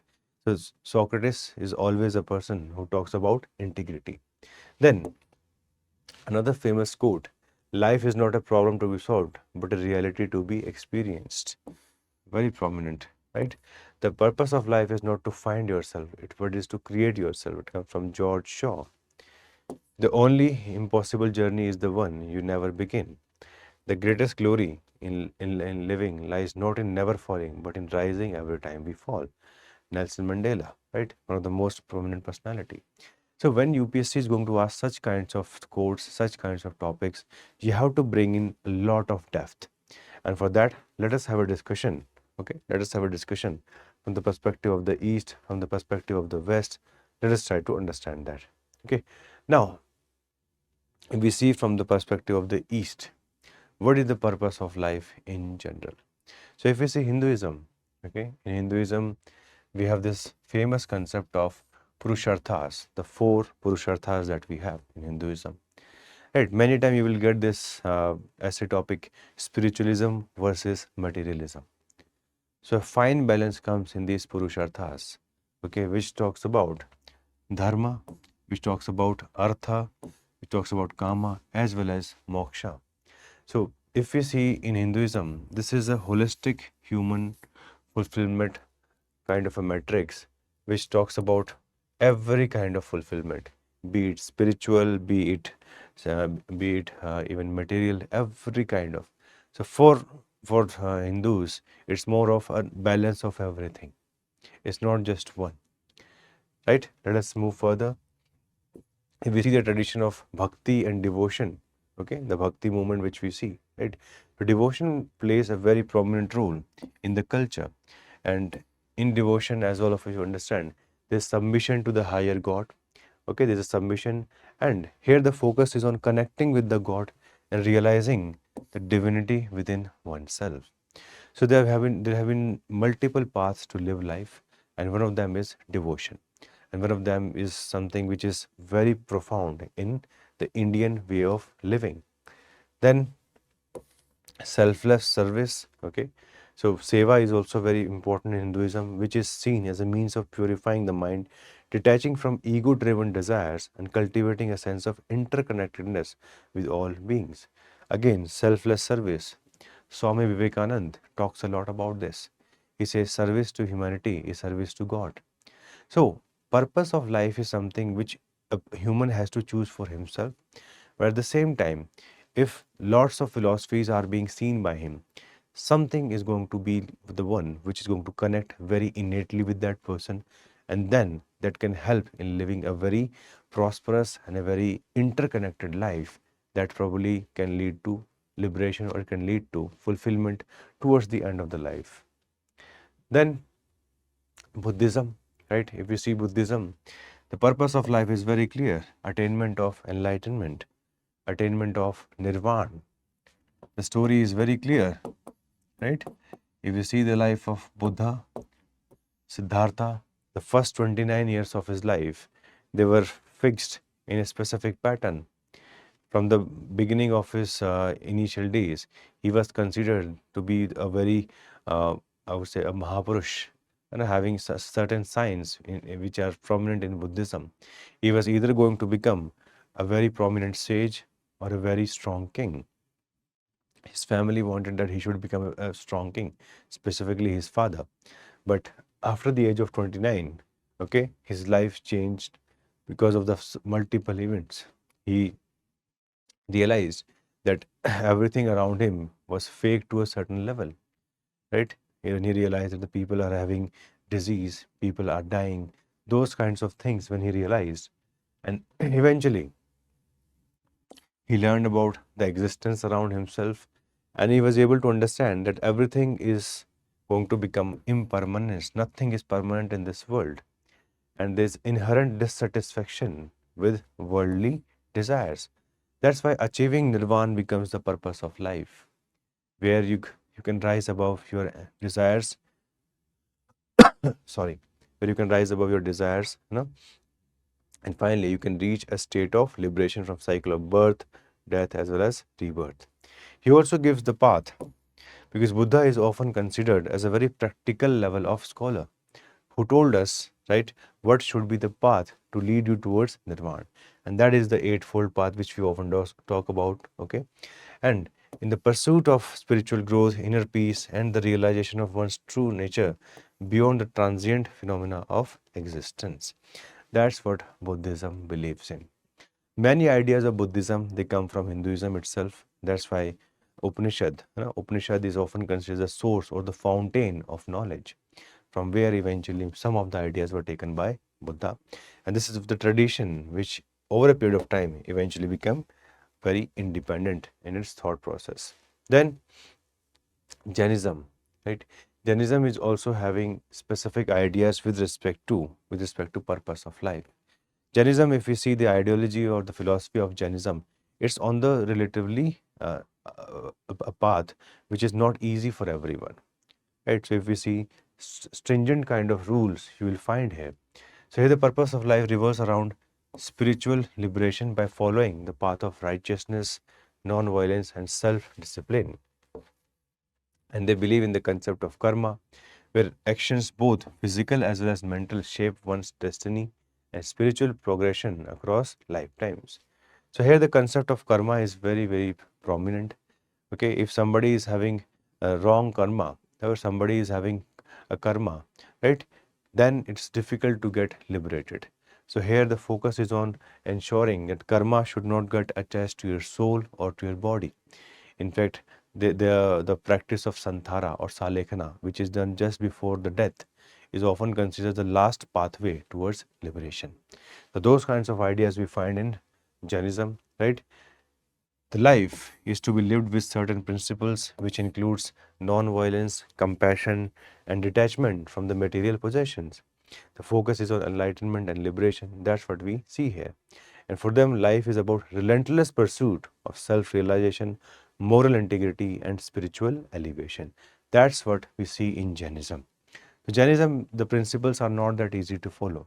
It does not follow the middle path like Buddhism. There's an extreme way of living life. And within Jainism also, there are multiple ways of looking at the principles of Mahavir. We have Shwetambar also, we have Digambar also. So they also have different kinds of understanding.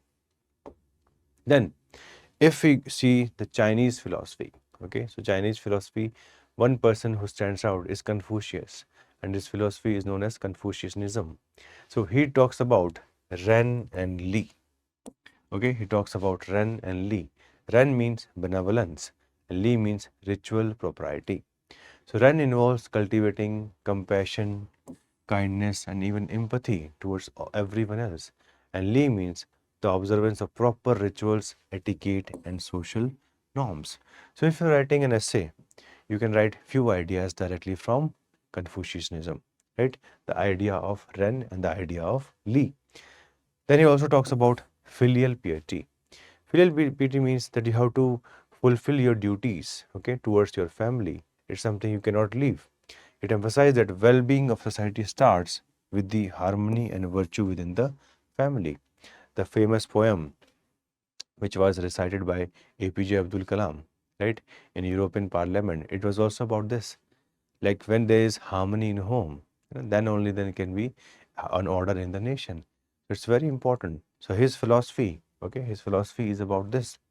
Then social harmony, right? His teaching emphasized importance of individuals fulfilling their social roles and responsibility to contribute to the overall well-being of a community. So no community can survive if its individual members are not contributing in a positive manner to that. So for this, the purpose of life is not just about individual. The purpose of life is also becoming societal, also at the level of family. So all these ideas you can always explore in your essay. Look, the way we are discussing, we are not discussing any model answer. We are just discussing multiple ideas because in essay there are endless possibilities, right? The topic is not always going to be like you will know this topic is going to come. So you have to learn to understand the ideas and use them as and when they are required. This is the way. This is the way to move past. Okay, this is the way to understand the essay paper. Next, let us see Taoism. Right, the Taoism is again a very brings us multiple ideas. So please see, it focuses on right. The purpose of life is about living in harmony with nature. Living in harmony with nature, accepting the changes and cycles of life, and embracing the spontaneity and unpredictability of existence. So they believe in embracing. Acceptance becomes a very, very important part, a very, very important part of life under Taoism. Right? Next, we focus on simplicity and detachment, something which we have already seen in the Indian philosophy also. And he wants individual to be free from distraction, entanglements of materialism and societal expectation, and focus on cultivating inner tranquility and spiritual growth. This is what Taoism is linked to. Okay, so these are some of the ideas. Okay, these are some of the ideas which you find in the Eastern philosophy, the philosophy which is very close to the heartland of India as well as China. Now we'll see some of the philosophy from the Western world also, because if there is a purpose of life, many Western philosophers will say there is no purpose of life. Okay, so those kinds of ideas are also there, and it's difficult at times to reconcile two opposite ideas. So that's why whenever we see these kinds of essay topics, we have to also see these kinds of ideas also. Okay. Now we'll discuss the Western philosophy. In the Western philosophy, there are multiple writers, there are multiple thinkers, and we will talk about them.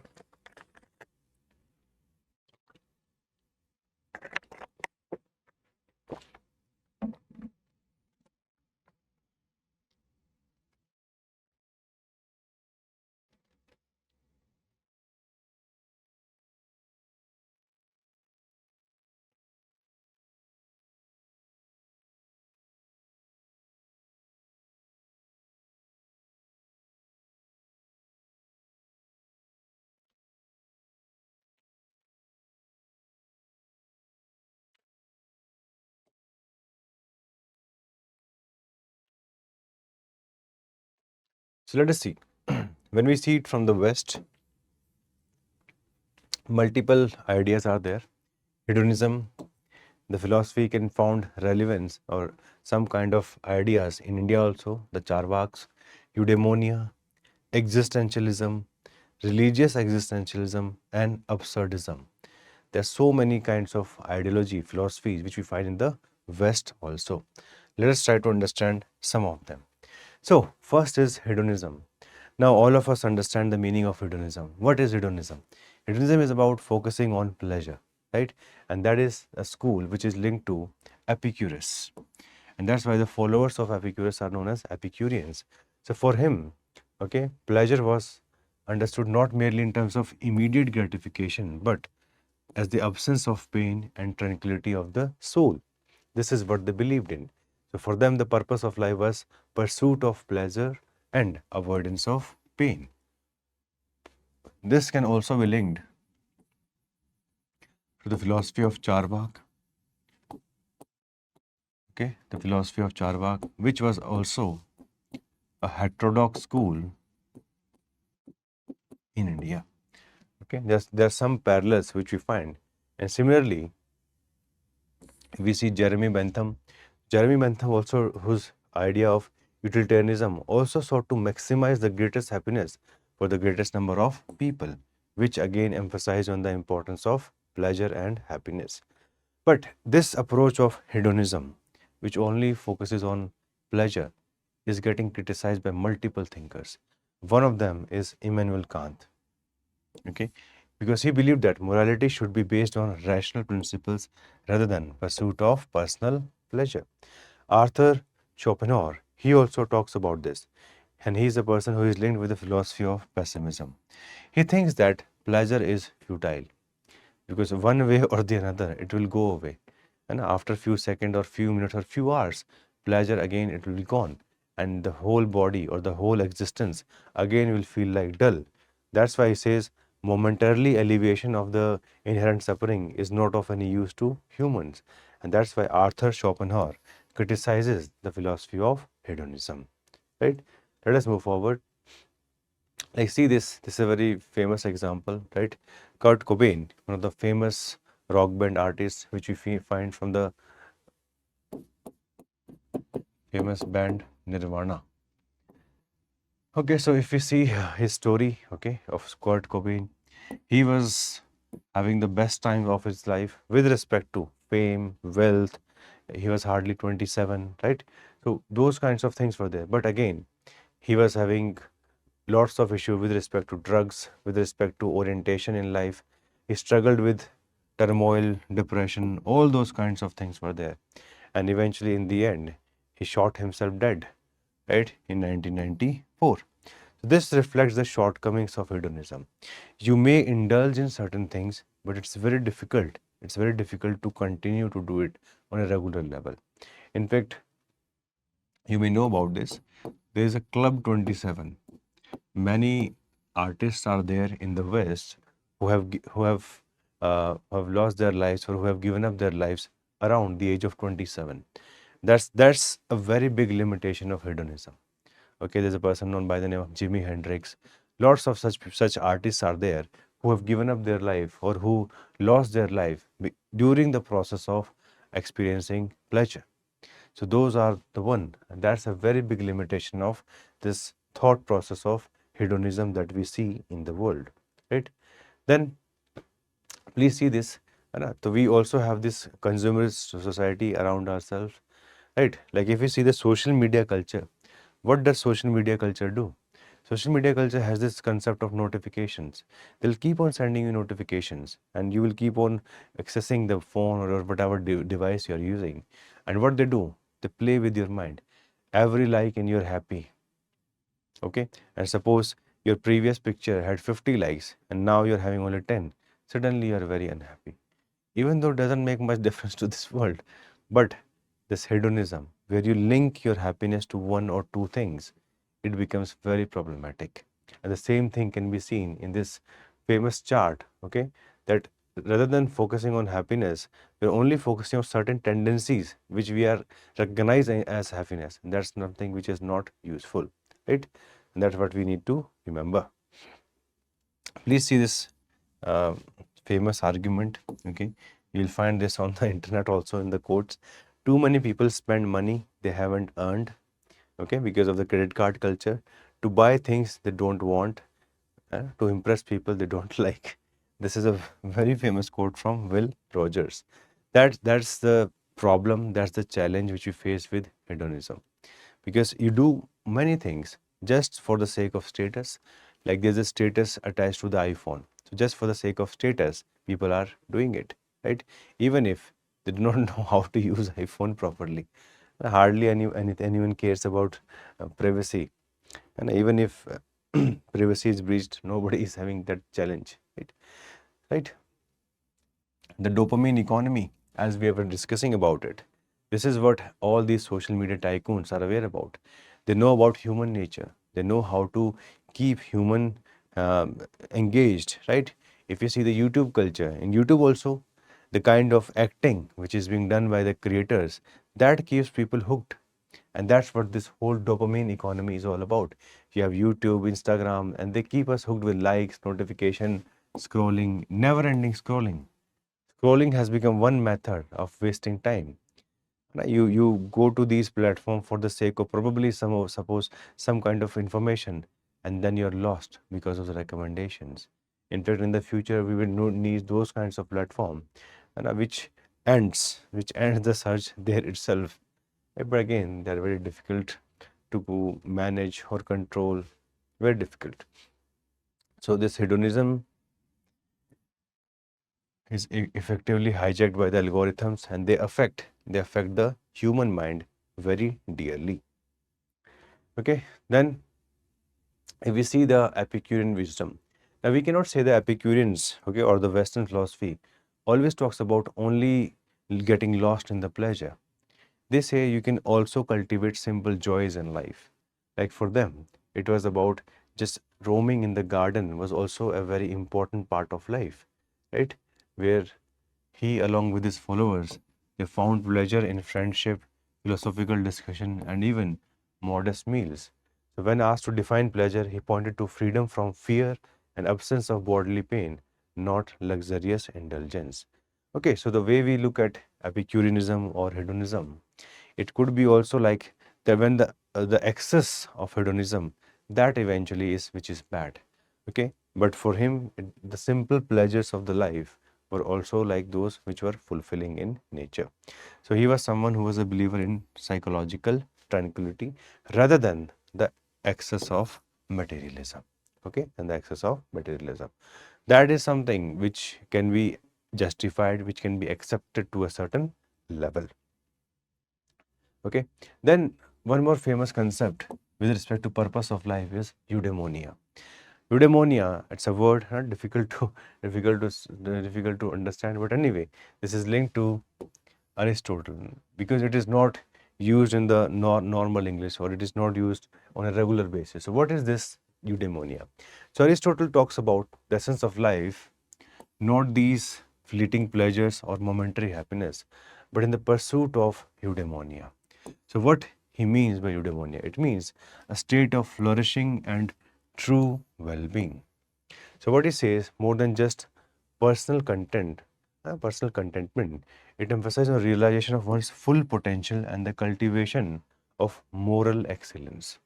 So eudaimonia, it's a mixture of pursuing life in such a manner that you can reach your potential, you can reach the best of you, right? And that's something which all of us talk about. All of us talk about from the early times that we should try to do something, we should follow our passion. Passion not just in terms of execution of one or two act, passion with respect to a long-term interest, a long-term thing which can create a better kind of a career for us, and the cultivation of moral excellence so that we can evolve as a very good human being, right? This emerges from the ongoing pursuit of excellence in thought and action. And once it is done, it can lead to meaningful relationships, contributing to the common good of the society and seeking harmony with oneself as well as the world. That's why eudaimonia is a very good way of doing the conclusion also in the essays. And you can link it with Aristotle. Okay, so for him, the purpose of life was eudaimonia. Then we have some examples on this. Okay, so we have this Dr. Paul Farmer.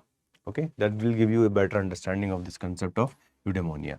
So he's a physician, he's an anthropologist, right? He could have any kind of life, right? But what he chose, and he co-founded the Partners Health to bring top-tier medical care to the world's poorest communities, especially in places like Haiti and Rwanda. Now, considering his expertise, he can earn any amount of money. He can go anywhere, he can do anything. But for him, this is what is eudaimonia is. Pursuing something which makes sense, pursuing something which improves humans around the world, which brings in a little bit of quality in living. That's what he's trying to do. And despite from being Harvard, he chose to live and work in impoverished areas, sometimes treating patients for free and under dangerous conditions.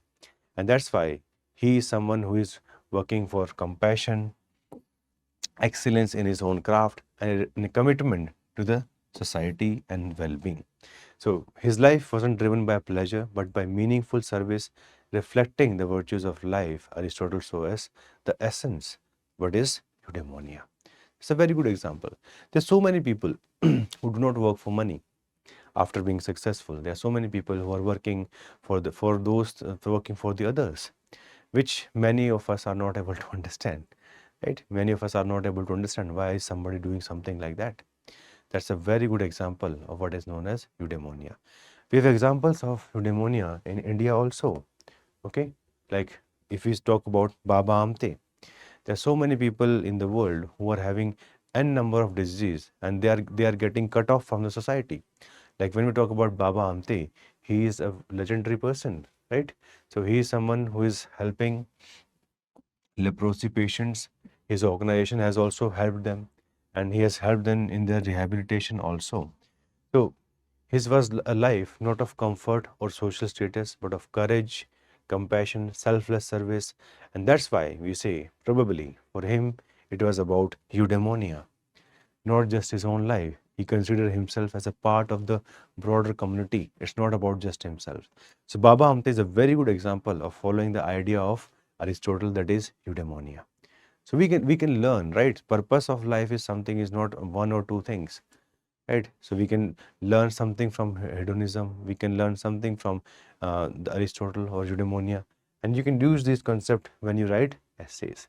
Then comes probably one of the most famous philosophy of existentialism. Okay, existentialism. We often use this word that I'm having an existential crisis in my life, right? This famous philosophy, right?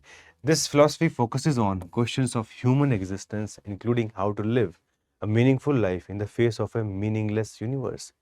So what they say, okay, in existentialism, the purpose of life is not predetermined, and this is a human construct constructed by individuals through their choices and actions.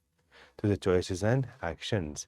And this is the philosophy which becomes very, very famous across the world.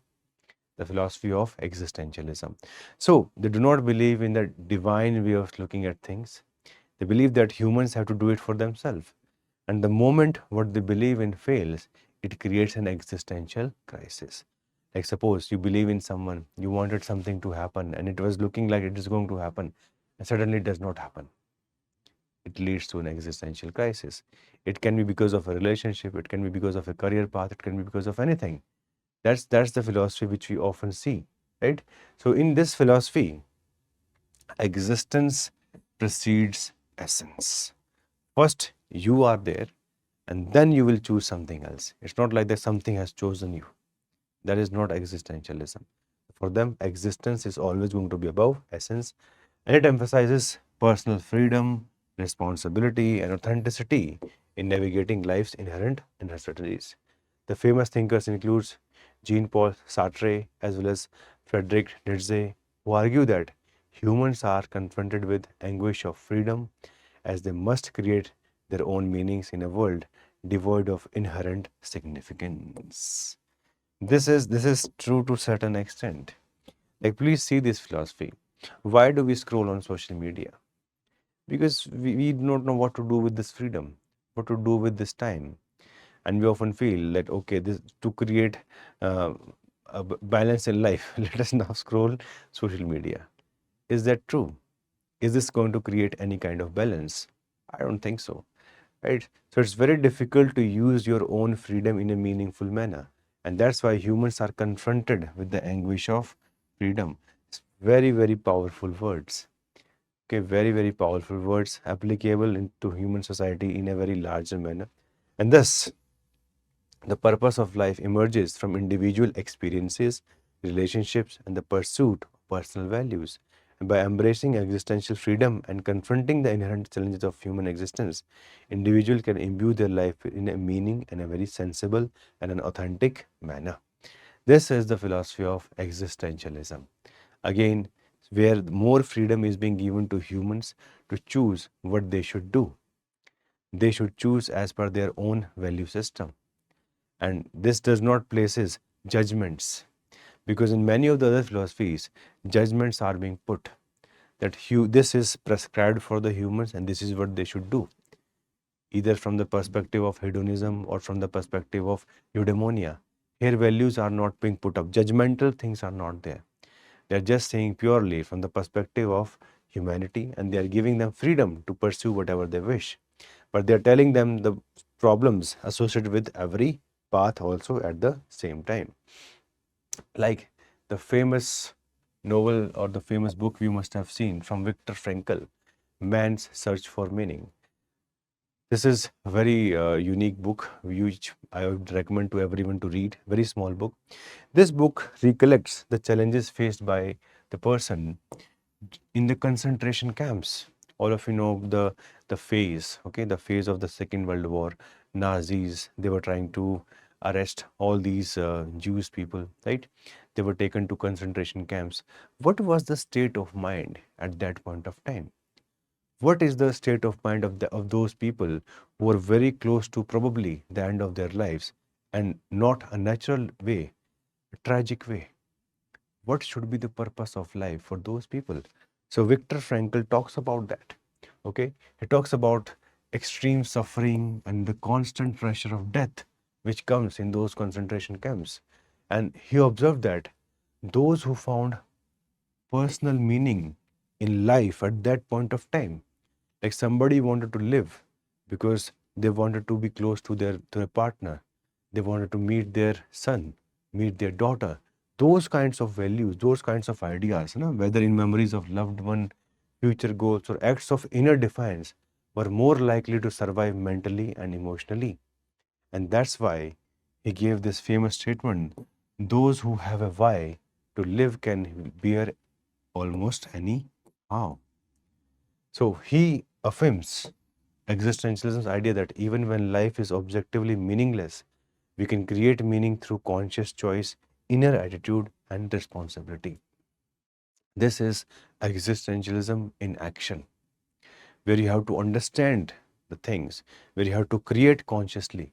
In fact, if we have seen large number of researches on the subject of attitude, again, when we change our attitude, we change our life. What is that? Just by changing our attitude, we can change our life. That's again existentialism, where we are using the value system to change ourselves. Okay. Then see the example of Arunima Sinha, right? A very prominent personality. So she was a national level volleyball player, but the problem was she was pushed off from a moving train by thieves in 2011, and in this tragic event, she lost her leg. Now, for majority of the people, this can be like, this is the end. Okay, this is the end. The life is going to now stay in a despair manner. But for her, this fueled an even bigger ambition. She resolved to climb Mount Everest and become the first female amputee in the world to do so in 2013. Think of it, within 2 years. For majority of the people, it would take 2 to 3 years to accept this. But for a person like her, acceptance came very early, and then came the ambition. And ambition did not go down, it went up. Again, this is existentialism in action. You understand things, you know that things can be meaningless, but you have to put so much of ambition in ahead of yourself that it can drive you in a very positive manner, and it can transform even a tragedy into purpose. And this is the story of Arunima Sinha. So you can use these kinds of example. Viktor Frankl. If you go in the West, this book is I think it is even till today one of the bestseller, right? Like if you see in today's digital world, right? There, there are many people. There are many people like this is a story of a person, a popular influencer with millions of followers, deletes her accounts and retreats from digital life after realizing she no longer knows who she is beyond the screen. He sets out on a personal quest, journaling, reading, traveling to rediscover meaning beyond metrics. And modern life often uh, the simulated purpose of life, right? And existentialism urges a deeper one earned through inward honesty and difficult journey of self-definition. That's how it has been. Like if you see this famous motivational speaker, Robin Sharma, he also talks about this, that digital life has become very big challenging for human being. We are hooked to it and we are not able to get out of it, and we are not able to have that deeper connection. So when we are able to take these kinds of decisions, it means that we are able to connect with ourselves, the inner selves, right? So we need to understand about these kinds of ideas, that it's important to look beyond what is visible. And existentialism is one philosophy which helps you in understanding about that nothing is sacrosanct. The moment you change yourself, the moment that you change your purpose, things can change immediately. And that these kinds of ideas are very important for living a fulfilling kind of a life. Now, Soren Kierkegaard talks about religious existentialism. What is the meaning of religious existentialism? Religious existentialism means living it up to the God. Because there's a divine plan of the God. Because when you believe in only existentialism, you have to become the center point and you have to choose what to do, how to do. Like you look at Elon Musk. There was one interview of Elon Musk which I watched, in which somebody asked him, okay, that how do you stay motivated in life? He says, I'm not able to understand your question. He said, how you set ambition? He said, this is the right question. He said, I have multiple ideas in life and I want to achieve them, but I do not believe in motivation, because if you have ambition, you have to do it. Why do you need motivation for that? So for people like him, existentialism is there in each and every point of life. There's a concept of signal and noise. And many people say Elon Musk is one of the hardly any of the human being. Very few human beings are like him, who are having 100% signal all the time. Because all of us, we have one thought, we start implementing, we have the noise, and we do something else. We waste the whole day. But he is someone who is having 100% signal all the time. Right? The concept of signal and noise. Another person like him was Steve Jobs. Steve Jobs was also a person who was very, very specific, focused all the time. But there are very few people who can do this. So many people, what they do, they try to link existentialism to the divine, where God has given them a purpose, right? And that's where this concept comes into the picture, religious existentialism. So he says that reason has its limitation. All of us have these days. We have these days. Like suppose you gave your first attempt, you're not able to clear. You gave your second attempt, you failed in the mains. Suddenly, it's difficult to define on the basis of reason what is the purpose of life. So at that point of time, suddenly you find this connection with the divine, and that's where religious existential comes into the picture. He's saying that it's difficult to have reason all the time, leading to reliance on passion and ultimately faith to discover true meaning.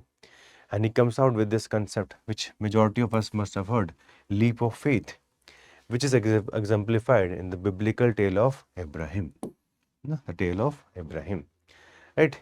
In fear and trembling, he explores Abraham's profound faith. Despite recognizing the moral complexity of sacrificing Isaac, he obeyed God's command, believing in a divine resolution. And this paradox illustrates the embrace of absurd through faith. So many absurd things, they are there in the world, right? But still we embrace them through faith, prioritizing belief over rationality. And for him, Abraham's faith underscores the significance of belief in navigating life's uncertainty and finding existential fulfillment. So here, rather than reason, faith becomes the guider with respect to living life. So again, this is also one of the path. The bhakti path is also very much linked to religious existentialism, where you are having a faith in the higher divine self, which is going to guide you with respect to life. From this, we come to one more interesting philosophy, absurdism.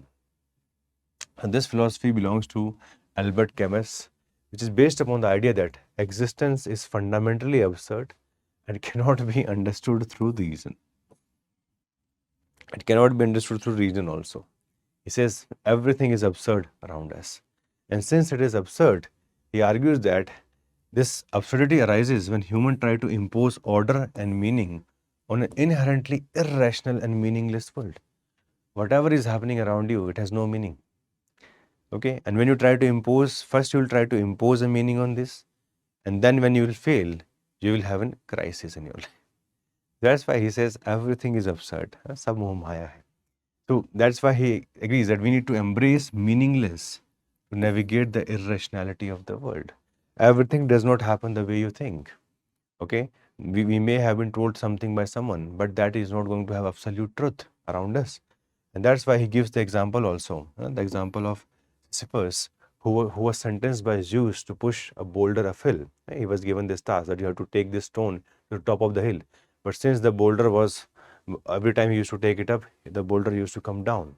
And that's why he says that his task is meaningless, but it must be repeated for all eternity. And then this example brings in that Sisyphus can rebel against the meaningless of the situation by embracing the absurdity. He can assert the value of his life and embrace the meaningless of his task. By doing so, he can find meaning in the absurdity. So absurdity is about when understanding that everything around us is meaningless. So don't impose value to anything. Right? There's a very famous movie which is very much related to this. This is the famous movie known as Chinatown. Right? So in which broadly the main protagonist is trying to find meaning around in the whole movie. And in the end, there's a famous dialogue. It says that it's Chinatown. Don't think. Okay, reasoning will not work. So that's how life is also. Sometimes reasoning does not work because humans change. Okay, if we set goals with respect to other humans, they tend to change. The life, the fundamentals, the factors around us, they also keep on change. Sometimes we set a challenge for ourselves, okay, which once we are able to achieve becomes too small. So there's always an absurdity. You go up, the challenges become weaker for you. But when you're not able to succeed, every small thing looks very bigger to you. That's why absurdity often is going to be there in life, right?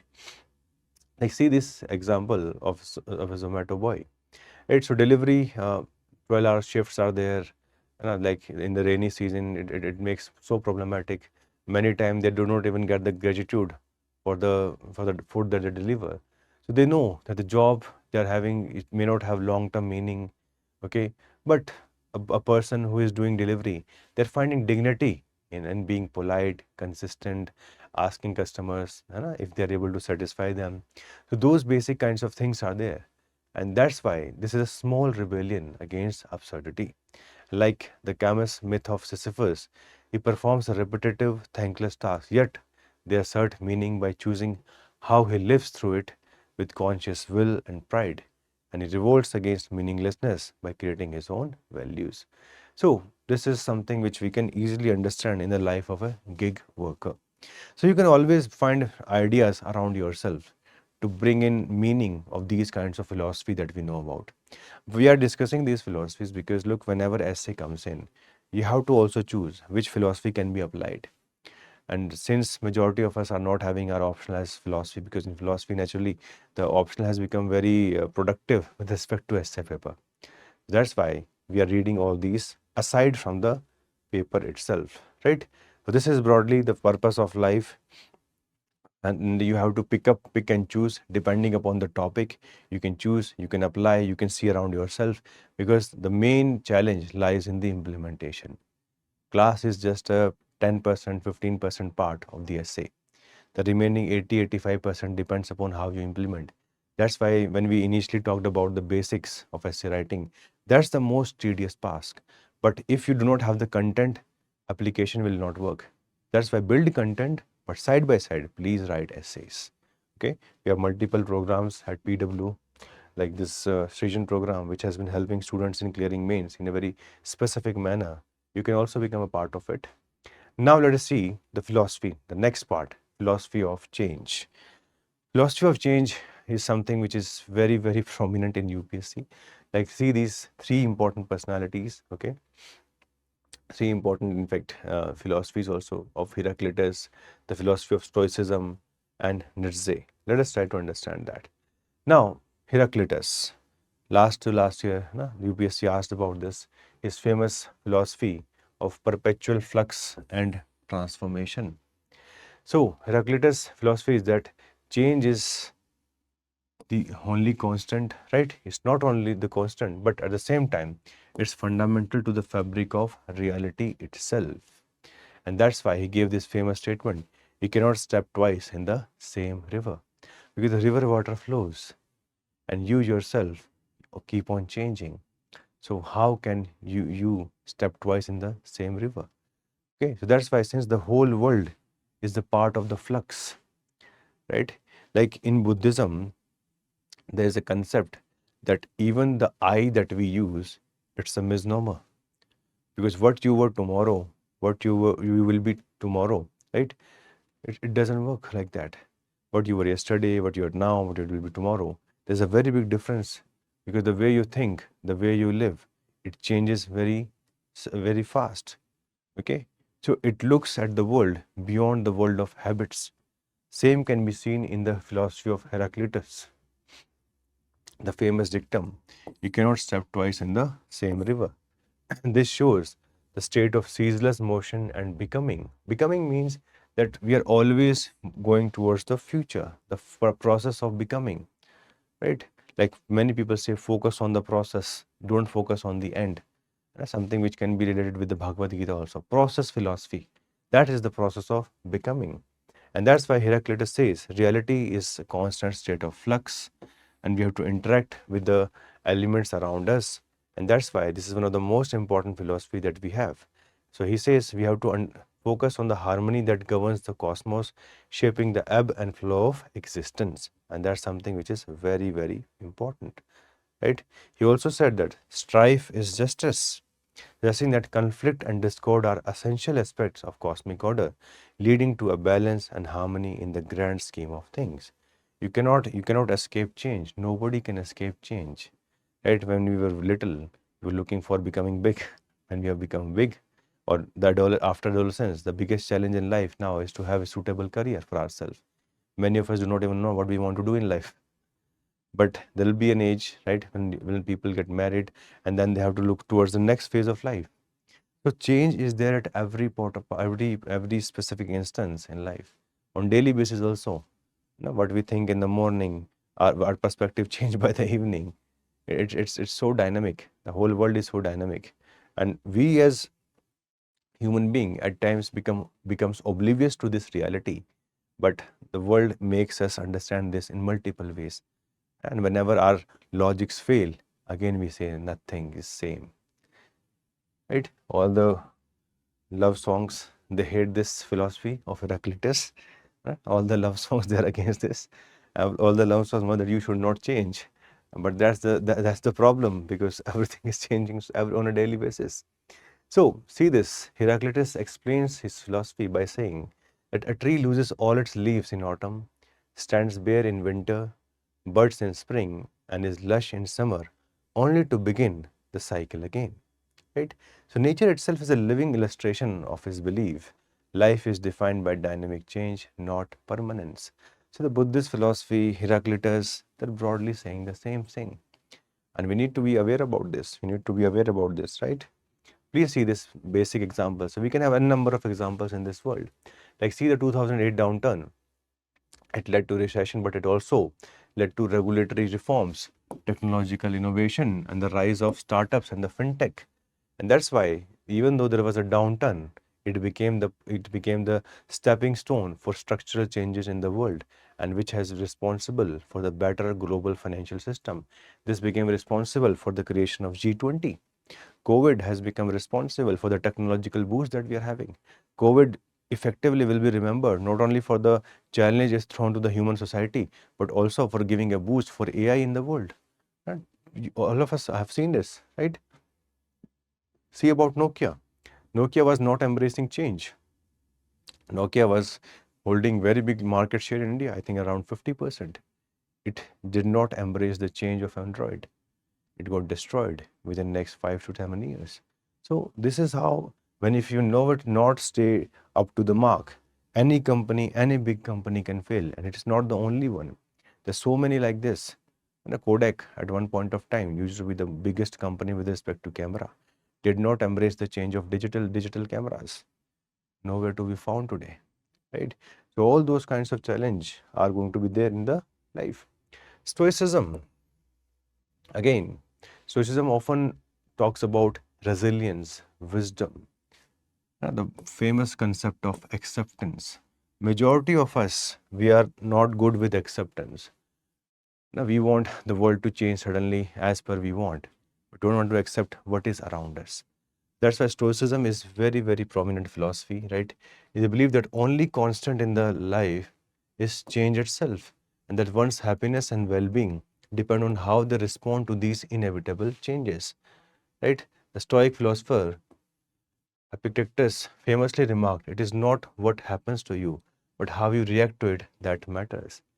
That's the best thing which talks about the human psychology, the attitude. How you react is very important. And then also this talks about the approach to change, emphasizing the importance of maintaining emotional stability, rationality in the face of adversity. And that's what this whole Stoicism is all about. You have to do your level best irrespective of the kind of challenging you're facing in the life. It does not matter. It does not matter, right? Like, please see the life of Stephen Hawking, like diagnosed with a disease like ALS, which is not having any kind of I would say medication which can reverse the condition. It can only slow it down, a very problematic kind of a neurological disorder. And given this, only a few years to live, yet he chose to focus on his mind and scientific work. That shows his stoic resilience, right? So he focused on something which he can do rather than worrying about something that is not under his control. Again, this philosophy of stoicism is very important. Nietzsche, again a very famous personality, the signature kind of mustache that's we find. So he believes in the concept of eternal recurrence. He says that the world is having these perpetual cycles. Okay, many things are going to get repeated one after the another, and we have to embrace it. We cannot say, like, suppose if you do something once, it should stay just like that. People want कि automation पे होना चाहिए सब कुछ. But automation पे things cannot stay in automation for a very long time. He says all events, experiences, states of being repeat themselves infinitely throughout eternity. And if we see his concept, okay, it's a very provocative kind of a thought, which challenges us to imagine living our lives in such a way we would be willing to endure the repetition of joy, pain, every mundane detail for eternity. And that's why he believes in acceptance. He again says that the pinnacle of human freedom and self-mastery only comes when you accept this eternal recurrence. You'll be able to live better, you'll be able to perform better if you just believe in the concept of eternal recurrence. Okay, that's the idea that he comes with. Now, how should we navigate change in life, right? We have already seen that change is something which cannot be stopped. Victor Hugo, nobody can stop an idea whose time has come, right? So things will keep on changing. How to navigate the change? So for that, number one, you can think about creating balance in life, right? You need to embrace change while cultivating stability. That change everything at once. Inevitability leads to failure. That's very important. Change requires embracing the paradox that change must coexist with a certain level of stability. Like stability without change is also not feasible, because steadfastly relying on what worked in the past may lead to failure. That's why we need to find a right kind of a balance, right? The famous theory of Heraclitus, which talks about that we should find acceptance And according to him, we must distinguish between things that are in our control and things that are not. And we can self-isolate and social distance and do those things as an act of calm, rational caution, not motivated by panic, fear, or anxiety. So it's very important. It's very important to go from time to time. That's why meditation becomes a very profound tool. I think majority of the famous people, majority of those who are very successful in life, they often try to create this balance in themselves. That it's okay, I will accept change, I will do whatever is required in this life without suffering what is happening around me. Focus on cultivating wisdom, discernment in this, right? And developing the flux mindset in which you enjoy the changes that are happening in life rather than becoming very sad because of this. That's why this kind of mindset is required to be developed. We have given you this content. You can go through it. You can read it, right? This content is going to be very, very useful in writing the content. Like, see this. This is a very famous book, Who Moved My Cheese, right? It comes from Spencer Johnson with a very funny kind of a title, but it offers a simple yet powerful story that teaches us how to understand, accept, and thrive in any kind of change in personal and professional life. So in this, he talks about, like I've just given you an example of, that change is inevitable, like the example of Kodak, right? It was the photography giant, but since it was resistant, it went down. Second, we have to anticipate and adapt in life. And this is a kind of a formula. Anticipation is very important. Every winner in the world is an anticipator. What may happen? Like Netflix was able to anticipate what will happen after 20 years. It was just a rental company, a rental DVD company. But today you see, this is the biggest platform with respect to streaming, right? So they were able to understand the challenges faced by the consumers, and effectively they were able to build the platform, a technical platform, a technological platform, which keeps on evolving on a daily basis and surprises you from time to time. Then let go of fear. You have to let go of fear. You have to think, right? Majority of the time we are having this procrastination. Majority of the time we are feeling scared and we don't do anything, we don't act. That is where the change is required, right? Change in the mentality and keep moving forward. Like Arunima Sinha's example, as we have just seen, she lost her leg, but still she kept on training and became the world's first female amputee to climb the Mount Everest. The quicker you let go of the old cheese, the sooner you can find the new cheese. This is the example which is given in this book. So we have given you lots of these ideas which you can implement in the essay. Still they are fresh. The content we are providing you, it is still fresh cheese. Majority of them have not been applied by the students in the exam hall. And this essay session probably is going to create a very good kind of content for lots of students who are watching us on the YouTube. Please continue with these themes. Many of you do not have the time to study the novels which are there, right? And we have just picked and chosen multiple such ideas which can be very good, which can be very much useful. Like the famous book, This Too Shall Pass. There are stories of change, crisis, and hopeful beginning. Julia Samuel talks about importance of cultivating positive attitude. She talks about this scary Jaws music, right? All of us know that when we want something to not happen, many times it happens. And you must have seen this famous movie Jaws, right? Where the sharks are coming, that the trembling which we have inside our guts, that's something which will block everything, right? We have to always feel that it's okay. Let anything happen. It's not going to, the famous Joker dialogue, if something doesn't kill you, it makes you stronger. That's the kind of mentality which we require to learn. We need to learn, we need to accept such kind of things. So that's why the famous book, This Too Shall Pass. Keep moving forward. Humanities have seen so many challenges. Okay, there were times when we had to fight for basic food, right? There were times where we were not having any kind of technology. If we have moved forward, it is because of some specific people's grit, their way of thinking, their way of challenging the tradition. And that's exactly the kind of way that we have to also develop ourselves, because that's probably the main reason why humanity has thrived over a period of time, right? Now, like suppose if you have to write an essay on the on one more theme, nature of reality. This is the biggest dialogue which you have between Tagore and Einstein, the nature of reality. Okay, what is the nature of reality? So please just see this introduction. Rabindranath Tagore, he was visiting Einstein's house in 1930 in Berlin, and they discussed about nature of reality. Tagore and Einstein's discourse revolved around nature of reality and its relation to human consciousness. So Tagore said that truth and beauty are human construct. What we see as truth, what we see as beauty around ourselves, it's our construct. If there are no human, there's no beauty, there's no any other things, because all these are constructs of the human consciousness.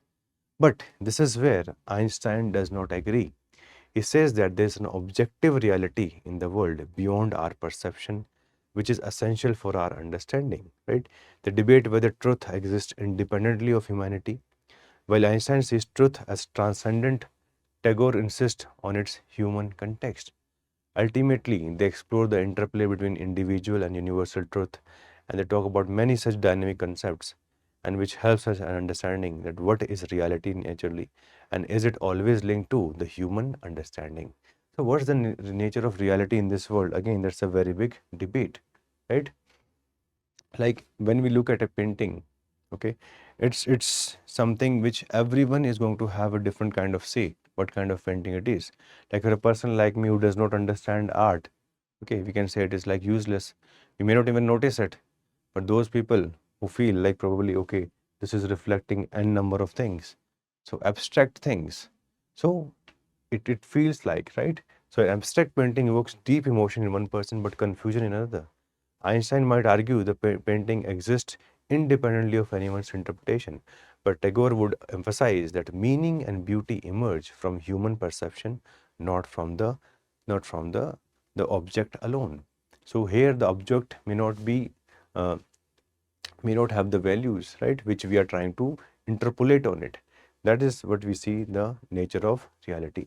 So there's so many quotes on this, like reality is merely an illusion, although a very persistent one. The only way to deal with reality is to invent it.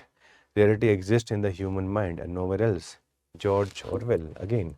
The perspective can be seen very close to Rabindranath Tagore. Life is not a problem to be solved, but a reality to be experienced. The world is a tragedy to those who feel, but a comedy to those who think. Horace Walpole. So what's the nature of reality? So if we see the Eastern philosophy, we see these prominent philosophies like Advaita Vedanta, Anikantavad, Sunyavad. So Advaita Vedanta, I hope all of you know, right? The famous philosophy which comes from Shankaracharya, which believes, this is probably you have learned in the art and culture also, right?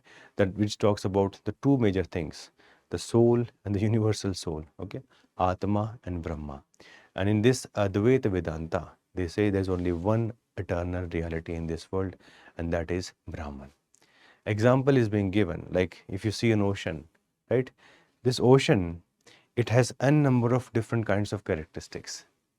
It can have different kinds of waves.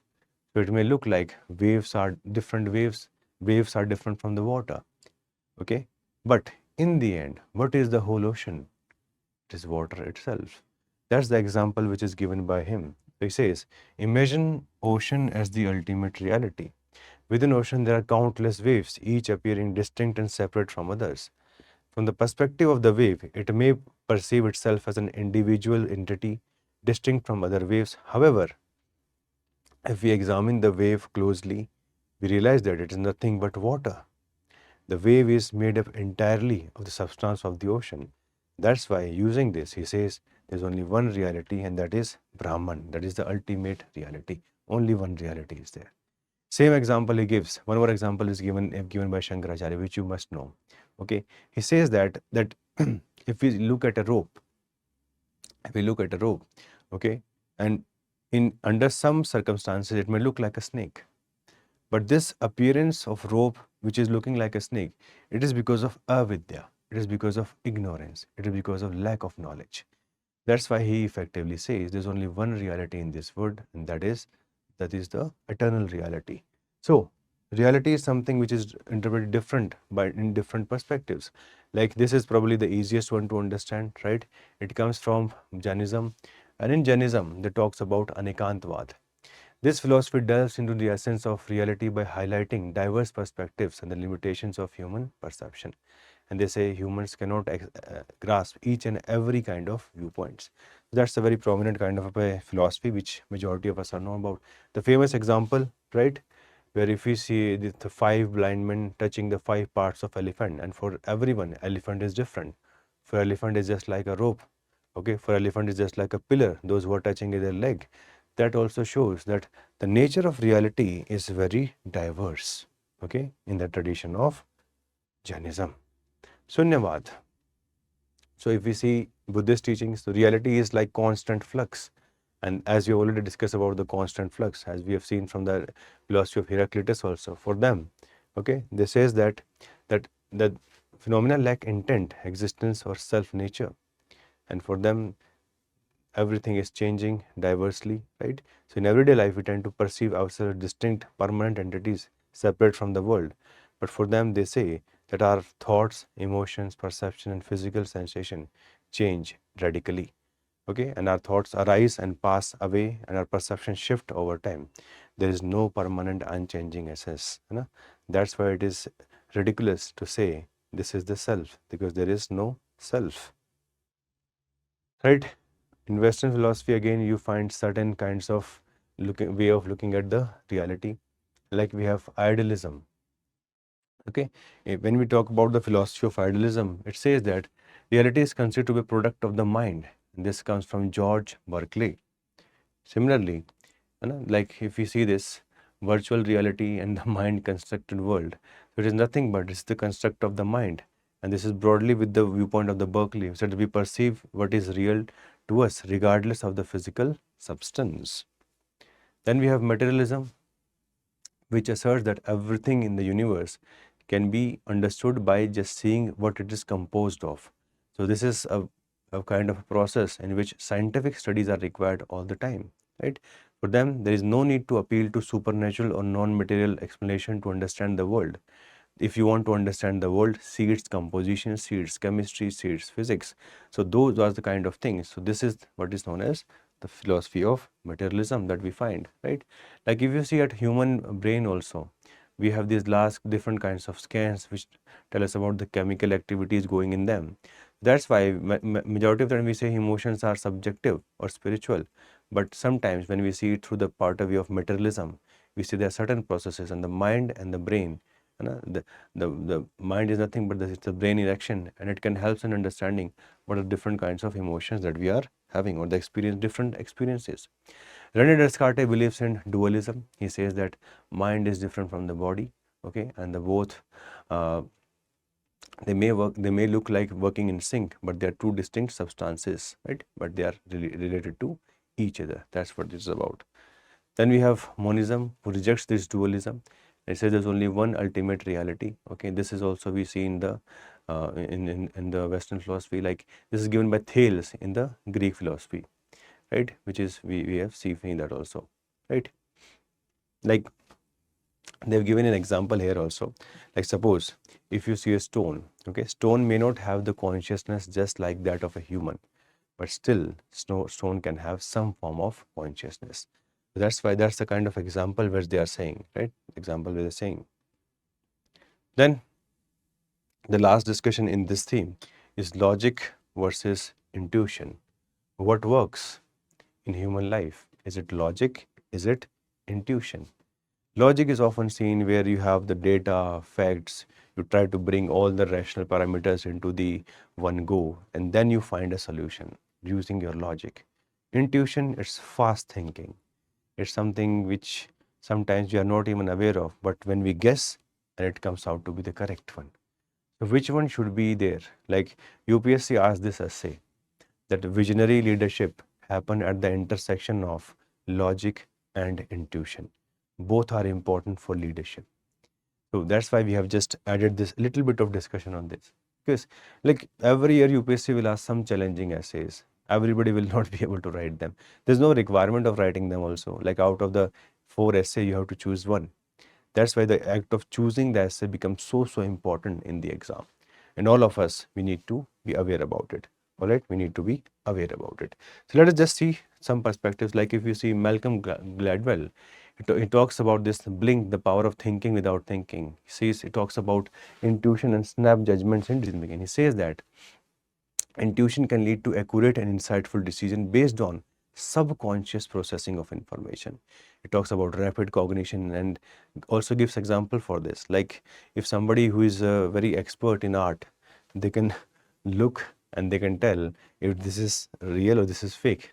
Somebody who understand gold or who understand the suppose diamond very well, they can just have a look at it and say it is truth or it is the spurious or it is the real one. They can easily tell that kind of. So that's what he's talking about.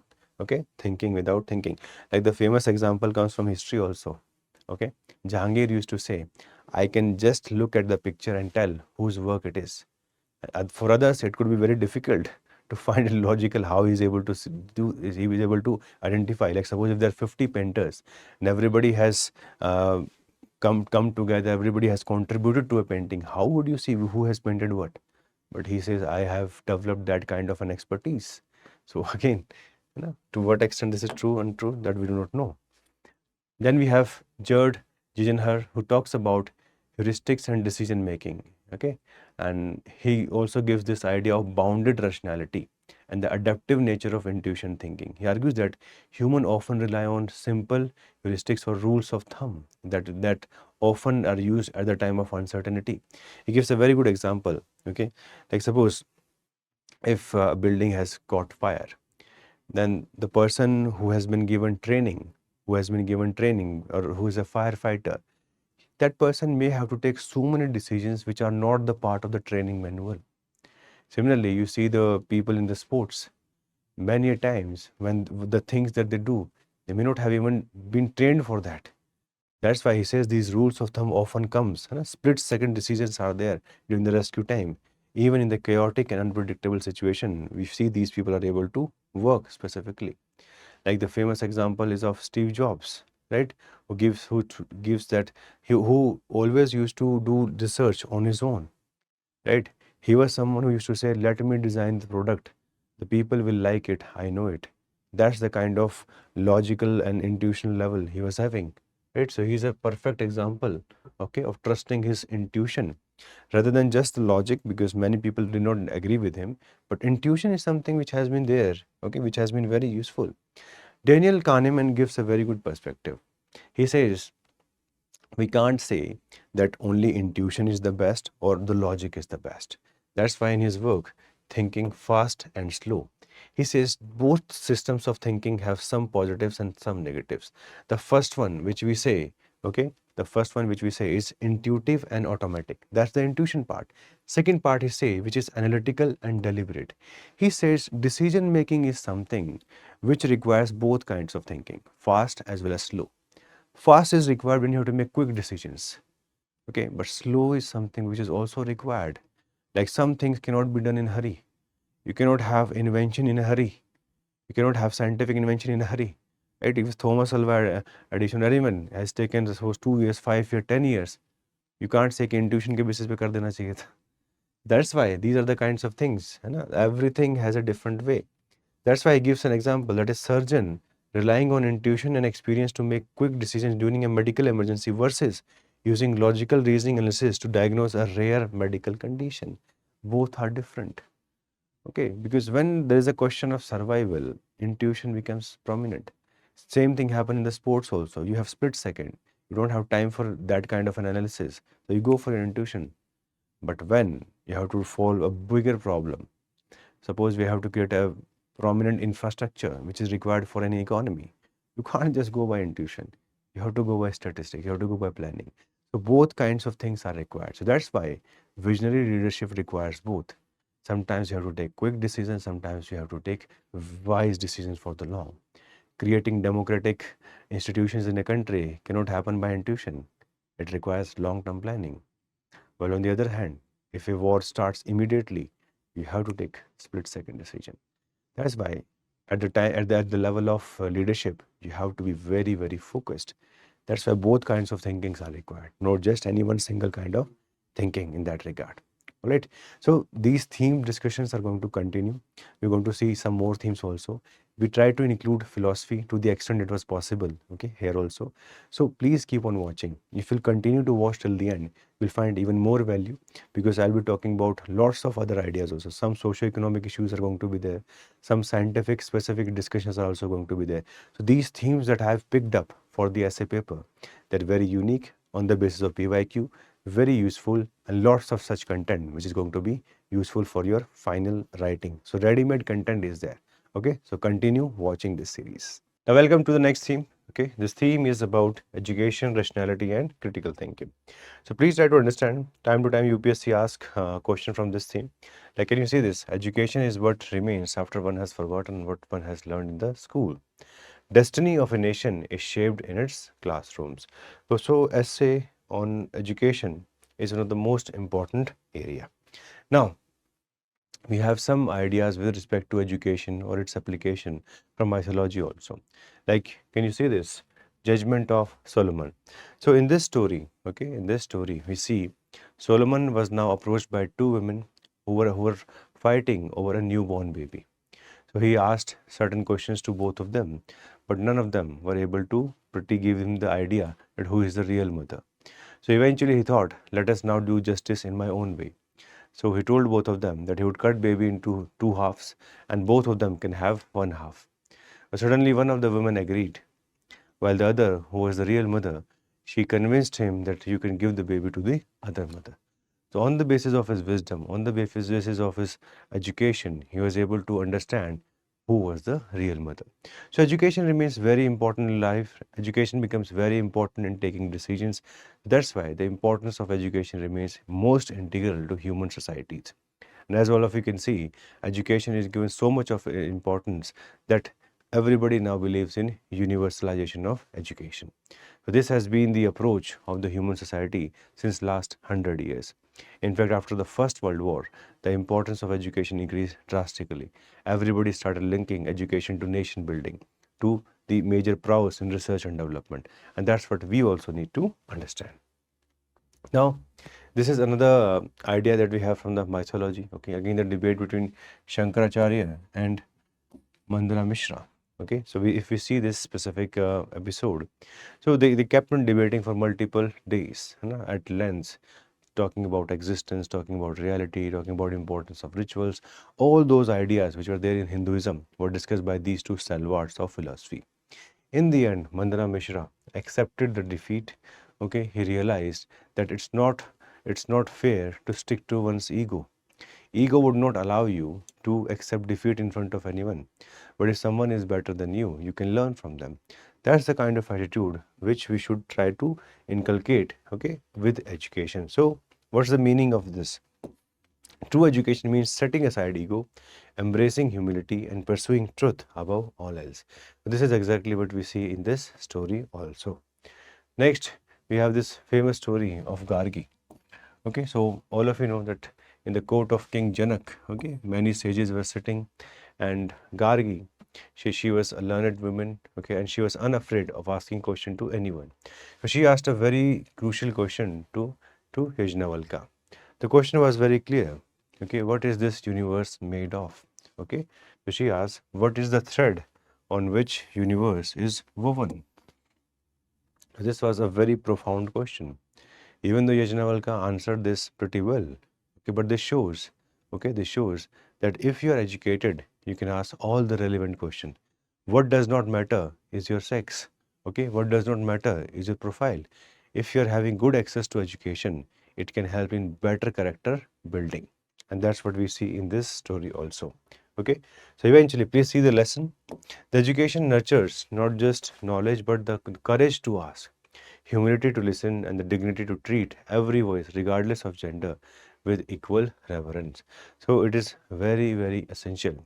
It is very, very essential to have good education in life. Then let us see the philosophical basis of education broadly. So here also we have lots of philosophers. Okay, we have mixed the ideas from both West as well as the East. Let us try to understand it. Okay, what's the philosophical basis with respect to education? So if we see Socrates, all of you know about Socrates. Okay, so Socrates, again a Greek philosopher, who gave up his life, okay, who gave up his life for his integrity. So if you see his story, okay, he was accused of corrupting the youth and challenging the gods. What was his crime? He was teaching people to question authority, examine beliefs, and think independently. And he was given the choice. Either you can have death or you can go for exile. He chose death over exile. Okay, and then at this point of time, he came out with this famous quote: an unexamined life is not worth living. So what do we learn from the episode? Okay, so we see his education was not about memorizing the facts, but about questioning assumptions and engaging in dialogue. Its goal is to shape the soul, fostering virtue, integrity, and wisdom, not just intellectual knowledge. And that's why it was very important that sometimes you have to take stands which are unpopular in nature. So you need courage, okay? You need intellectual metrics in which you are able to sustain that point of view for a very long time. So that's exactly what we see from the ideas of Socrates. Plato, again, he discusses the idea of education in the Republic. In this, he talks about the transformative process that molds individuals into responsible citizens and leaders. He gives a three-stage formula. Okay, he gives a three-stage formula. He talks about that initially there should be physical and musical training in the early age. Then the focus should be on mathematical education, and once somebody becomes a grown-up, right? After that, the focus should be on the dialectical training, okay, where you can ask questions, where you can have discussions, which are very, very important for the development of the mental faculty. That's the example which we see from Plato. He also advocates for a meritocratic approach in which he says the most capable of the people, the most capable of the people should be given the chance to in the governance. Okay, the most capable people, they should be groomed for governance. And his philosophy also emphasizes the moral development of individuals through education by shaping character and instilling a sense of justice. Because without justice, societies cannot continue, and injustices, they are responsible for the downfall of all the societies in general. Okay, so Plato is something, it gives a lot of preference to these ideas. Then Rousseau. Now Rousseau, one of the most prominent personality of 18th century, he took this famous education text known as Emily. So advocate for education that encourages experimental learning. Okay, so he was someone who wanted humans to stay in very close to nature. If someone is very close to nature, they will stay more happy. They will stay true to their nature. Okay, they will stay true to themselves. That's what he believed in. So he was against this rote memorization. In fact, he believed in the concept of negative education. He said that society should not impose itself on the individual. Otherwise, the unique identity of that person will never be there. They should ensure there is a temperance in that, right? Preventing the corrupting influence of society rather than imposing predefined knowledge. The problem with society is there are always thumbs of rule. So those are imposed on the people. Then, according to him, the goal should be to cultivate a well-rounded individual capable of critical thinking and self-discovery, allowing each person to reach their unique potential in a state of freedom and authenticity. So he wrote this text, and this text has become very important, specifically in France. Okay, and this has laid the foundation of education in that country. Now, John Dewey. John Dewey also gives a very, very significant kind of contribution with respect to the philosophical basis of education. Right, look, such kind of essay can come in. You can discuss all these ideas in the essay paper, and that will give you a lot of good marks because these are some certain very different kinds of ideas, right? So he wrote this Democracy and Education. It talks about education should be connected to real life experiences. Okay, so hands-on experience should be there, right?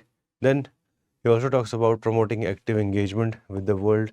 He used to advocate for student-centric curriculum, focus on problem solving, critical thinking, and collaborative learning. Collaborative learning is something which he mastered. He used to design multiple types of curriculums for his students. He argued against traditional authoritarian model of education, proposing democratic and inclusive approach. He said education should prepare individuals for active participation in a democratic society. It should teach them responsibility. It should teach them to become good citizens. That's exactly what John Dewey talks about. In fact, in 1896, he established laboratory school in Chicago to test his ideas of experimental, student-centered learning. Students engaged in hands-on activities like cooking, carpentry, group projects, linking academics with real-world experiences. Okay, so learning crafts, okay, learning something extra skill, it improves your self-confidence. It brings in a joy. So that's why it is very important to have these kinds of activities engaged along with the other curriculums of learning. Then Swami Vivekananda, okay, Swami Vivekananda, all of us know that he is a person who is a believer in character building and moral values in education. Character building is something which is probably the most important thing, most important part of education, which today's education systems have failed to deliver so. Because these education systems are not having that vision. Even if the vision is there, it's a bookish vision. Okay, there's no focus on how to ensure its implementation in the real manner. Please see, he emphasized that education should instill virtues such as honesty, integrity, and compassion in the society. He also stressed the need for curriculum that integrates both Eastern and Western philosophy. Right? Eastern philosophy focuses a lot on the spirituality. The Western focuses a lot on the material aspects. So he wanted to merge both of them. And in vision, education was a means to empower individuals to contribute meaningfully to society and lead a purposeful life. So he also gives a very holistic nature of what the education should be about. Now, can we compare all these ideas to the new education policy which the government brought in 2020? Let us try to understand to what extent, okay, to what extent these people can be linked to. Like, see, number one, if you see new education policy, it emphasizes on cognitive, emotional, ethical, and physical growth, which again reflects Vivekananda's call for overall individual development. Similarly, character and value education, right? They want to integrate ethical education, life skills, as well as human values. That also aligns with his focus on honesty, integrity, and compassion, flexibility, and multidisciplinary learning. Okay, so it ensures that you can have multiple subjects. Okay, you can master multiple skills. That's again which helps in the creation of overall character, which Vivekananda is talking about.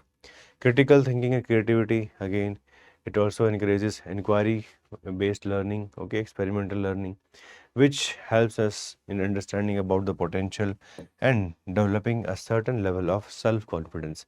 Again, there's a linkage between new education policy and the goal which has been given by Swami Vivekananda.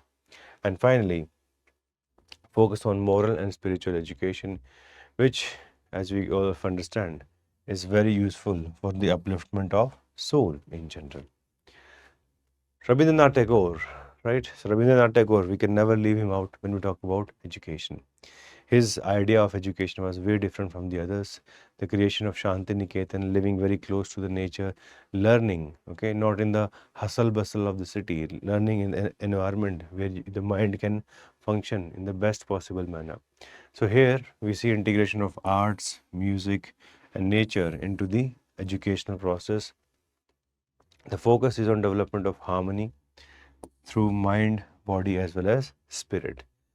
Okay, so if we see his philosophy, it focuses on cultivating creativity, individuality, and a sense of interconnectedness with the world. And that's something very unique. Okay, and he was not someone who was in favor of traditional learning, and he said that students should focus with respect to self-discovery. So self-discovery became a very, very important thing during his idea of education. So these are various ideas that we have discussed. Okay, so you can just learn, you can just remember some of them. If any question comes with respect to education, please try to integrate all these ideas. Now, can you please see that in order to channelize his vision, he came out with Shanti Niketan in 1901, school which was set in nature, classes were held under trees, and students learned through music, art, storytelling, and free exploration rather than rigid textbook. And this nurturing space reflected his belief that education should awaken creativity, individuality, and a deep connection with nature and culture. Then we have Jiddu Krishnamurti. Okay, again, he is also a person who believes in holistic development. Focus should be on free thinking, creativity, and even a love for learning. And because of this, he focuses on self discovery and a sense of responsibility toward oneself and the world. So, all this is the philosophical basis of education. You can use these ideas, okay? You are not required to remember all of them, only 2 3 of them which you can use. Remember the words effectively, because if the expression is not exact, UPSC will not give you very good marks. So please make the expression as close to the original as possible, which can fetch you the maximum number of marks. Now the purpose of education, it could be seen in various texts, okay, various writers work. Like if we see for Socrates, okay, knowledge and virtue are interconnected in nature. And what he says is this: knowledge is virtue, reflects his conviction and that ignorance is the root cause of wrongdoing. So if you do not have the right education, how can you take good decisions in life?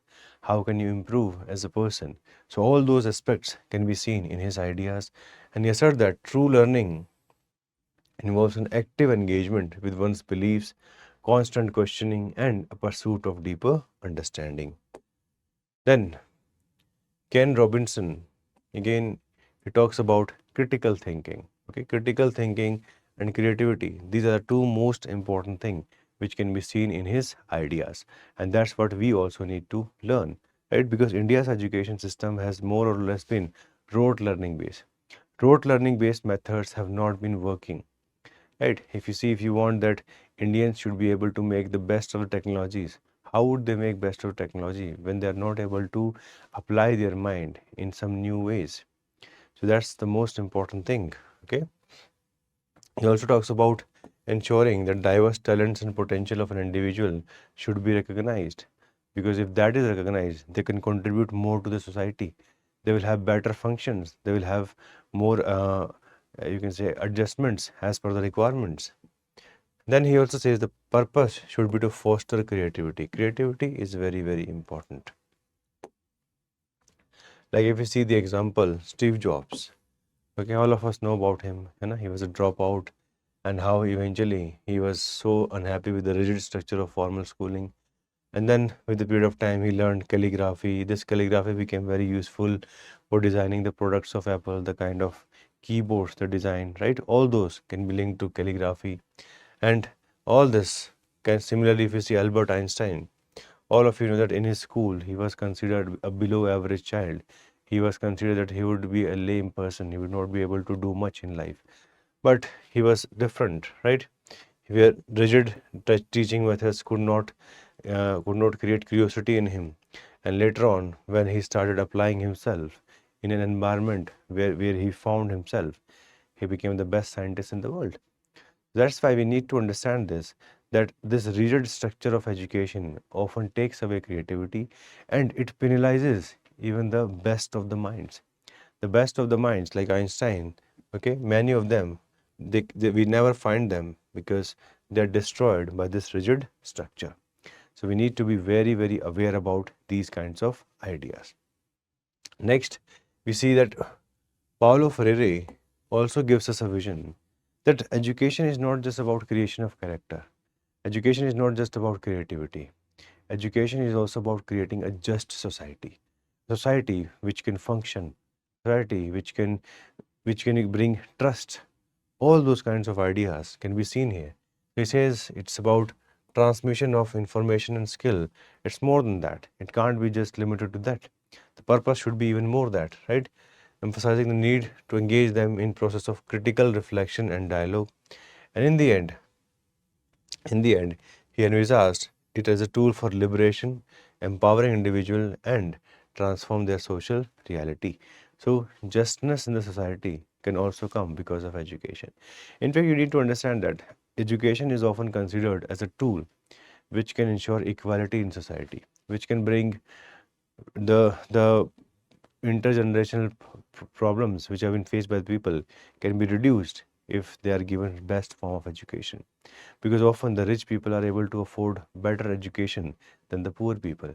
But if everybody in the society can get same kind of education, naturally we will go towards equality. Okay, so it can become a big equalizer. It can become a big equalizer if we do our level best. Let us move further. So please see Deen Dayal Upadhyay. Okay, so he also emphasized the integral role of education in fostering holistic development and national integration. So national integration becomes one more tool, because often look, education we see at individual level, societal level, it can also be seen at the national level. Okay, so it can help, it can promote nation building, right? And eventually he also says education system that instills sense of pride in India's rich cultural heritage while giving them the skills needed for contemporary challenges. That is what the whole goal of education should be. Okay, that is what the whole goal of education should be.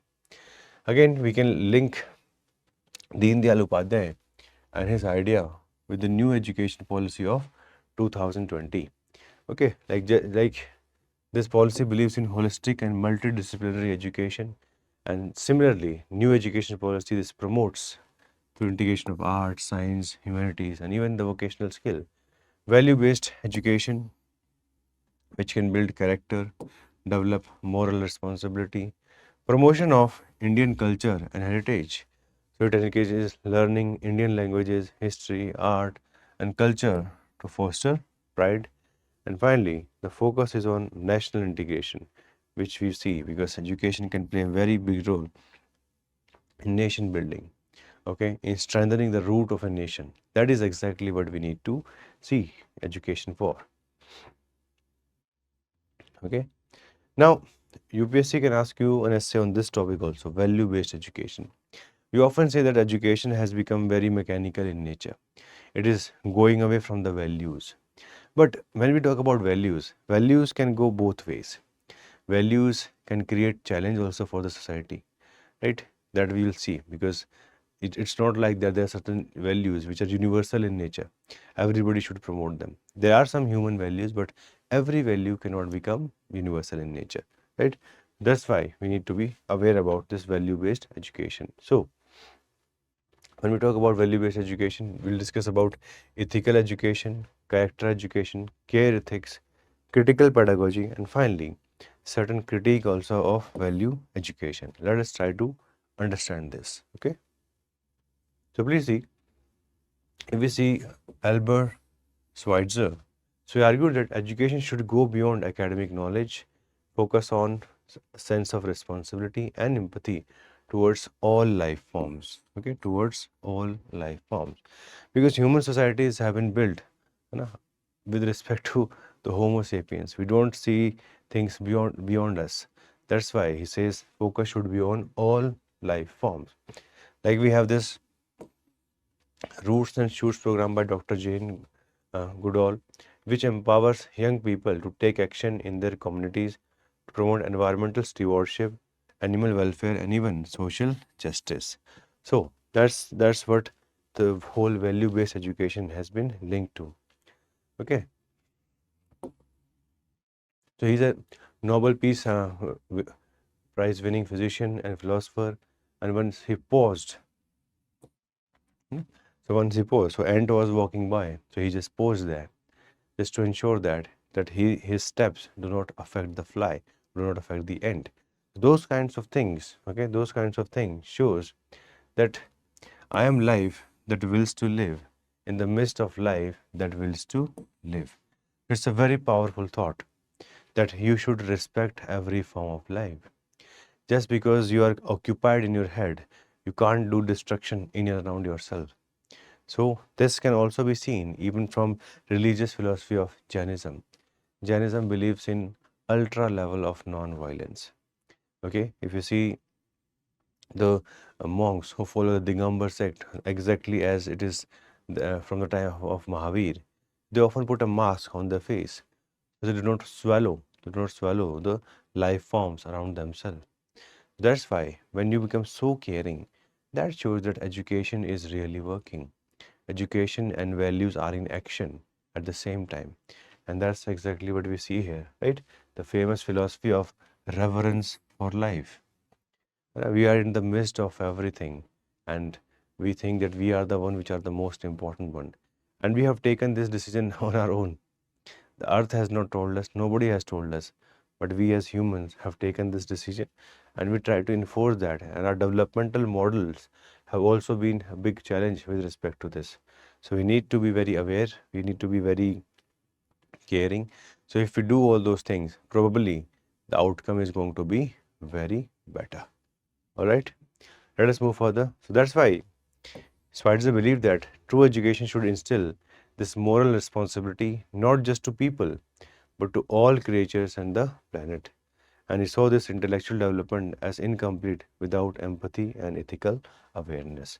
So you can borrow some ideas from the ethics paper also and utilize them. Utilize them in your essay, right? Okay. Next step, please. New education policy, how it is promoting value education.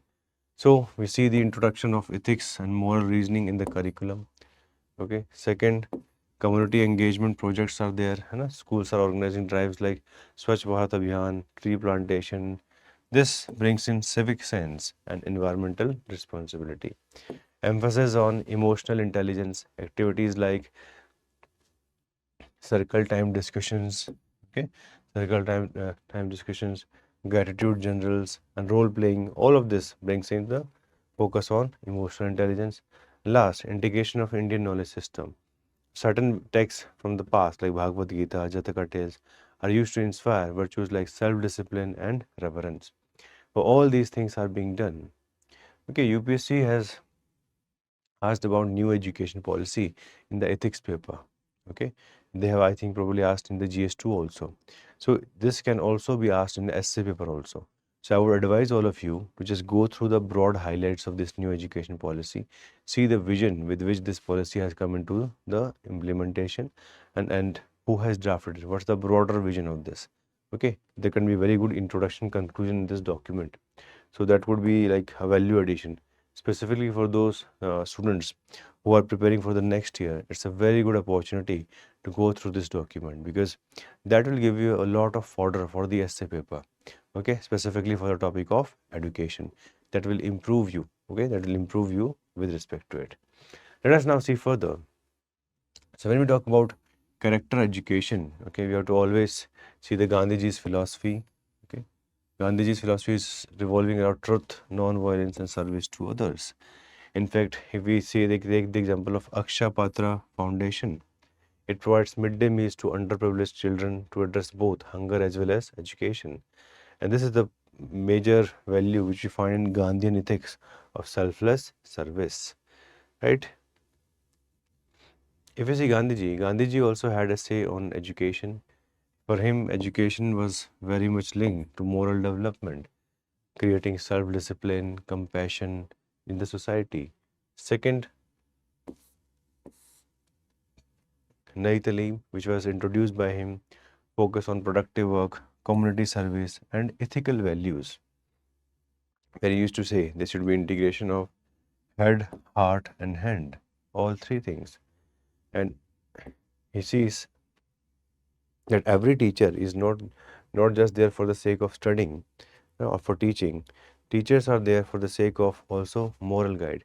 So they must model the values they wish to impart. Okay, they have to model that. So that's very, very relevant. And finally, self-realization through service. So these are the ideas which we can see with respect to Mahatma Gandhi. Okay, these are the ideas which you can see. Next, care ethics. Null Noddings talks about care ethics. What is this care ethics all about, right? So care ethics is about being compassionate, being able to put yourself in someone else's shoes and feel that the whole reality around you, it's something which is on the basis of the principle of interconnectedness. All of us are connected to each other, and it's not like that we are separated. When you have that kind of an idea, that kind of a vision, okay, it creates better societies, it creates better kind of environment. which eventually can be seen in multiple developed areas. Like if you see Australia, they have this caring schools community where the focus is on empathy and emotional intelligence to improve their well-being and academic performance. So this is very important, right? Then critical pedagogy. So when you talk about critical pedagogy, so when students are given this um, this kind of a idea that they can question everything, okay, they can question everything, that gives freedom to think. So freedom of speech, expression, that gets further utilized when such kinds of ideas are there. So that's what we need to understand. So Ferrari believed, okay, that value-based education should empower them to question social injustice and engage in transformative action. Like this teaching tolerance project by the Southern Poverty Law Center in the USA. It offers educational resources that promote tolerance, empathy, and social justice among students and educators. So that's also a very unique kind of an initiative. Okay, unique kind of an initiative. Then many people say that education need values. Okay, education needs certain level of doctrination. Okay, so, positive doctrination, not something which is like one-sided, but it can also have lots of challenges. Okay, when we go for value-based education, certain challenges are also going to come in, and let us see the critique of this. Okay, like see the number one. So many people, like if we talk about psychologist Jonathan Haidt, suggests that moral values are influenced by cultural and individual factors. Okay, that's true. Like if you see the society of Japan, their moral values are very different from the society of India. So how to create a universal set of ideas for such kind of value education, that becomes a challenge, because every society is going to give different kinds of preference to different values, right? That's what we need to remember. Also emphasize the importance of understanding different moral foundation across diverse societies. And that's why value-based education may go against diversity of values and beliefs held by students and their family. And in pluralistic society, individuals come from various culture, religious, and ideological background, and imposing specific values may lead to what we say marginalization as well as exclusion. Like you see in India also, India is a melting pot of diversity. So it's so difficult to choose that we will only promote these 3 or 4 values. Everyone's family is having different set of ideas. That's why it's difficult to enforce it. Okay, it's difficult to enforce it. Second, this comes from John Dewey. We discussed about him previously also. He says that when we become too much passionate about value education, we often neglect the academic rigor. Okay, that's why he says importance of fostering critical thinking and democratic values in education. He cautioned against imposing rigid value without room for exploration and questioning. He said it may divert time and resources away from core academic subject, which may compromise the development of essential cognitive and analytical skills. So there should be proper division of time. There should be proper acceptance of the ideas, and the students as well as the teacher, they should be aware about these things. Because if you will go one-sided, again the challenge will come. Like today, if we say the focus is less on these values, if we give too much focus on the values, we may leave behind the other set, which are more important probably from the academic point of view. So the balance creation becomes a challenge, and that is often cited as another criticism of promoting these value-based education. This is the biggest problem, okay, indoctrination. Like you go and see, like all of you remember this Operation Sindoor. So there are so many areas, okay, so many areas in Pakistan where indoctrination is going on, where certain values are being promoted which are against humanity, which promote radicalization. So those kinds of values, those kinds of value-based education which we see are required to be taken into consideration before recommending that everybody should go for value-based education. So there should be a critical level of assessment before going for political or religious ideologies, okay, because that can effectively take down open-mindedness, okay, and they can also reduce the tolerance in general, right? Like this problem was seen during the Nazi time, Nazis tried to control the education. And what do we do once we control the education setup? The next thing you will do, you will promote your own agenda. You will promote your own philosophy. And that started happening in Germany.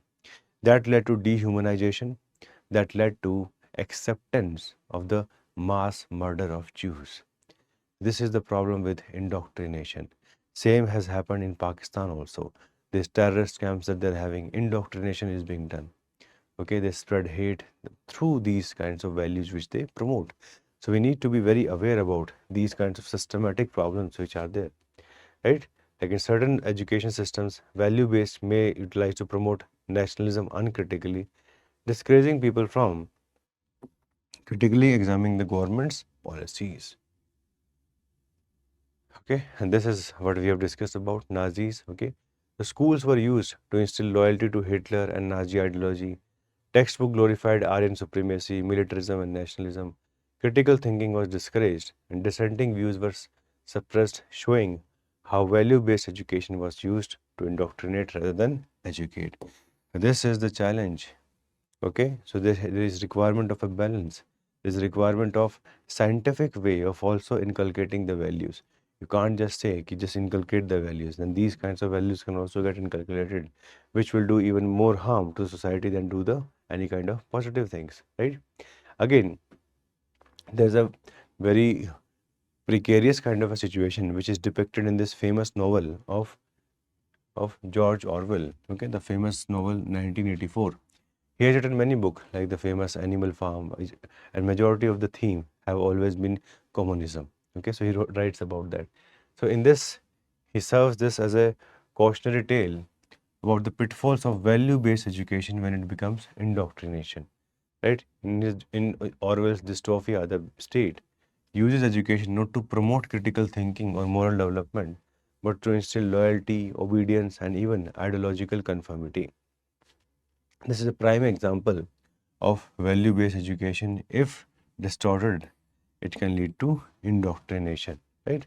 Like if you see, these parties can redefine values to suit their goal, like war is peace, freedom is slavery, and ignorance is strength.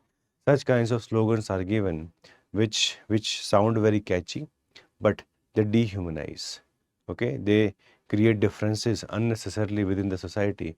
They are written from the agenda of supporting their own set of agendas. है ना? They have these kinds of prerequisite level of or preset agenda which they promote through these kinds of slogans, and it becomes challenging for everyone, right?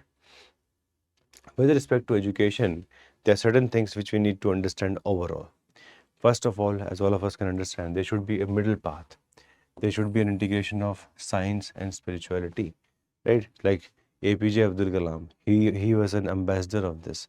He was a scientist at the same time. He was also a follower of spirituality. That's the kind of attitude which we need, right? So he understood that material world and spiritual are a means to understand the inner self, right? And he saw these two as interconnected and mutually reinforcing, right? Science can help in understanding the outside world and spirituality the inner world.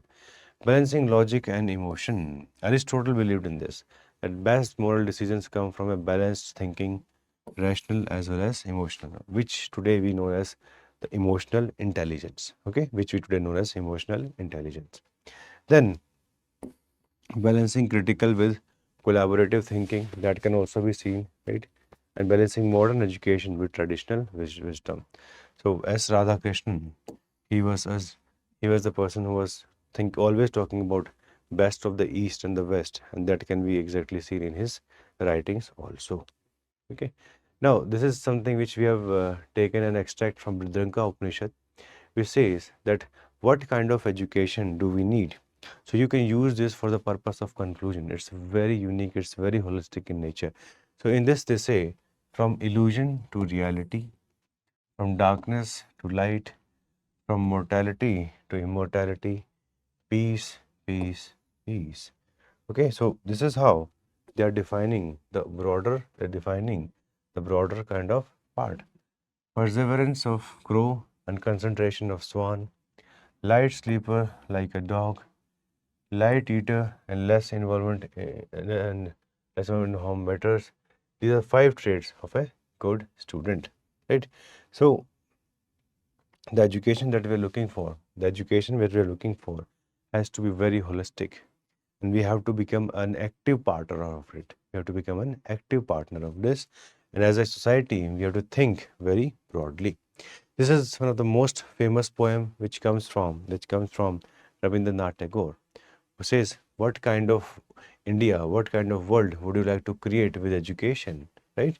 So where the mind is without fear and the head is held high, where knowledge is free, okay, where the world has not been broken up into fragments by narrow domestic walls, where words come from within the depth of truth, where tireless striving stretches its arm towards perfection, where the clear stream of reason has not lost its way into the dreary desert sand of dead habit, where the mind is led forward by thee into ever-widening thought and action, into that heaven of freedom, my father, led my country away.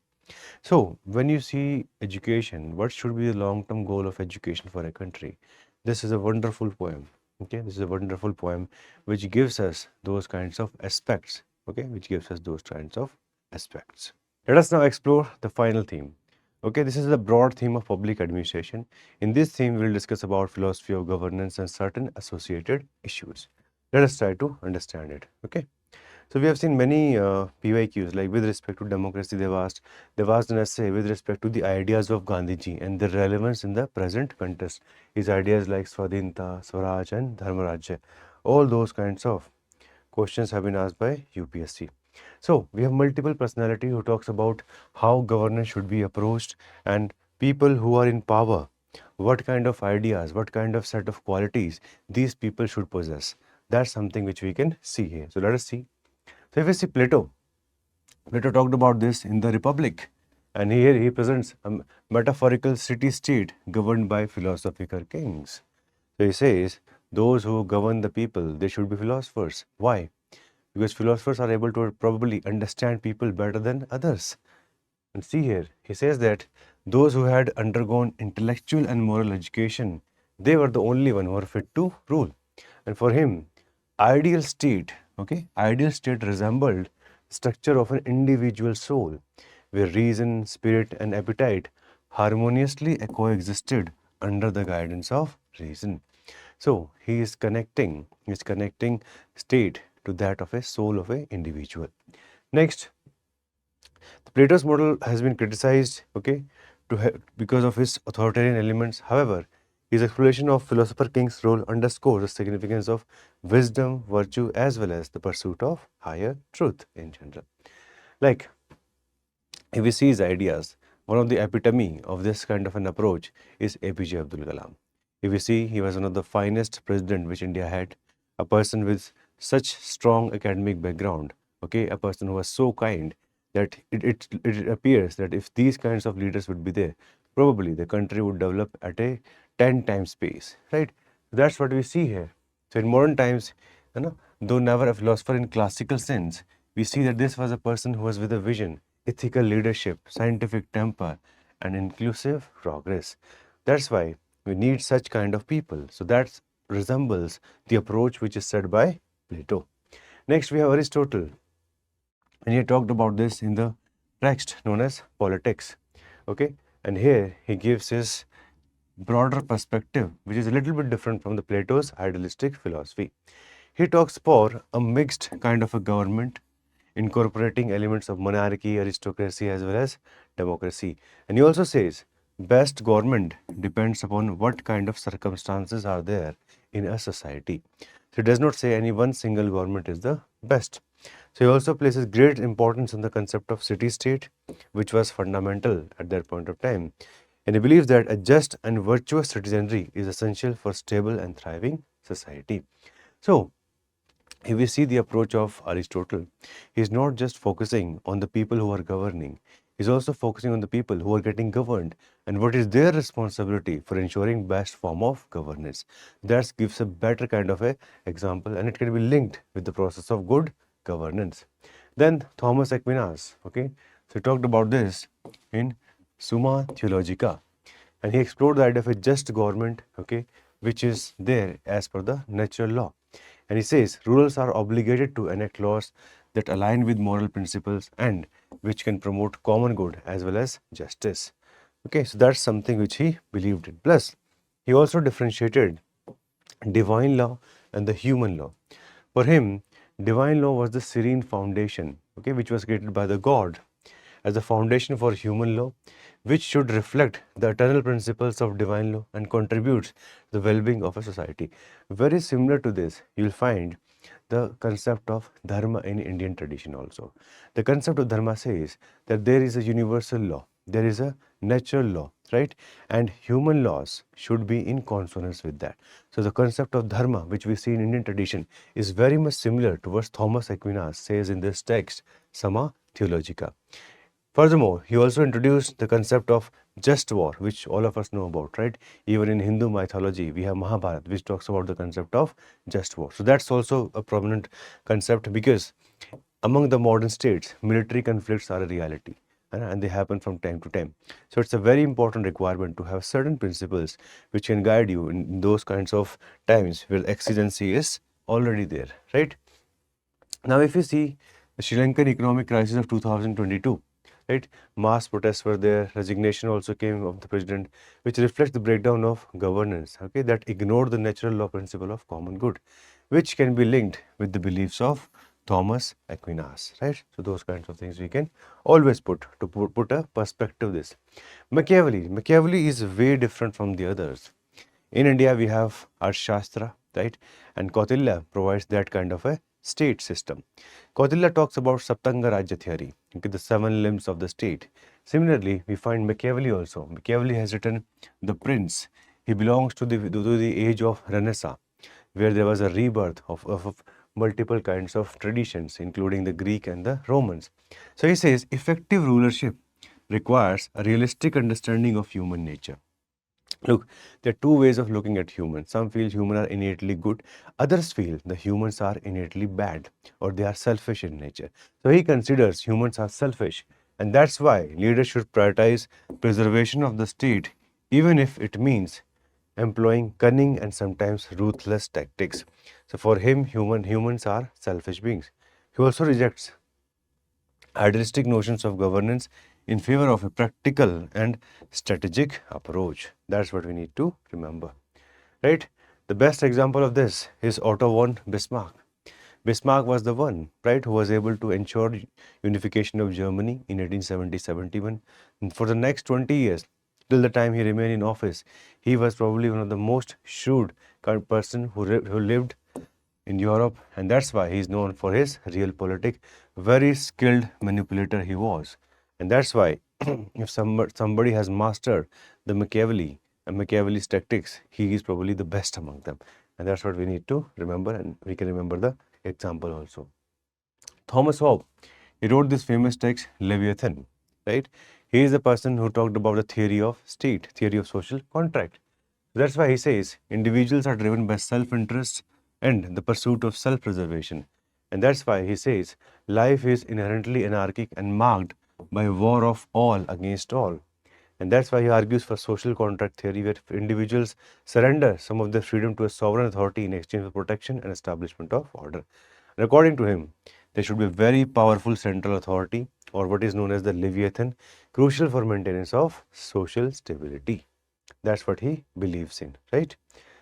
Next, John Locke. John Locke also gave the social contract theory, but he doesn't go far as much as Thomas Hobbes. He's a believer in liberalism. He was someone who said that there should be a limited government. Okay, government should not have n number of arbitrary powers, because the moment arbitrary powers come to the picture, it does not lead to good of anyone. It leads to good of only the people who are governing rather than the one who are getting governed. So those kinds of ideas you can find in the ideas of John Locke. In fact, John Locke became very influential. He talked about life, liberty, and property. And if you see the American preamble, right, American Constitution, we specifically go towards life, liberty, and pursuit of happiness. So he is a person who believed in inherent rights, and the modern constitution is based upon the ideas of John Locke, right? This is what we have already discussed, right? The American Revolution is based upon Locke's philosophy. Then J.S. Mill, he also wrote On Liberty. in which he talked about the principle of individual liberty, utilitarianism, and representative democracy. In utilitarianism, he talks about that law can be used as a weapon for reforming the society. Like in case of India, he said law should be used to make advancement in Indian society. He was also a believer in representative democracy. And he says, when we talk about representative democracy, these individual freedoms, okay, effectively help us. This limited government, right, can also help us in again any kind of tyranny of both state as well as the society. And that's why he was a believer in greatest happiness for the greatest number of people. That kind of ideas can be seen, right? Like if you see India, recently Supreme Court of India, recently means in the last 10 years, we have seen multiple judgments who have tried to increase the sphere of freedoms of the humans. And one of the most important among them in today's time and age is privacy, right? The Putta Swami judgment which we have, the right to privacy was declared as a fundamental right under Article 21, and it resonated deeply with his idea of individual liberty, right? We have multiple books and literature which also gives us idea with respect to public administration, with respect to democracy. Like you can see this book, Why Nations Fail, right? The Origins of Power, Prosperity and Poverty by Darren as well as James Robinson. So what's the core message of this book? It says this: inclusive political institutions, especially democracy, are essential for sustained prosperity. They also say democracy protects economic freedom, number one. Number two, inclusive institutions prevent extractive elites. And finally, sustained growth happens when power is distributed, not monopolized. So he gives an idea, North Korea and South Korea. In case of North Korea, power is concentrated, okay? The state communism is being followed, and in general, every small freedom has been restricted. Even right to laugh is not there, right? You cannot even express yourself, freedom of speech and expression. Those things are not there. But if you see South Korea, on the other hand, right, same Korean culture is there, but the state government is democratic in nature. And as a result of this, we have seen innovation, we have seen that they have having one of the highest skilled labor force in the world, and more importantly, they are also very prosperous. So that example can be seen with respect to this. Then we have The End of History and the Last Man. This is by Francis Fukuyama. Here again, it talks about liberal democracy coupled with capitalism, right? And he says that, why he says the end of history? Because he says the failure of communism in providing the right kind of government to the people. The end of USSR in 1991 led to the decline of the idea of political institutions with respect to overall communism. And that's exactly what we seen here. So he says history is a struggle of ideas with Cold Wars and liberal democracy won over fascism as well as communism. That's exactly what he mentioned in his book, The End of History and the Last Man.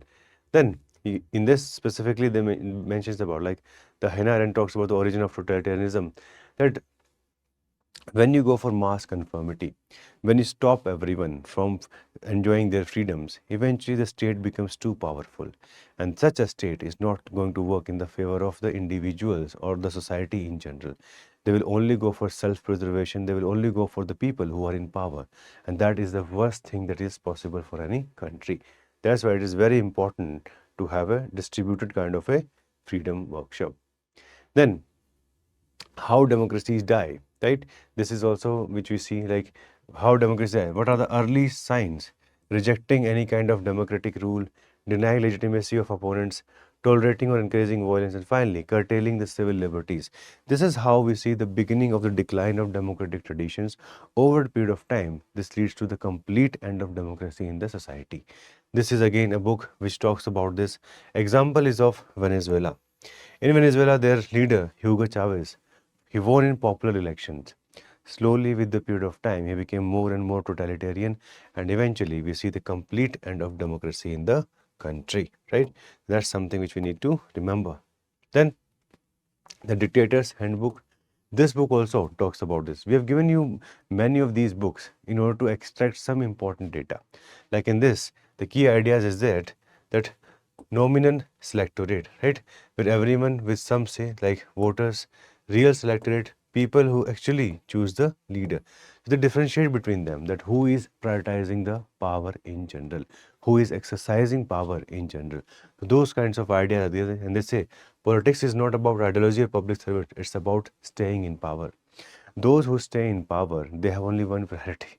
We have to win by hook or by crook. That's why it is the duty of the whole society to ensure that such kinds of structure should be created which can ensure real democracy, which can ensure fair level of competition. Otherwise, what will happen? The government which is in power will always have maximum initiative with respect to staying in power. So those kinds of channelization is required to be taken down. Here they have also given example of Kim Jong-un, that these dictators, they satisfy the rich constituency, the constituency which is useful for them to stay in power, and everyone else in the country is sacrificed. That's the problem which they say, the dictator's handbook. Then the open society and its enemies. This is written by Karl Popper. Again, he talks about the true democracy is built on critical thinking, transparency, and freedom to challenge authority. Totalitarian ideology thrive on dogma and suppress individual freedom and rational inquiry. It's a very famous phrase, okay? Speaking truth to power. In whichever society this is allowed, okay, they're bound to stay democratic. Wherever truth is not allowed to come forward, eventually they will die down. That's these kinds of books, right? So you can use these ideas, okay? You can use these ideas. Similarly, the famous book, The Third Wave by Samuel P. Huntington, it talks about these three waves. Overall, in this world, we have seen three waves. First was the initial wave of limited democracy emerged 1828 to 1926, US, part of Europe, etc. Second wave, it is just broadly after the World War II, in which India was also one of them. So we see rise of democratization. The third wave after 1970s, with Portugal's Carnation Revolution spreading to over 60 countries. So these are the drivers which we see in the current phase, the third phase, right? Decline of authoritarian legitimacy, economic development and education, role of external actors, like US has intervened in multiple countries. The Arab Spring is the recent example of that, right? Catholic Church's evolving stand on democracy. All of this we have seen in the third wave, right?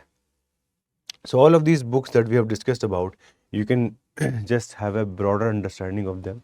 Okay, you can use the ideas which are given in them, because if we just combine all of this will help us in understanding this topic in a better manner, right? Now, this is the last part of the discussion in which we'll discuss how different institutions, the citizens, leaders, and civil society, they can work together to create a society which is democratic, open, and which can take care of everyone around themselves. Let us try to understand that. Okay, so when we talk about institutions, right, like if you see the case of India, even if it's parliament, any of the institution, they have to promote transparency and accountability. Like Central Information Commission, State Information Commission ensure this by enforcing the right to information. We have this RTI. Okay, RTI is also fundamental right. We have a legal right also as per the act, right? Upholding rule of law, very, very important. All the institutions should believe in that, right? Next, free and fair elections. Election Commission is the repository of the trust of the people, and it has to ensure the electoral processes are having integrity. They're not favoring any particular political party. That is very, very essential requirement. And exposing the corruption. Yeah? Whatever exposure is there with respect to corruption, that is required to be brought down. And this exposing corruption is very, very important, right? Citizens, we have to become more active. Journalism is required. India Against Corruption movements like this, they should come on a regular basis, because they help in challenging the kind of power which government is having, right, in India. If you see the reports of second ARC, it says there's a power asymmetry in India, and this power asymmetry has been responsible for large levels of corruption that we have. And because of corruption in India, basic services are also not being given to the people. And how can these people participate in the democracy if they're not having the basic say, right? That's why corruption is required to be weeded out. And very important, we have to bring youth into these kinds of initiatives. Just like Greta Thunberg, she became the champion of the change in the climate policies. Then leaders, again, leaders, their role is very, very important. Like when we talk about democracy in India, Jawaharlal Nehru played a very important role. All the institutions were built during his time. If he would have become a dictator at that point of time, no institutions could have been created. So we need more and more such kinds of leader who promote secularism, free speech. Democratic spaces are widened rather than limited. That's a very, very important part. We have to address the social injustice also, right? That is a requirement. Civil society, like we have Association for Democratic Reforms, they also have to work very hard. Okay, they also have to become more vigilant to ensure transparency, like ADR has went to multiple places in order to create a vibrancy in Indian democracy. They provide information about candidate, political parties, and even electoral finances. Mazdoor Kisan Shakti Sangathan, they were very prominent with respect to the RTI Act, right? So these kinds of civil society push is also required from time to time. Then there is some critique of democracy also. Okay, some critique of democracy is also there. Like it comes from Martin Jakes, who explored the concept of civilizational state versus nation state within the context of democracy. And he contends that traditional model of nation state where a single ethnic or cultural identity predominant may not be universally applicable in diverse society. So introduces the idea of civilizational state, emphasizing countries with significant diversity where multiple identity which coexist within a broader civilizational framework. Then democratic discontent. This also is a broader kind of an idea, right? Let us try to understand. So Yasha Monk, he talks about this in the People versus Democracy, why our freedom is in danger and how to save it. So discusses the democratic discontent which is there, right? Because of populist movement, decline in public trust. And why is this happening? This happens, one, because of economic injustice, because of higher level of income of certain groups, and in fact bear no level of existence for the majority of them. That's why he says we need to address economic inequality. Cultural shifts are happening from time to time. That's why these issues are required to be taken on priority. Otherwise, there can always be a discontent, okay, against democracy. Then tyranny of the majority. This is also a big challenge. In general, democracy works on the number. If we see only the election process, afterwards there's a requirement, right? Like Nehru used to say that majoritarianism, okay, it's a very big challenge. It's a very big challenge for a democracy, because everybody should be allowed to say. And we cannot just say that since somebody is having majority, they can push others to the margins. That is not the right approach in any democracy. So that is again a big challenge which we say broader across the world. Across the world, it's not something limited only to India or any particular country.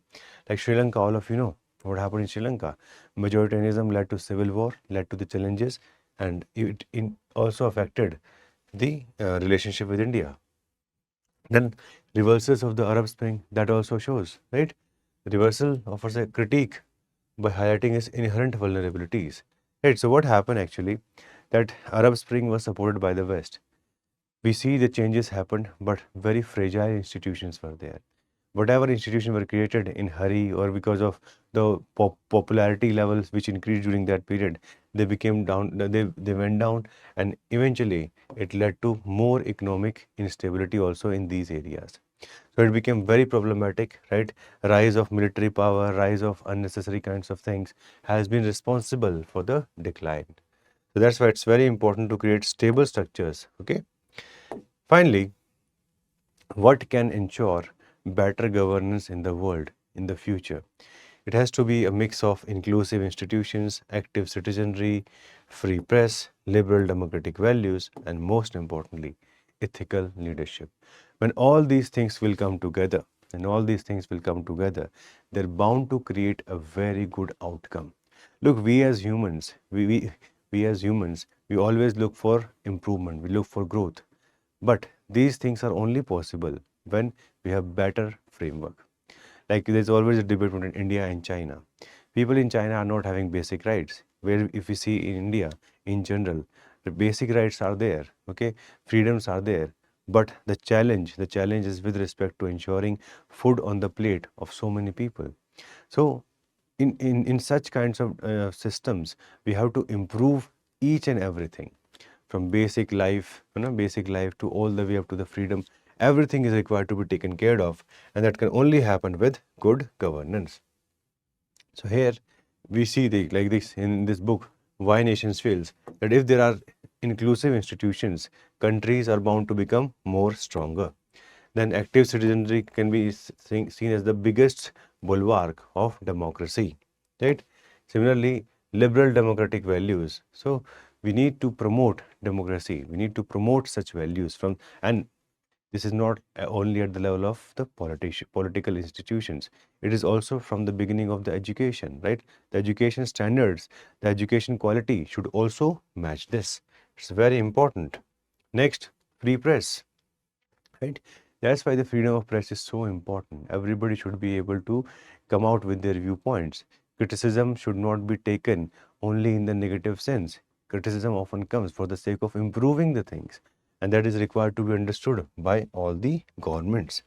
Plus, ethical leadership. It's very, very, very important.